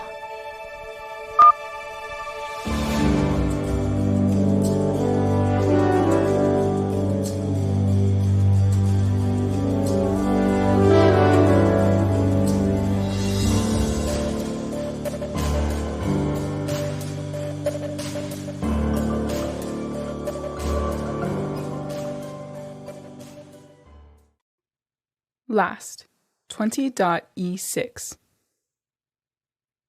It's over for them, and they don't even realize it. The man stood in the center of the crosswalk, arms limp at his sides, his mouth yawning open. He gurgled. Beside him, a woman with gray hair was hunched over, hands to her mouth. The collected members of Erring Right formed a series of loose perimeters, standing amid and in front of vehicles that had all come to a stop. Even now, after the Dreaming Death, Gold Morning, and everything in between, these particular heroes were far from being veterans. They included retired heroes who had come out of retirement, rookies who hadn't wanted to sign on to anything big with big expectations, people who had drifted away from other teams, and those who didn't know what they wanted, except that they wanted safety in numbers. They were large in number, generally speaking. They were dwarfed by Advanced Guard and Foresight, but those teams had organization. Erring Right was something that had formed organically, filled with opposing interests, and, like most large teams, would inevitably fall to pieces. The members would form splinters and then head off in their own directions. That was always going to be the case. This team that Aunt Carol and Uncle Mark had joined to keep brushed up on their skills was never supposed to be something bigger. Even now, there were those who wanted to run or play it safe, those who wanted to make a move sooner than later. Some, Carol, insisted on the most measured approach. Others wanted to do the opposite of measured, because years in the field had taught them to operate on instinct. Capes shifted restlessly, allies looking to allies. Rookies looked to the mentors they had found in the group. Crystal glanced at the other perimeters, other lines of Erring Right's capes at other areas nearby. She then set her gaze forward. Those situations were for them to handle. This pair was for her squad here. Privately, she wouldn't have minded the shoot him now approach, but it wouldn't help anything if she said so out loud. The man smiled, ear to ear, his eyes wide enough to reveal the whites. A gray stain began to spread across the front of his pants, then the back. What began as a leak became a pumping. a stone-gray liquid with the consistency of oatmeal flowing out of his pants leg to pile up around his shoe. Bucketfuls of the stuff filled the one pants leg and then began to flow out of the other. The smile didn't leave his face as fluid bubbled out of his mouth, then ears. His skin distended as the stuff piled up beneath it, his smile remaining so tight that it threatened to tear at his flesh. Skin stretched so tight it was translucent, he began sweating, and the strained-out version of the stuff had an oily sheen. "Can I just shoot him?" Crystal asked. "No," Carol answered, her phone held to her ear. "In the leg, even?" "No, now please, wait. I'm on the phone." Crystal fell silent, watching as the threat mounted and bureaucrats argued over responsibility and risks. The old woman's back was collecting most of the extra matter and tearing her dress as she did so. She sat in an expanding pool of the gray oatmeal, and a stop-start stream of the chunky matter was being deposited in her lap, her head bowed forward, her body rocking. Crystal could see past the dry gray hair and see the rictus grin. Both had already deposited fluids equal or greater to their own body mass around them. Some of the capes on the ground had to shift position as vehicles maneuvered to reverse direction, heading away from the scene. Most were trucks loaded with stuff. Some couldn't retreat at all because there were other battle lines that had formed behind them. 7 people in total were leaking these gray fluids. There was one intersection with 3, and the core of the airing right were preparing to deal with them. 2 here, then 1 at a number of other junctures. "No," Carol said, and it was clear her patience was exhausted. "I don't want to talk to another assistant. I don't care if you're Cape liaison. If you can't make a firm decision, I want to talk to someone who can. Now." The settlement here was only partially complete. Salvaged prefab building sections were combined with tent material to form homes, houses, and businesses. When the wind blew, it picked up the petals of the dandelion-like weeds that had been placed everywhere, and it made the looser parts of the tents flap, especially where a given bit of tent material had been intended to cover an entrance or partition an interior section and now hung free. Buildings rippled with that wind, like they were so far from being solid that this patch of civilization was something that could blow away with one good gust of wind. One explosion. She could see it all playing out from above, her eye half-lidded, her body relaxed, her head primed for that moment she got the signal from Carol and the fight started. Her head was really all she needed to fight. If the fluids were put together with the original body mass of the man and the old woman, they were each triple the size they'd been, and the fluid showed no signs of stopping. The fluid that had settled for a while was changing in composition. Gray, it dried and it cracked, seams and wrinkles spreading across it. "Tom?" Carol asked. "Tom, yes. I won't mince words. If you take 5 more minutes, good people will be dead at the end of this. If you take 15, a lot of people and a lot of property will suffer for the delay. We'll fight defensively, protect what we can, and limit the damage, but we can't and won't take decisive action until we get the go-ahead." Bubbles rose to the surface of the gray oatmeal. They popped as they swelled to a certain size and left either toothy cavities or eyes where they'd been. "Because if we take action and someone gets hurt, your boss or someone close to him will start accusing us of violating promises and being barbaric. We'll answer with video evidence. Airing Right has cameras. We're recording every step of this. Full accountability, and that goes both ways, Tom." Crystal's mom, floating a bit above her, looked down, at the same time Crystal looked up. The man's stomach tore open, the gray stuff spilling out, foaming, and gushing from the intestines and organs that had torn apart. Blood and the red edges of torn flesh and internals mingled with the gray oatmeal. Teeth began to protrude from the edges of the wound, the portion of the midsection that was nearly torn in half becoming a mouth. Intestines joined with the gray oatmeal to form a tongue with flesh like an elephant's skin. It felt wrong, standing back and letting this happen. "Someone just died. One of the aggressors." Carol spoke into the phone, her tone dispassionate. "More are about to." It felt wrong, but the people had died the instant they'd been afflicted. There was no cure. "I'm not trying to force your hand in a moment of crisis," Carol said. "We reached out weeks ago about whether you would be open to intervention. There are records of this. There are records of this present moment, both on camera and recorded sound." Crystal dove as the man lurched, stubby, over-thick legs stomping, one arm serving as a third leg to give him balance, his mouth yawning open and the tongue extending. Her mother was right above her. "Don't attack!" one of the other Erring Right members called out. Crystal rolled her eye a little and reached out to press a force field into existence. She likened it to drawing a line in the air with her finger, but the line was real and three-dimensional, and her finger wasn't. It got a little more wobbly in terms of raw durability as it got further from her, but she didn't need much. A sheet of translucent red to bar his way. He crashed into and through it, but his momentum was broken.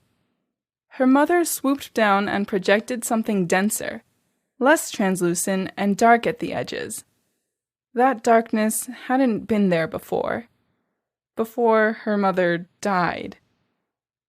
The man pounded on the force field. Crystal placed another right in front of it for the added security. The old woman, hunched over, was gripping her forearms. Fingers bent, twisted, and then dug in, tearing at flesh. She broke her own bones, and the gray shit flowed through the open wounds as she pulled forearms away from elbows. The gray junk crawled through the stringy mess that extended from the two parts of the arm, inflating and extending it. She lurched to her feet, her legs bound up in a skirt of the mess, and when she let go of her forearms, the gray stuff was solid enough that they remained extended. "Brandish!" Someone from one of the other camps had run over. "Luck!" Carol shook her head. The cape remained where he was. There were sounds of distant chaos. Crystal focused on keeping her force field up. She could still hear Carol, who wasn't going out of her way to keep the conversation quiet. "That's your decision. We've covered our bases. You decide. Did you cover yours?"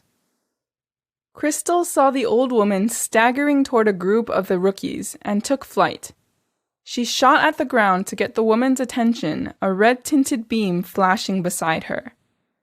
The woman lunged, hurling herself at the corner of a building, then using the strength of her elongated arms to hurl herself out in Crystal's direction. Spheres were a strong shape. There was no weak point at which the force field had more or less tension. The matrix was even. As the old woman collided with it, slamming a claw into it, Crystal could feel the force extend all the way around the bubble.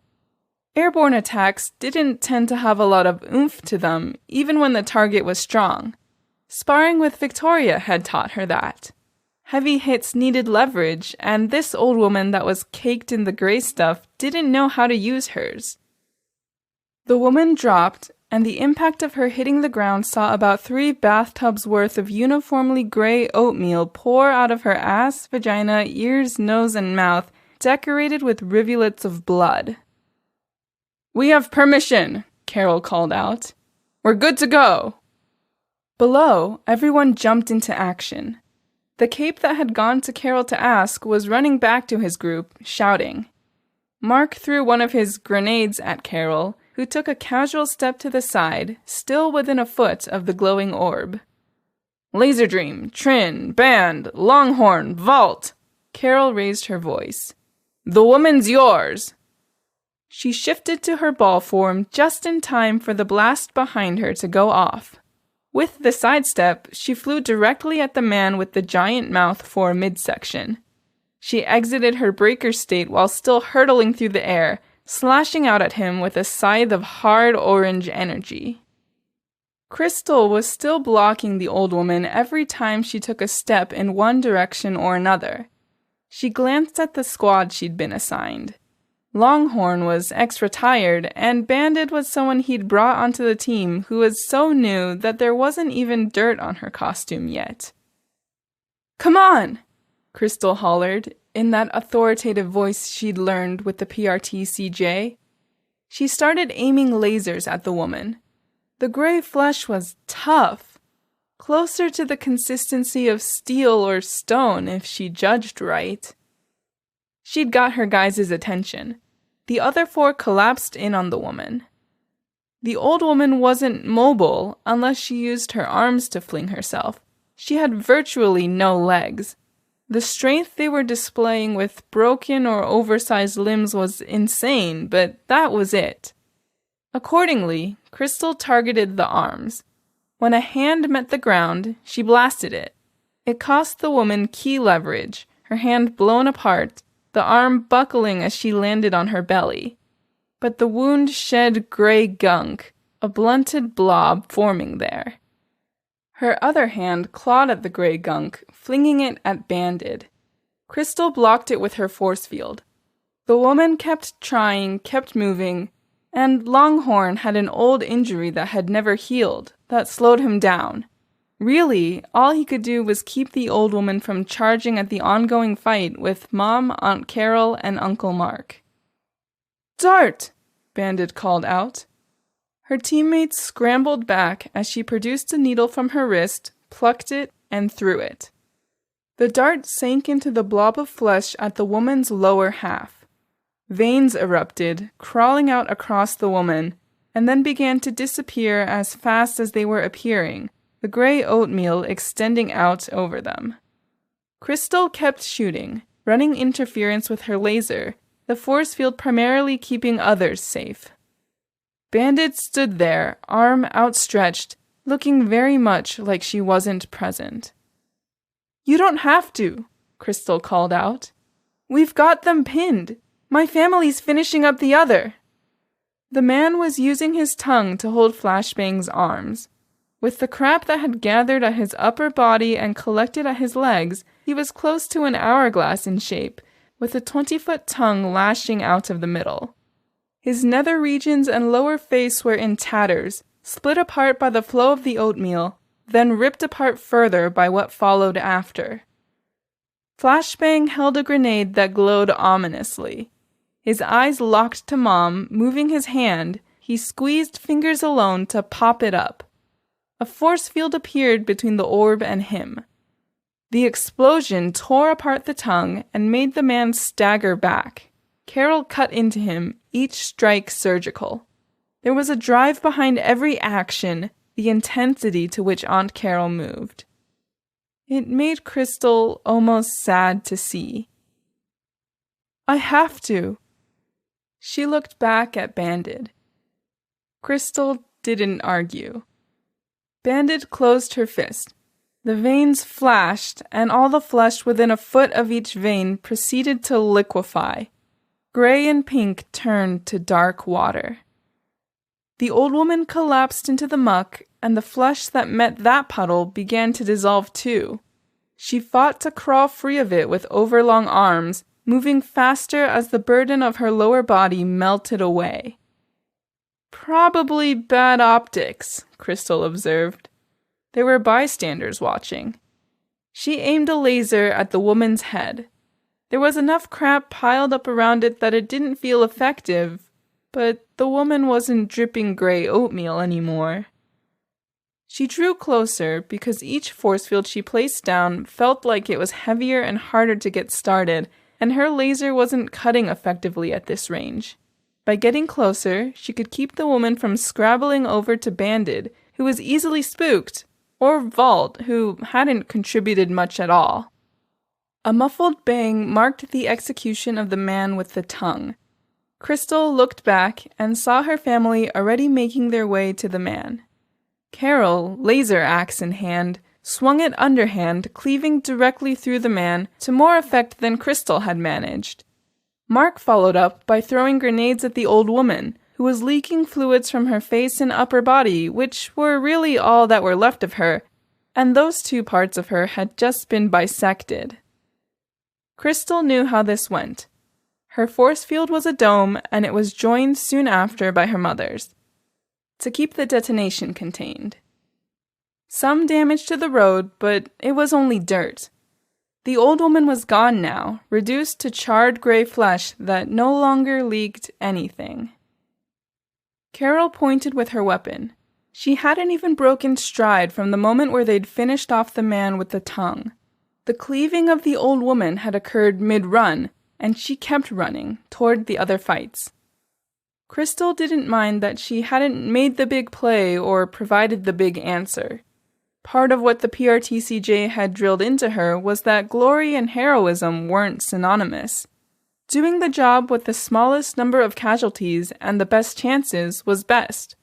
If she had to fight the next 100 threats like this, hemming them in and shooting strategically, she would. She wasn't here to stay. This team wasn't holding together, and she didn't imagine she would find her fit here even if it did manage to keep from splintering. She began shooting as their amassed team went after more of the afflicted. Carol, who was so insistent on doing things by the books, stuck to a play Crystal had seen on her first night in costume, a sprint that threatened to spend all her energy, moving not in a straight line but a gentle bow-shaped curve. There was a familiarity there, with an emphasis on the familia. Crystal, Mark, and Crystal's mom all knew that Aunt Carol would do that. If an enemy ever studied their playbook, they'd learn to anticipate it, but New Wave had always hit hard enough that there weren't many enemies they had to fight more than the once. When and if they did fight such an enemy, they changed it up. Carol sought her glory in this moment. She sought the easy coordination with Mark, the backup that Mom provided up in the air, the firepower and extra force fields from Crystal herself. In this moment, Aunt Carol seemed unambiguously happy. Unambiguously herself. At the same time, Mark measured out his blasts, thinking about things every step of the way. While his wife lunged in, he sought defense, kept an eye on escape routes. Crystal's mom, at the same time, was enigmatic, her expression unreadable, even as the way she fought was so normal. Flummox was injured, and Aunt Carol was stepping up the leadership duties for Airing Wright in his place. It was obvious to all that Aunt Carol was looking to take over. The other leadership contenders weren't equipped to challenge her for the title. Crystal had little doubt that her Aunt Carol would accept the splintering of the group as she assumed control, or that she had a plan and an approach in mind for how to handle each person that stayed, and she would already know who would stay and who would leave. With her family at her back, Aunt Carol sought to transform this ragtag team into something with more impact. She knew Crystal was thinking of leaving, had asked for a bit more time, which was more evidence that she had this all planned out. Except she didn't have her family at her back. Crystal would stay long enough for Aunt Carol to get established as the presumptive leader. Aunt Carol could get settled from there. But my mom? Crystal watched her mother fight, timing her lasers around Crystal's own barrage to fill in gaps or be more surgical. Crystal met her mother's eyes and saw the purple irises, the black whites. Uncle Mark? Uncle Mark hurled his grenades. He'd fought for over a decade alongside Aunt Carol. They knew one another's tempo. Aunt Carol knew when a glowing orb was coming her way, and Uncle Mark knew when she'd be leaving an area, when that towering blob of two fused-together civilians would be turning away. He was already throwing, the blast knocking the towering thing over. He found comfort in the teamwork, but there was no joy in it. Not that joy was exactly right when innocents were hurting and dying, but there should have been some satisfaction. His explosion should have grabbed at Crystal's focus, distracted, but they were background noise now. "The situation's handled," Carol called out. "This is a distraction, and she'll be making a move elsewhere. I want banded with me, Flashbang, Crystal, Lady Photon, Spindle. We're going after Bitter Pill." Crystal and her mom descended. They landed by Uncle Mark. "No luck?" Uncle Mark asked, quiet. Crystal shook her head. "I don't think she left. Nobody on the road." He leaned in to whisper something to Aunt Carol, who nodded. The assembly of Erring Right was standing outside the lab. Police ventured inside. They'd got the briefing when the 5 people yesterday had got sick and mutated. Today it had been 7. The screens in Bitter Pill's lab revealed that she'd had enough security cameras around the areas to see them coming, searching for her. Margaret Madewell was the leader of this particular settlement. She'd named the area Byers. "Bitter Pill has targeted 12 individuals," Aunt Carol said. 5 yesterday, 7 today. You read our briefing? "I had other priorities," Margaret Madewell said, her arms folded. "Nanomachines pulled fats and proteins apart and reconstituted them into something far stronger and more extensive. If we aren't invited to see this through and pursue Bitter Pill," Margaret Madewell frowned, "you'll want to pass on what we sent you to whoever does. Lancet is giving the police a tour right now, explaining the lab, what to watch out for, what to sequester. You'll want to pour concrete if you can." "We need the concrete we have." "Then hire capes to wipe the site," Uncle Mark said, more brusque than necessary. "We'll figure it out," Margaret Madewell said. "Would you object to us preparing and mobilizing to go after Bitter Pill? She should still be around." The woman didn't flinch. "My officers think she left the area. You would be throwing your weight around for no benefit." "Our flyers did a sweep. There's no sight of her." "Our police did a sweep here. If you're saying they're wrong about this, you're calling them and the would-be witnesses liars." Aunt Carol paused, then composed herself. "We'll leave you contact information then. If you have any questions or want help, we'll provide it. I'll send it to you and your staff." "There's no need. She's gone. She has no reason to return." "She's a tinker. She'll want to reclaim what she left behind. She has a need for resources, and that's easiest to do in places she knows." "Noted," Margaret Madewell said. "But I trust my officers who say she left." "Understood," Aunt Carol told her. "As to the last part of our deal?" "We made no deal." "Your aide agreed that you'd tell us a good place to get lunch when this was over." Carol's tone was light, easy, but her posture was rigid. This was a power play. "A joke, nothing more.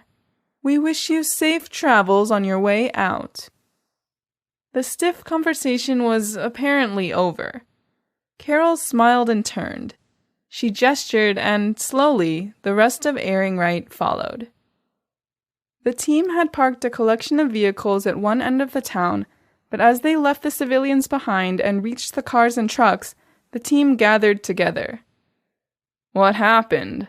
Longhorn asked. "She's in league with Pill?" Spindle asked. "Anti-parahuman," Aunt Carol said. "The cameras we invested in are paying for themselves. She needed our help, but wanted to claim she didn't ask for it. When she was cornered, she let us make our move and take our win, but she doesn't want us sticking around to claim it." "The lunch?" Uncle Mark asked. "I thought it'd be points for us if we stuck around, invited people to eat with us, making ourselves seem more approachable." He nodded. "It's not worth the fight. She'll use her police and conscripted citizens to try to take on Bitter Pill. If we stay, we'll end up fighting Madewell every step of the way, and we'll be labeled tyrants." "There are people here who will get hurt." Orr spoke through his helmet, his voice muffled. "I told her I'd send our information to her and her aides. The aides can call us if they need us.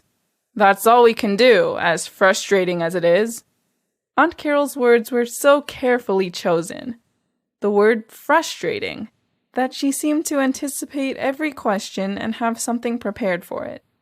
"We'll debrief when we get back to Fairhope," Aunt Carol said. "We'll discuss with Flummox and figure out our next steps." That, too, was a carefully chosen statement.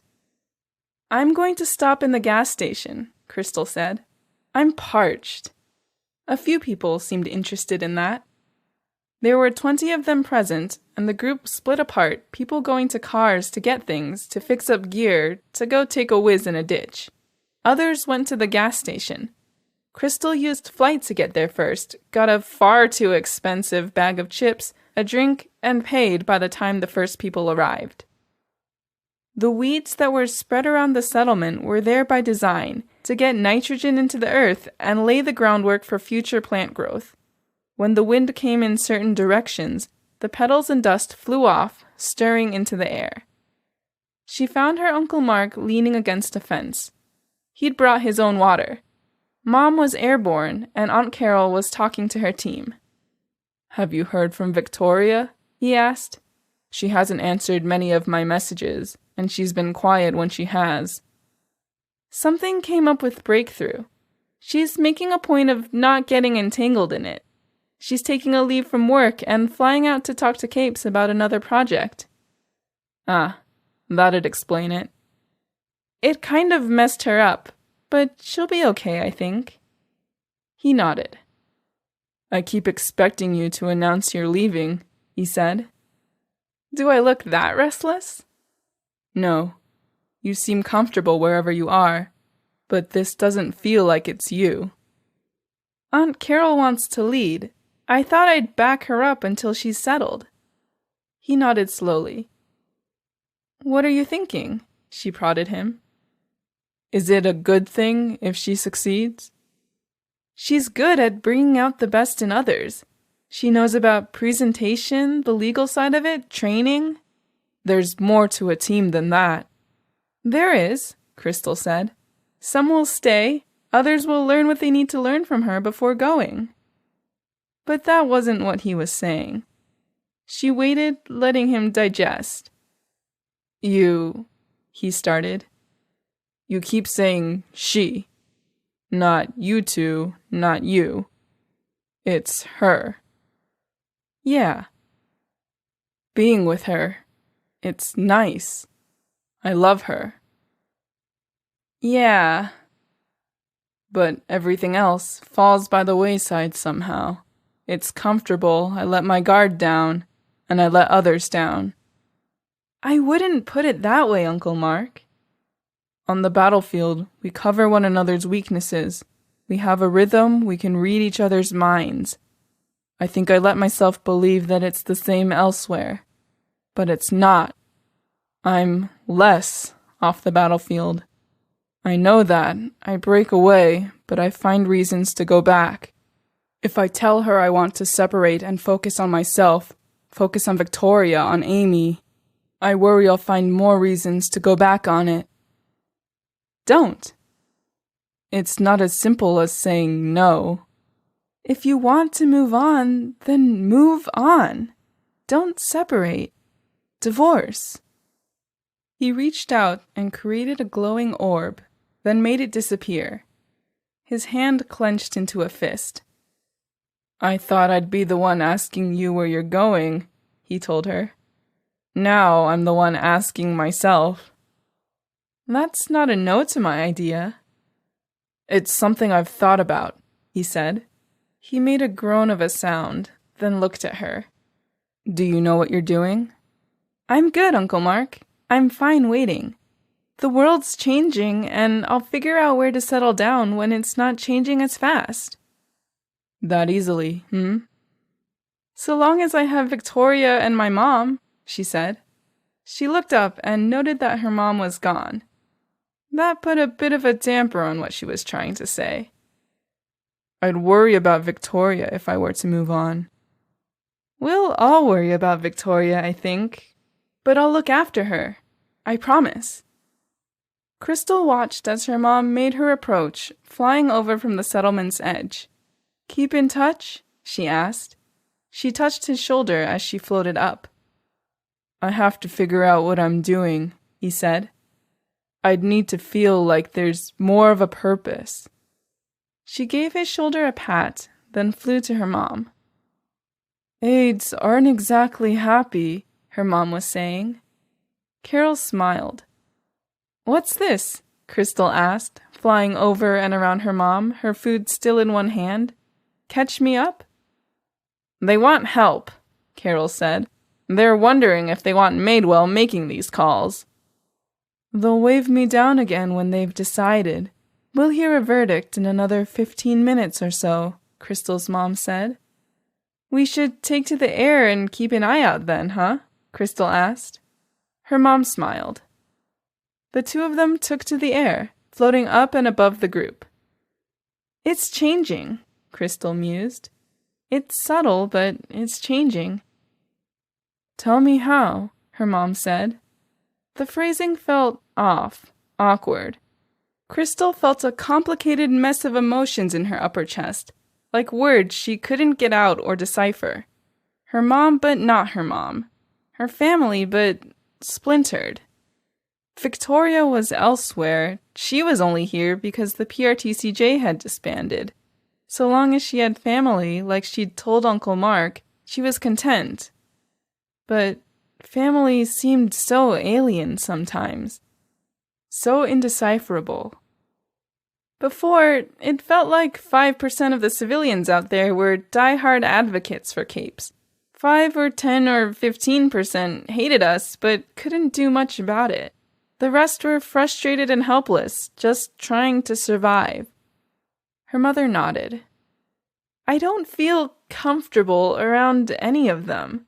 The advocates, the helpless, the ones that hate us. I kind of just left."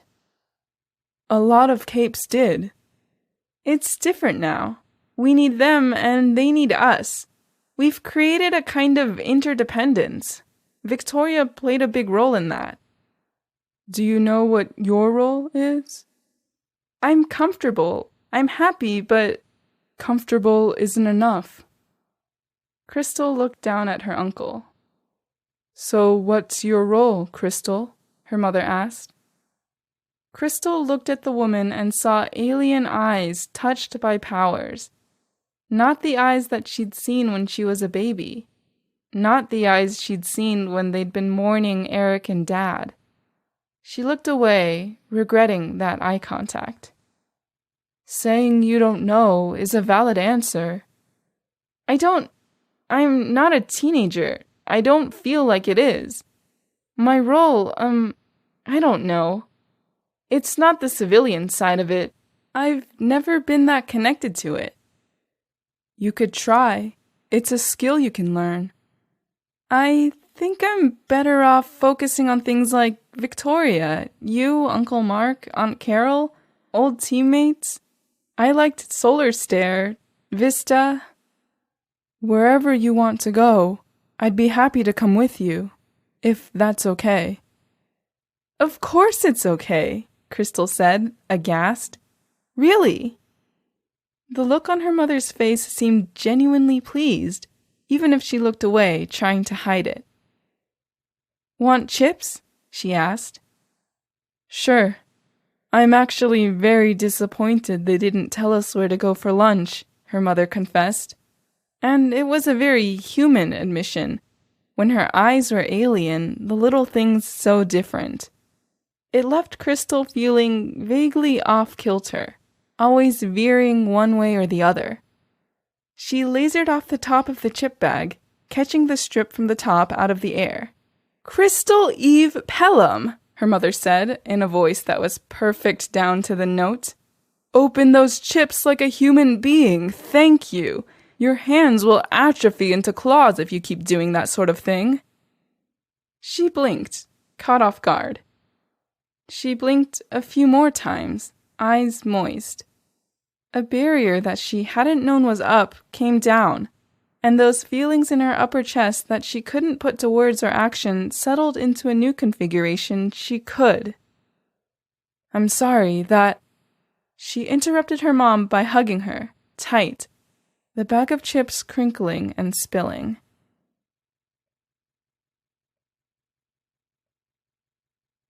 Hey, Crystal! Hey, Triple.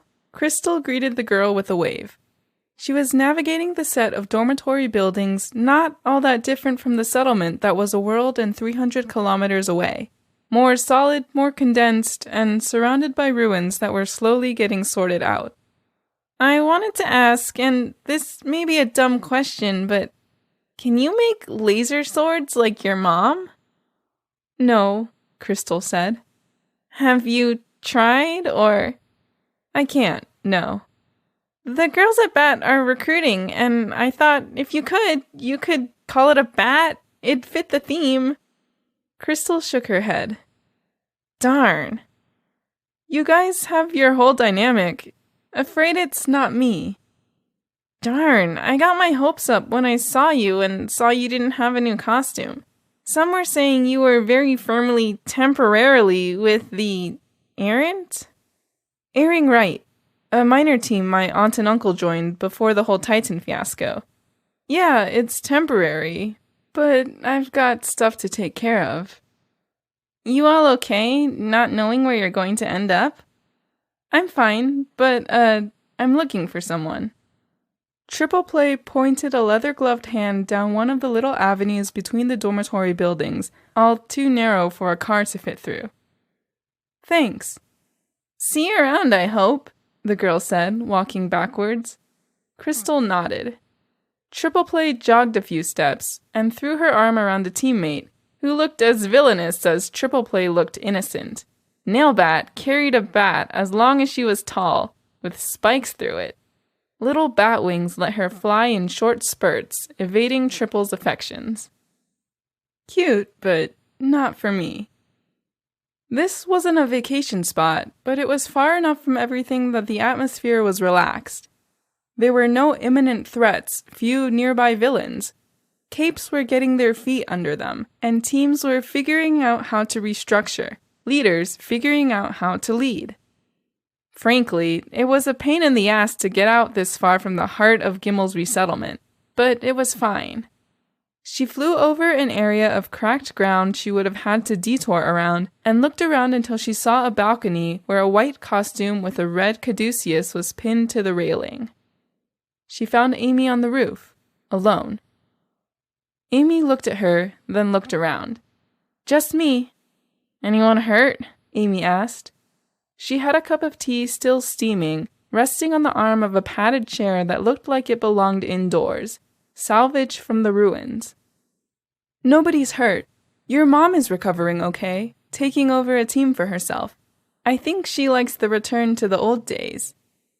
Then why the visit? Amy asked. Because I've decided part of what I'm doing is taking care of people. Because family is important to me, and you don't see me as family, do you? Victoria's family. If I keep tabs on you, then she doesn't have to. Amy frowned. She'd been in the sun a fair bit recently, and it brought out her freckles, dark against brown skin. Her hair was loose and shaggy.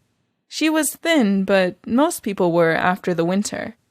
The chips Crystal had spilled earlier in the day had been a luxury good. Looking at Amy more intently, she wondered if that was the entirety of it. Are you taking care of yourself? Surviving, going to therapy. I spend a whole day traveling, stay overnight, buy things they need here, and spend a whole day traveling back. Every week. I feel like shit for 3 or 4 days after, get a day off feeling awful, and then repeat the process. Any friends here? Crystal asked.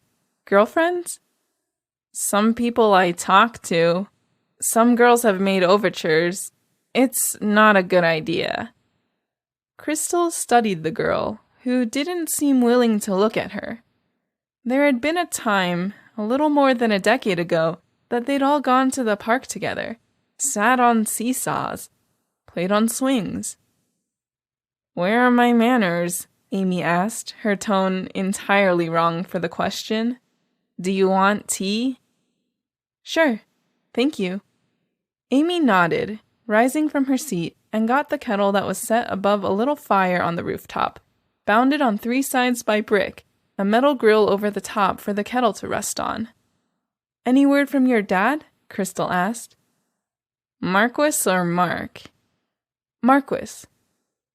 No. He's picked up the villain thing again. He's gathering people around him. Pretty women, naive villain boys who look up to him. I haven't heard from Mark either. He's there for you if you want it. Amy made a face. She poured a mug of tea, then carried it over. Crystal was careful as she accepted it. She wanted to grip the mug, but the mug itself was hot, and her instincts made her shy of touching Amy's hand with the one finger she'd replaced that wasn't tattooed. She created a force field table instead, aware her mother would wag a finger at her. She smiled a bit at that thought. He's divorcing Carol, she said, looking down into the mug. Good, Amy said, perfunctory. She settled back into the chair. Just like that. Your parents, and... It's good, Amy said, and it sounded like she was putting effort into being genuine, into emoting. She's not good for him. He's not good for her. I'm not good for Victoria. It's a mess. We're a broken family. The words were so bitter. Whenever I'm with Carol and Mark, it's hard to think, Crystal said. There are dynamics, there's things left unsaid. It's heavy. I feel like I'm always waiting for the other shoe to drop. My life from age 6 to 17, pretty much. Yeah, Crystal said. She wasn't sure how to sustain this conversation. They drank tea for a minute. I spend half a day talking about myself during those therapy sessions once a week. I'm tired of discussing me. What are you up to? Not much. Helping Aunt Carol with her team, then moving on. Checking on people, spending time with my mom. We got an apartment together in this building without stairs or an elevator. It's awesome and awful in equal measure. Who wants to live with their mom at my age? Any upcoming events? Amy asked. I was wondering if you'd bring up the party for Vista, Amy said, not making eye contact. Old Brockton Bay people, breakthrough, associated friends. Heard about that, huh? It's mostly capes here. Word gets around. I guess I don't get an invite. Unless that's why you're here? Crystal opened her mouth, trying to find words. I know I don't get an invite. I'm well aware, Amy said. Yeah. Whenever I get a drive into Gimel proper, I worry I'm going to run into Victoria. I look over my shoulder, and I worry I'm going to be my worst possible self again. Or she'll make true on her promise to try to drop something on me again, like she did while fighting the Simurgh, or someone she's told about me will assume I'm a monster when I'm just an idiot who's done something monstrous. She's spent a lot of time looking over her shoulder too, Ames. Amy nodded, staring at the ground. She took a drink from her mug and found it empty. She set it down with more force than necessary. Crystal broke the silence, venturing, If you want pity, I don't know if I can spare it. You're not the victim here, Amy. I have to catch myself when I start thinking that I'm working hard, I'm making sacrifices, I'm spending days getting to and from therapy while living far enough away from everything because Gimel's small right now, you know? There aren't that many settlements. It's easy to run into people when it's mostly just the Capes and a couple 100,000 relatives and friends sticking around. I respect the effort, Crystal said. I do mean that. She'd be relieved to know you were taking those steps to stay out of her way. She would be? Not will be? She'd be bothered if I told her we met. She's told me she doesn't want to know. Amy nodded, expression sullen. Her fingers ran over her tattoos. I want to do the hospital thing again, but I think I've burned that bridge. I'm stable, I've practiced on hurt animals, but I can't go to where patients are. She huffed out a laugh. What? Crystal asked. The way Victoria's been getting hurt, it's inevitable I'd bump into her at a hospital. No injuries recently, Crystal said. No? Amy asked. She looked up to meet Crystal's eye. I'm not expanding on that. I'd hope you'd get the okay from your therapist before doing anything. I would. Covered that before the animal healing. Good, Crystal said. Amy nodded. The silence stretched between them. As it did, Amy seemed to draw into herself, fraction by fraction. Abruptly, Amy stood up, rubbing at her collar. Looking up at you was giving me a crick in the neck. If you came to check on me, you've done your duty. I'm sticking with it. I'm staying out of her way, as much as that leaves me cornered, nowhere to go. I'm sufficiently miserable, so, people can be happy about that. I don't think anyone wants you to be miserable, Amy. Amy made a face, shrugging, and paced on the rooftop of her apartment. She went to the kettle and filled it. Crystal remained where she was, sipping at her tea. There were leaves in the bottom of the mug, so she had to be careful she didn't drink them. You can go, I said. Crystal put the mug down. Uncle Mark isn't sure where he wants to end up either. Uh-huh, Amy said. She looked annoyed at this point. I told him he should move on, that he needs to break the cycle. He does care about you, and he's not the worst parent ever when he's separate from Carol. It didn't suck in those years before the barbecue. What if you left? Catch a flight, cross the ocean? There's a hospital there, there's a settlement. Would I be going there as a healer or a patient? Amy asked, her smile wry.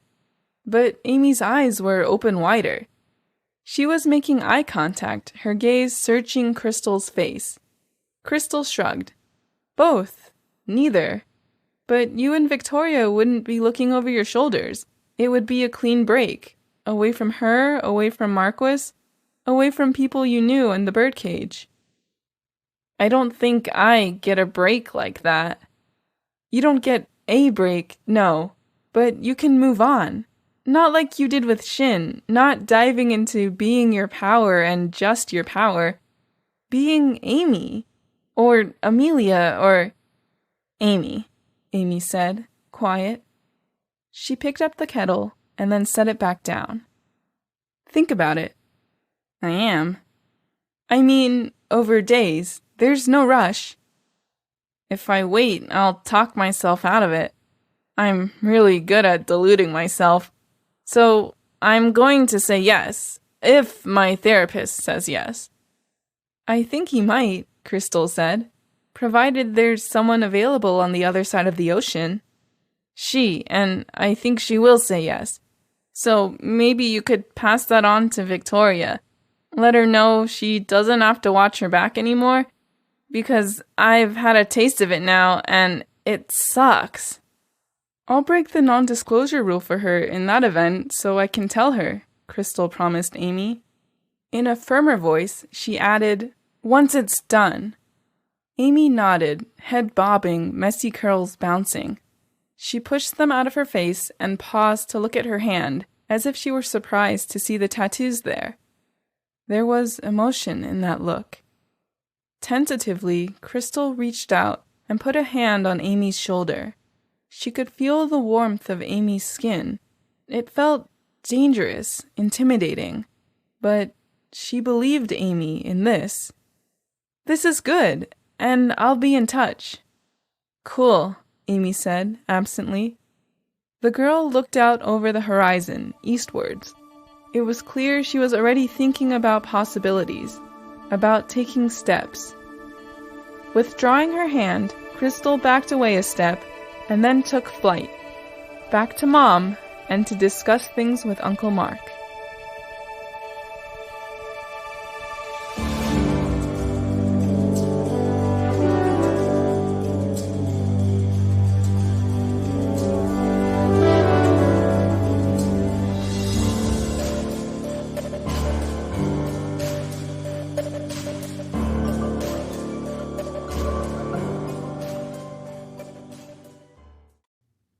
Arc 20.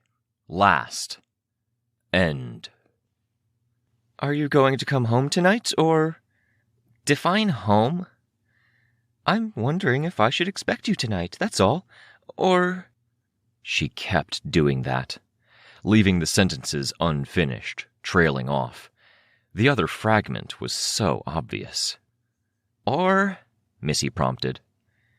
Will you be seeing your father instead? Missy held back a sigh. By asking, she'd given her mother permission to bring it up. No? Oh, good. I had a hard time finding the ingredients to make cake, but Jane gave me a recipe for a 3-ingredient cheesecake. I'll have to put it together this afternoon, because Jane says it doesn't freeze right. Her mom had a gleam of victory in her eyes as she went on.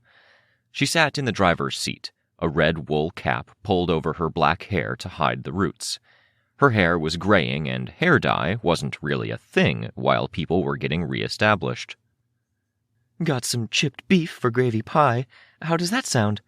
I know it's not your favorite, but given circumstances, do you think? That sounds good. I like cheesecake. Gravy pie sounds nice, Missy said. But? I'm going to have dinner with my friends. A bunch of the old heroes and people from Brockton Bay. Then work, I think. Work? On your birthday? Is this your boss being ridiculous again? Ugh. Missy wasn't really going to work, but now she had to commit. I barely come to your place anymore.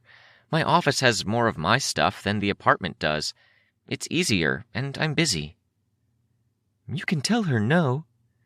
My boss was Narwhal, Mom, and she's not exactly my boss anymore. I got a promotion. I told you about that. Narwhal? Her mom shook her head. I still can't wrap my head around it. Now, was she Protectorate or Guild? She was both. A lot of international work. The Guild went all over the place, primarily to tackle human rights abuses, parahuman warlords, be heroes to places without heroes. Then she did the Protectorate thing, too. Does she even sleep? I honestly don't know, Missy admitted. She was a bit annoyed with the conversation. She'd had too many ones like it. Miss Militia doesn't. Neither do Dragon or Defiant. You can't be that, Ms., her mom said. I know. Not until I can get an appointment with Defiant and get a chip in my brain like the other team leaders and make it so I don't have to sleep ever again. That's not funny, her mom said. Missy smiled, glancing out the window. The car had been stopped for a few minutes now. People were milling around. It is a joke? Yeah? I want you to have a full life. I had so many doubts when we agreed to send you to the wards. I know, Mom, Missy replied. She wondered if she could get away with opening the door and escaping now, lying and saying she was in a rush. She'd heard her mom talk about this 100 times. The doubts her mom had experienced, the agony her mom had felt, how scared her mom had been, how her mom had waited up at night. I feel like you never came back after we left you there. I know, but I'm here. 7 years and 1 month later. And you got promoted. Does that mean more danger? Missy tilted her head to one side, giving her mother a searching look. Her mom didn't tend to ask about this stuff. She'd glossed over the promotion a minute ago, and Missy had figured that was it. Her mom prodded her. You're not answering. I was there for Leviathan, Mom, and the Slaughterhouse 9, and Scion, and the Titans, and the Seamorg. What do you think I'm going to be doing? I don't know, but I don't know about a lot of this stuff. It feels like you're getting further away. You don't usually ask about it. You did when I was a kid, but then you made some comments in the WDiv meeting coordinating between the PRT and you and my teachers, saying Dad had custody of me and I'd started staying late and working longer and you were worried. That was nothing. It was one comment. If your dad had deigned to attend, he could have said something. It was a thing, Mom. I wanted to sink down into my seat and scamper under the table to get to the door. I was so embarrassed. Because they have mandatory reporting, and the youth guard picked it up. The PRT staff was walking on eggshells and being super careful with me for months after. I can't understand how they'd be that bothered by you working overtime and then let you suit up and go fight Leviathan. I volunteered. I lied and said you and Dad gave your permission. Things were hectic enough they didn't check. I think they didn't want to check, because they needed every body on the ground they could get. I wish your dad hadn't let you go that morning. You let me go too, kinda. The phone call, remember? It's more that you changed after. A light went out. A light went out in me in the weeks before I got my powers. There were less primary colors in the world after that. But I've tried to explain that to you and get you to own up to your part in it, and it's useless. Problem is, when the light goes out, you can get used to it. But then a crisis hits and you're fumbling for something, and that's when you realize how much you needed that light. I lost my friends, my first crush, Missy volunteered. I know. Did you know I killed someone? A stricken expression crossed her mom's face. That day, Bastion gave the order to bury him with Leviathan. I always wondered if they passed on word to you. There wasn't much communication in the weeks and months after. So much happened. What happened? Did they do anything, or did I miss something? Missy shook her head. No, yes. It was a thing that happened. One of a lot. I could tell you stories for days. I could show you scars. I tried, but it was uncharted territory. I couldn't talk to your aunt or Jane or any other parents about this stuff. You didn't want me talking to the parents of the other wards. Are you mad? I'm not sure what to say. There were 100 things Missy wanted to say. Some were angry. Some were disappointed. I'm 18. I'm free and clear, and leading my own warden team. I can tell you stuff. I will. Stuff that would have made you hold me back or play the card where you're a mom and I was technically a minor. I never wanted to hold you back. When you hear some of the stories, you'd wished you had. Missy said it with a smile, but her mom wasn't smiling. I don't know what to say. Sorry? Good luck? I don't know what to say either, Missy admitted. Except that this is me. It's been me all along. Hi. Everything about you and me doesn't have to change all of a sudden just because you're 18. It kinda does, Missy suggested with a quizzical tone and a shrug. I'm going to go do my own thing, like I've been doing for a while now. Today, that's hanging out with friends, maybe have a few drinks. Don't worry, I'll be careful. I have a few of the people in my team coming. I don't want to embarrass myself in front of them. And then you go to work? It's an image I hate. You in a dark office building. Tent. And if I'm being totally honest with you, which I'm trying to be, making sure you have most of the information so you can decide how you want to respond, I hope to be hanging out with my boyfriend. I see, her mom said with a hint of disapproval in her tone. So, don't worry. I won't be alone. I'm going to be a bit of a teenager and celebrate how far we've come. If he wasn't such a nice boy, I'd have something to say. But you can tell him I'm trusting him to be on his best behavior. Sure, Missy replied. Nope. After a night of being unable to do anything to him at the party, I'm going to use my powers to get his clothes off him faster, turn the cot in the corner of my office tent into an ultra king size, and keep him busy until sunrise. Best behavior. I did like his parents. Sweet people. Smart. I'm glad. They had their reservations about you and Dad, but whatever. I think I should get going in a second. I don't want to miss her. I do wish he wasn't such a good match for you. Huh? What?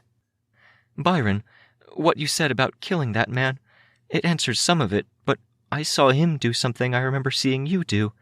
Staring off into space with a look in his eyes like he could see something that was deeper and darker than a boy his age should be exposed to. I mean, he was still mourning his brother. That's it, isn't it? So much death. It is what it is, and I really should, please? Her mother's hand reached out to take hold of her wrist, and with some rearrangement of grip, took Missy's hand in her own, squeezing. I do love you. I love you too. That night, when we all thought it might be over, the woman from the wardens came and told us the decision we had to make. I just knew you'd be doing that, just like you were walking while you were talking to me on the phone on your way to fight Leviathan. I remember seeing that dark look in your eyes, and I was so scared it would get darker still.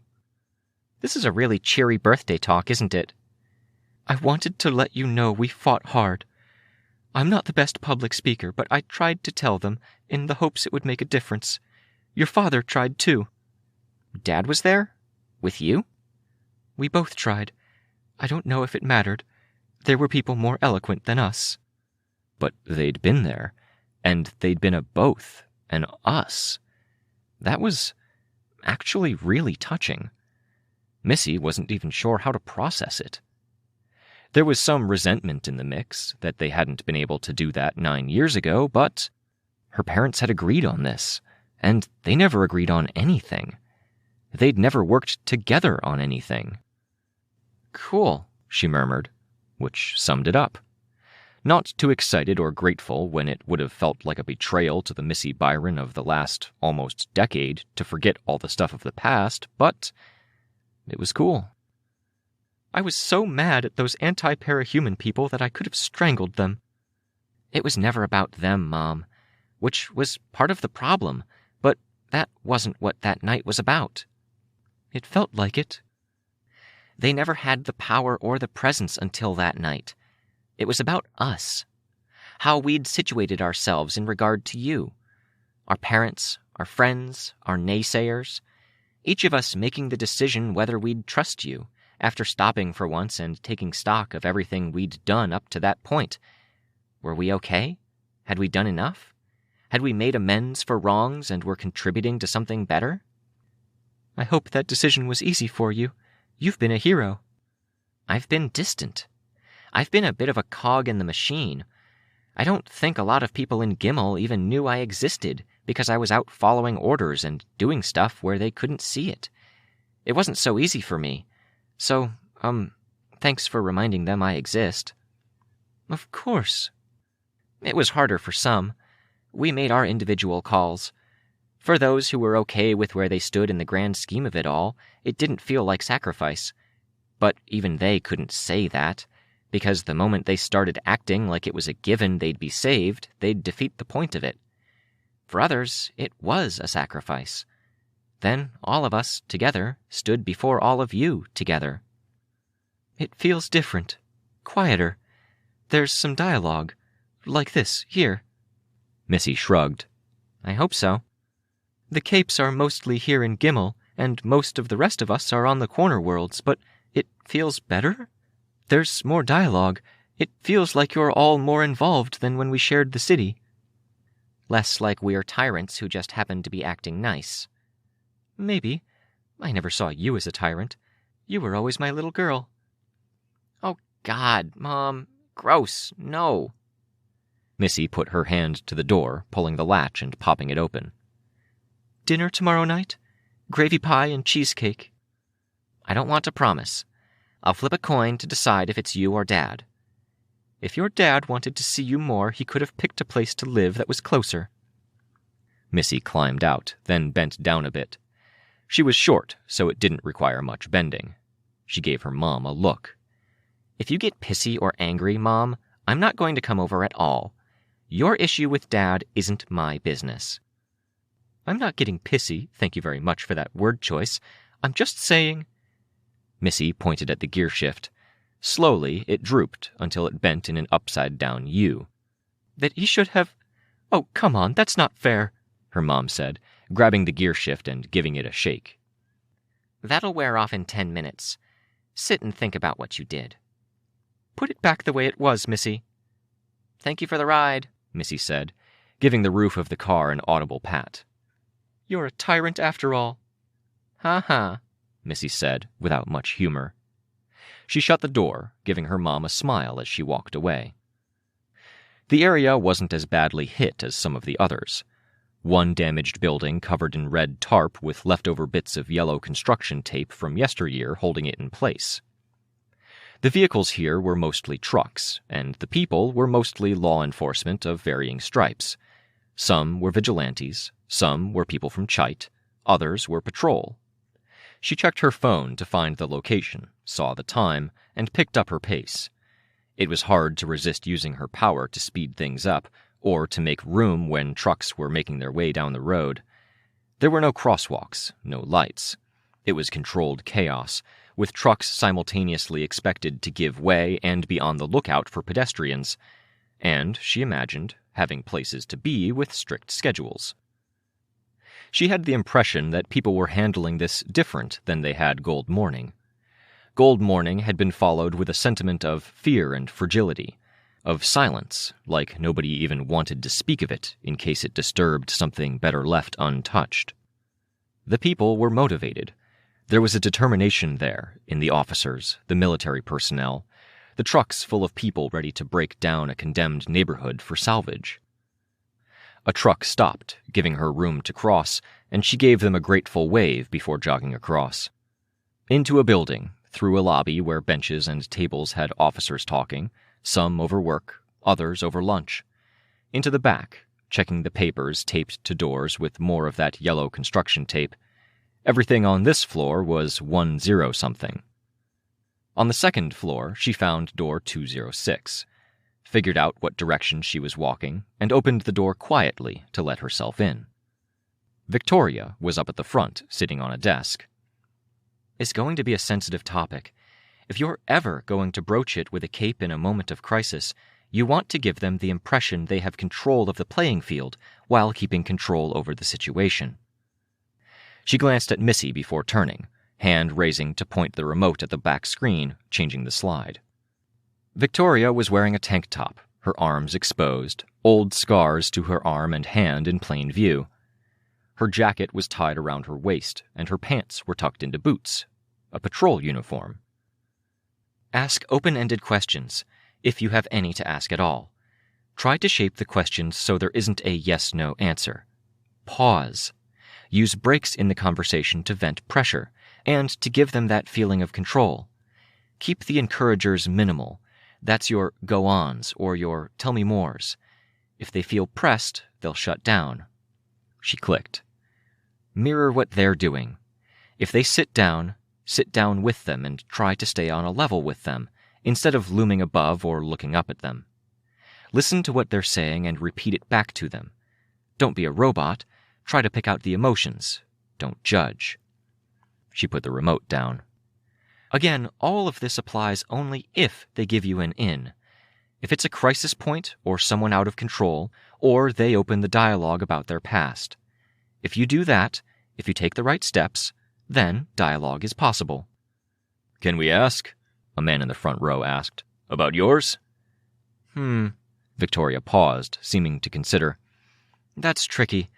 At the end of the day, a trigger event is rooted in a whole lot of personal history, and I'm not that comfortable laying my soul that bare. The man nodded.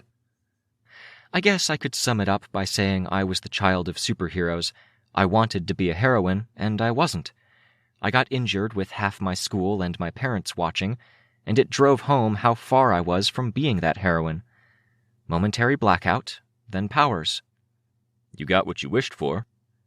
Aha, Victoria said, her smile wry, her head shaking a little. There's always irony. A teammate of mine used to say, that would be too easy, when talking about his powers and situation. There's always a catch, or a hidden struggle, or a parallel between the power and the moment that the powers came out. Can we use that? a man in the back row asked, a chubby, middle-aged guy. Use? Elaborate? The trigger.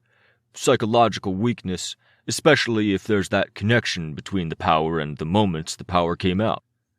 You'll want to look up the session ranges, Victoria said. Put someone into mindset close to where they were at the trigger event, they get stronger. Don't push that button unless you want to deal with someone who's going to be more emotional and more in tune with their powers. As a case in point, even talking about my background helps me get to a point where I can bring out my invisible friend here, sending that force field that's meant to protect me out to do other things. A little shaky, but usable. The papers beside Victoria moved, all together, all in a mostly tidy pile.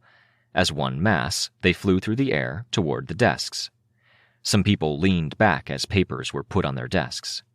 Trust me, Wade, you don't want any cape you've just pissed off pulling new tricks out of their sleeves. Or, to pull on an example from a new cape the wardens brought in last week, figuring out they can make you permanently blind, deaf, and paralyzed without needing to touch you first. Got it.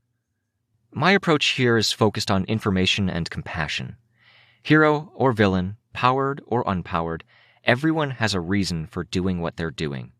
Everyone's going through something. Stay mindful of that, especially when dealing with capes. The invisible Victoria finished handing out the papers. One was offered to Missy, who waved it off. She saw a smile on Victoria's face. Those pamphlets I just handed out have some of the more critical slides, talking points, and then secondary research. On the topic of session ranges, I know some of you want references from Captain Gale and I. I have a list of supplementary topics that include those ranges. You can go to the library, print out any of the articles from the list. Do a write-up on it with the format I outlined. Show you're engaging with the work, we'll oblige. Missy watched, listening as there were a few final questions. Thank you, everyone. I'm available by email if you have questions, and I'll be sitting with Gale during her office hours if you want to ask those questions in person or hear battle stories. If you found this useful in any way, please let Gale know. I'd love to make this temporary lecture series a permanent thing. The men and women in the class began getting out of their seats. Pamphlets jammed into bags or rolled up and held in hand. There seemed to be a good hum to the murmur of conversation. Missy walked down the aisle, in the opposite direction of the people departing. At least here, her instinct to use her power wasn't as bad. It never worked quite as well, even when people were close to the area she was working on. Look at you. I love the dress, Victoria said. You're usually wearing scrubs. Missy looked down, hand going to her stomach. She wore a short dress that was green except where the light caught it, where it became gold. She wore a heavy army coat with it, with a keen awareness of the contrast. She'd also done her eyeliner, and her hair was shaggy with texturing clay to help differentiate it from her cleaner-cut hero persona. I'll ditch the jacket when we get where we're going. I need to change too, Victoria said. Sorry, I know you want to get going. Nah, they're all going to take a while, Missy said. That's why I came here first. We can take our time. I'm not even your first choice. I'm stung. Rachel has dibs, if she wants it, but she's not taking any roads to get there, and my mom offered to drop me off. Oh, fun. It was nice, actually. We had a good chat. Some of the usual, but good. And your lecture was good. People seemed interested. Nobody was falling asleep. The first part was better. I talked about the dreaming death and where we're going after that. The last part was more bullet points I couldn't stick anywhere else. You're giving adults homework, though. That can't go over well. It was Captain Gale's suggestion. People are bored, and we can't give all the references they want for some of the positions. Mostly, I wanted an excuse to make other people print out the old case files and power testing reports. Defray the costs of getting my office stocked up.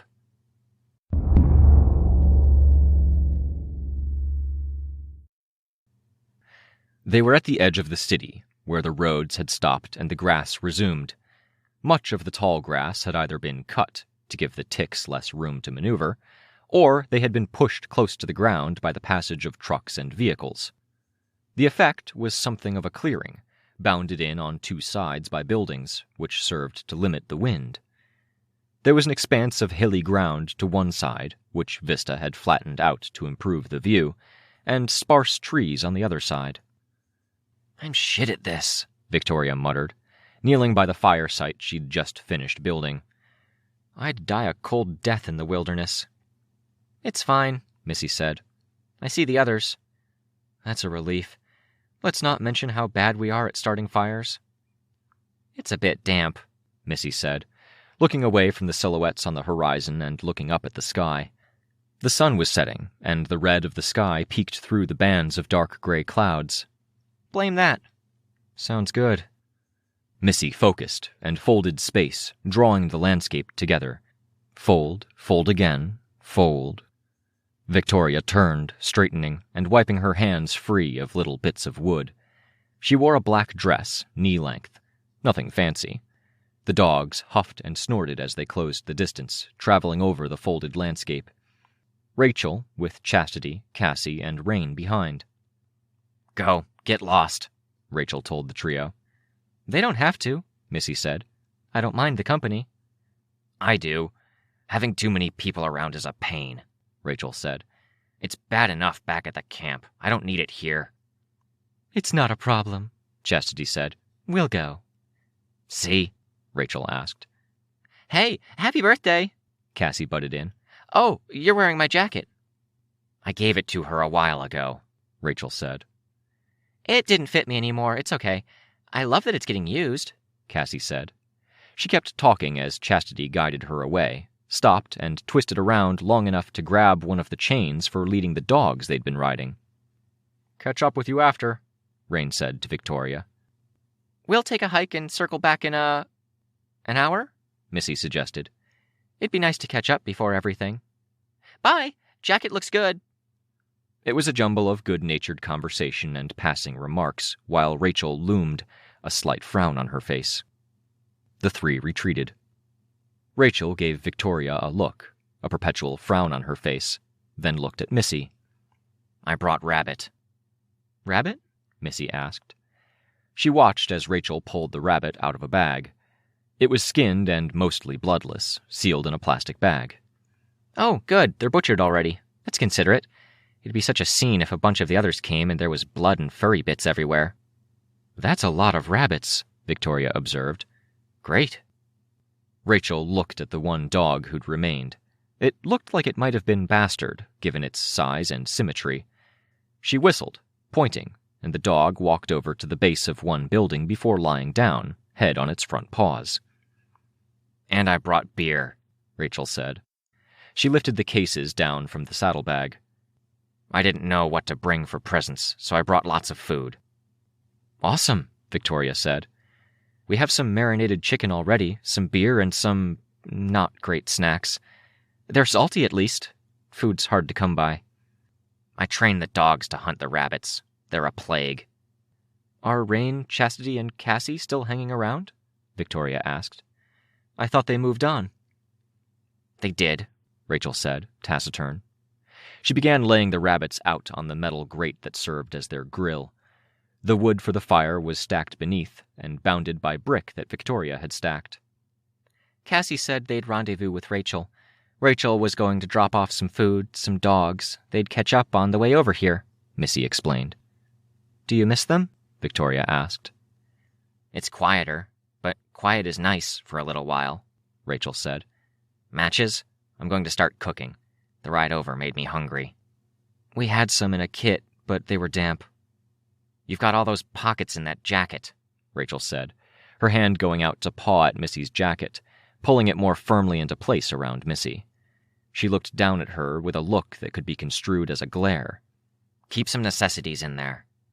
"I should, I know." Rachel had a lighter in a pocket with various dog treats. Off to the side, Bastard raised his head as the treats came out.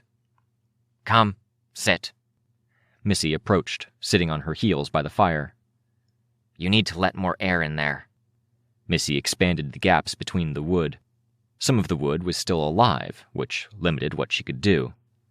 Rachel gave her a look, then reached over to muss up her hair. "I'm trying to teach you something." No, don't do that. Not the hair. It's already messy. It's a careful messy. Please, mercy, Missy protested. She couldn't keep her balance while sitting on her heels and tipped over. She reflexively distorted the space between herself and the ground, but it wasn't fast enough. Her bare knee touched wet, muddy grass. Rachel let her be, touching the lighter to the drier tinder. You good, Rachel? Missy asked, quiet. You're not too lonely with those 3 gone? Quiet is nice, I already said. The heartbroken won't be grounded for too much longer. Some will come for the summer. That'll be nice, Missy said, wiping her knee clean with the edge of her jacket's sleeve. I liked swimming up there, up until 50 dogs jumped in and filled it with mud again. You can come again sometime, Rachel said, her eyes on the growing fire. When the kids aren't there. They're a pain sometimes. Especially yours. She looked at Victoria as she said it. Mine? Kenzie? She yaps. Constantly. I didn't think she was invited back. Rachel sighed, heavily, grabbing wood by the points the fire hadn't reached and rearranging it. Missy glanced at Victoria behind Rachel's back. Victoria at least seemed to sense it wasn't a good idea to push further. Missy avoided asking for clarification. She'd heard parts of it. You can't separate them. Rachel's tone was morose. I won't leave her unsupervised.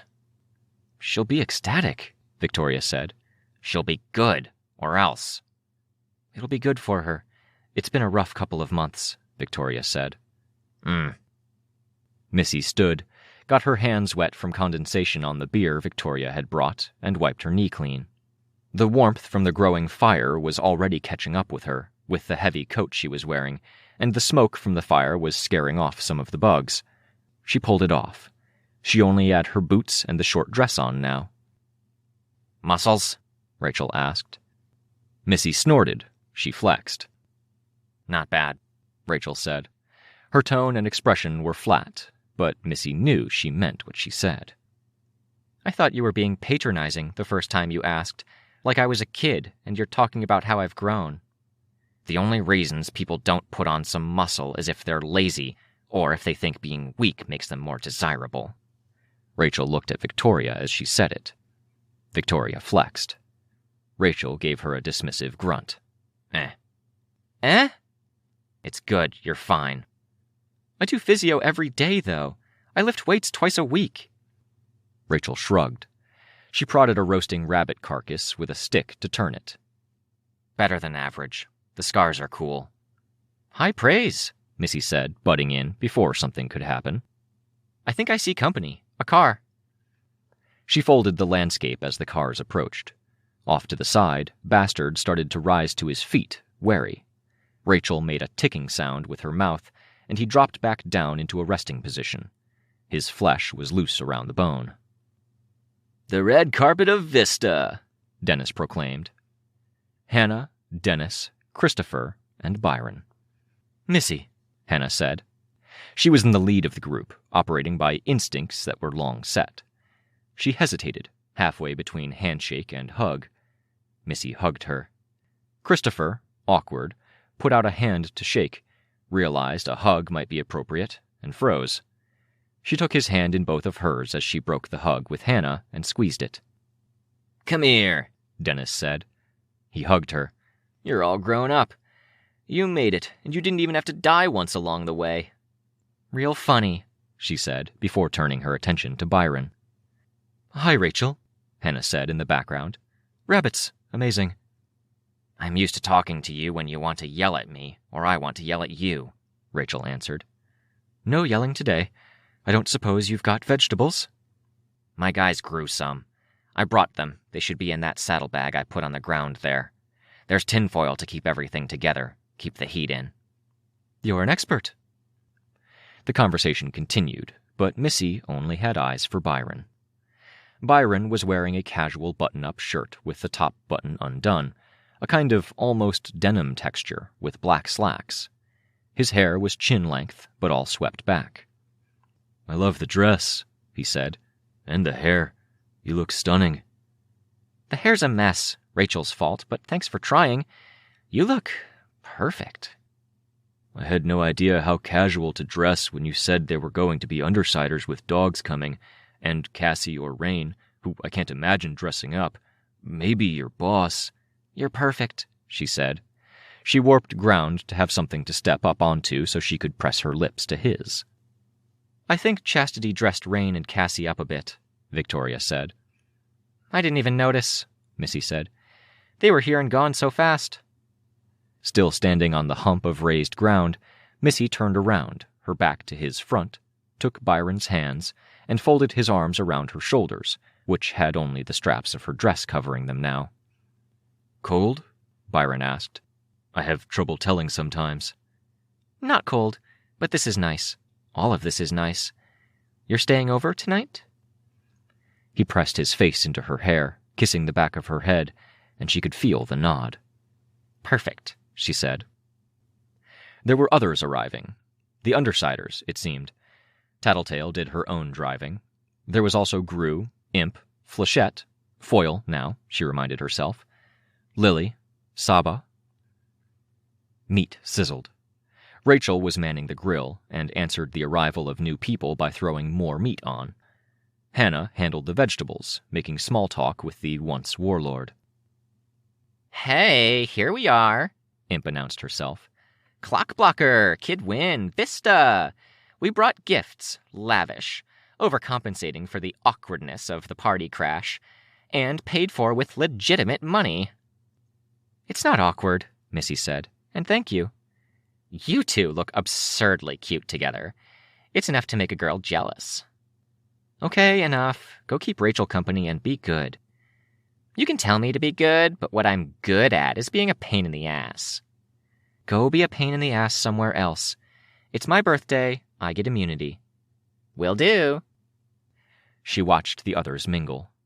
Tattletale talked to Victoria first out of everyone. Rachel had Imp at one side of her and Hannah at the other. Bastard, watching everything, was unsettled as Laserdream arrived. Crystal, her flight was an unannounced drop from straight above.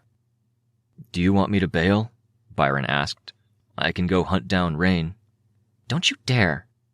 "I thought, it's the Brockton Bay reunion. I'm a bit out of place." "There's a bunch of people who are a bit out of place. Don't worry about it. It's my birthday, and I want you right here." "Okay. Glad to be." She rubbed his arm through his sleeve as he still had his arms wrapped around her. Then she broke the hug, ready to join in, talk to people.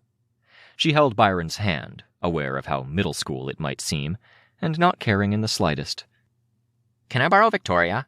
Crystal asked. "Short, serious talk." "Crisis?" Hannah asked. Missy didn't miss that Crystal paused to think for a second before shaking her head. "Come back, or I'll be mad at you," Missy said. "Got it," Victoria said. Crystal nodded. "I hope it's not anything bad," Missy said as she joined the crowd. Tattletale, with Victoria gone, didn't have any immediate conversation partners. Her arms folded, she walked away from the fire as Missy and Byron approached it. "Nothing bad," Tattletale murmured. "You know? I don't want to pry, but... No, Amy Dallin is gone, for good. I have people keeping tabs on powerful figures like her. In this case, an ex-villain who's a mole in the community Amy was at." "She's gone?" "She's off to a hospital on the other side of the ocean. It's not a quick trip, either. She won't be coming back. She didn't have anything here. Even her goblin was fed up with her." "Are you sure? Unless it's permanent incarceration." Tattletale's voice was quiet. "She's not coming back because there are people who don't want to let her. Shin just dealt with their giant goddess problem. They wanted assurances from your leadership that they didn't have to worry about her. I helped secure the guarantee. The wardens got the cooperation from the hospital and the heroes over there." "Did you do that for Victoria?" Byron asked. Tattletale snorted. "I didn't take the dreaming death, and I've got a deep hole of bad reputation to dig myself out of as a result. This helps. Too many villains who didn't take the dreaming death have proven uncooperative for what they're trying to do now. The blunt ones, like Lord of Loss, who jumped straight back into bad habits. Then the ones like Marquis, who schemed and made a plan before doing stuff. Him, Bitter Pill, Midas. They're having trouble getting traction, which makes them desperate and dangerous. I can't get lumped in with them. Victoria will be glad you helped, Byron said. Victoria won't know because I'm not going to tell her, and... damn it, I told them to arrive later, after we'd had our reunion. Kenzie always arrives early, Byron said. It's fine, Missy said. There's plenty of time to catch up. There were more cars, finding random parking spots around the point where the road ended and the grass began. The kids filed out. Heartbroken, Chicken Little, Lookout. Someone else, with his head almost shaved at the sides, the hair at the top a deep red. If this is a joke, Byron said, barely audible. Nah, Tattletale said, but... Byron was already breaking the hug with an apologetic look to Missy. Not that that was in any way warranted. Obviously, this took priority. Byron moved to hug his brother, and as he touched Tristan's shoulder, Tristan fritzed. The camera and the attached prehensile tentacle with the claw at the end was briefly visible. Tristan laid a hand, the claw hidden within the projection, on Byron's shoulder. It's only the start, Kenzie said as she caught up, all excitement. She was wearing a nice silver dress with black decoration on it. People I've talked to, they think we can do it. Fume Hood and Dauntless might take longer, but in a month or two we might be able to get something going with a projection, and then we can start looking at bodies. Same with some of the others. Byron's head was bowed. He and Tristan were having a fervent exchange of words, inaudible and intense. Missy held her hands to her heart, watching it. Food, food, food, some of the other kids said with excitement. Load up on the vegetables, Tattletale ordered. Ugh. They're good, Rachel said. Cassie's recipe. Lots of butter, lots of salt. The kids still sounded reluctant. Missy turned away from the exchange between the brothers, leaving them their privacy. For now, dinner, which smelled amazing, and Imp was holding out a beer. Beer, yes.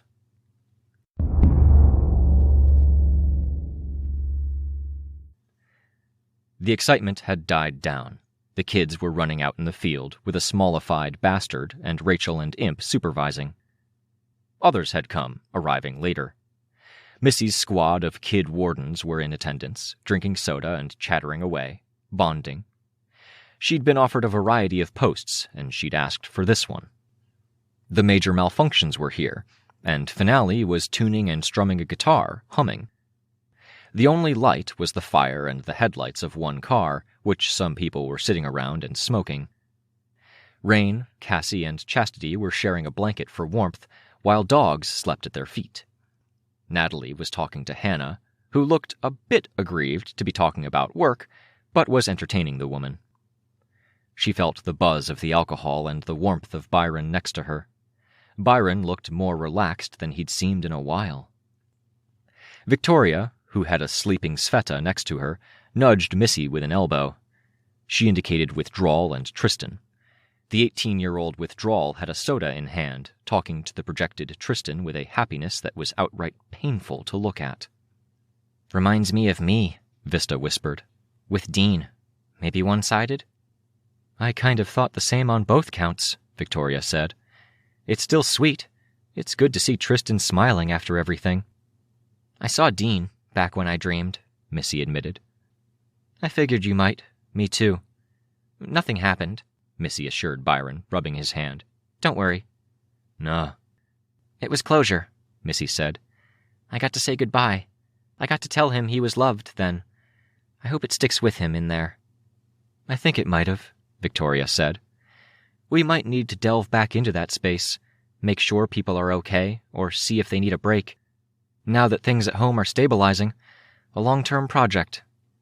I'm glad Dean was okay at least, Missy said. I saw Bastion. I saw Aegis. They seemed okay too. While we're on the topic, Victoria said, Tattletale, can I pick your brain? We haven't crossed paths much, and it didn't seem important enough to bring up when we did. You gave an answer before, but it seemed vague. The etching. Victoria nodded. If it's too heavy a subject, nah, not heavy. What was it about? What was the point? The Titans collapsed. They could have kept going or safeguarded things. There were power considerations, but mostly they wanted to secure what they had. You said she had an answer? They got what they were looking for. That thing that Scion and his kind had been looking for. A key piece of the puzzle to solve a fundamental problem in the universe, that things come to an end. What was it? Victoria asked. Tattletale shrugged. Beyond our ken, I imagine. But they took our cue, de-escalating, standing down. She thinks we'll let them have it if she doesn't try to end us. What happens in 300 years, then? I don't know, Tattletale said. It might be the etching keeps things from tipping over, and they're counting on their kind stumbling on us in thousands and thousands of years, or that we might get to a point where we can use it. It might be that things turn disastrous in another 3 centuries, but we have something to barter with, information to take hostage. So that's it? Rain asked. I'd like to think that's it, Tattletale said. Rain nodded. He looked bewildered, like the idea that things might not end terribly had only just occurred to him. It'd be nice to name the city something appropriate, Missy said. Something that helps us keep that in mind. Naming the city, Victoria said. I almost forgot. What, though? Could call the city forever, Sveta murmured, her eyes still closed. Eternal city? Perpetuity? I kind of like perpetuity, but that might be the beer talking, Rain said. Do you think we could push for it, or something like it? I think it'd be good, Victoria said, smiling a little. Her face lit by the fire in what was near total darkness otherwise. A reminder that we press on, no matter what. That there's always a way forward.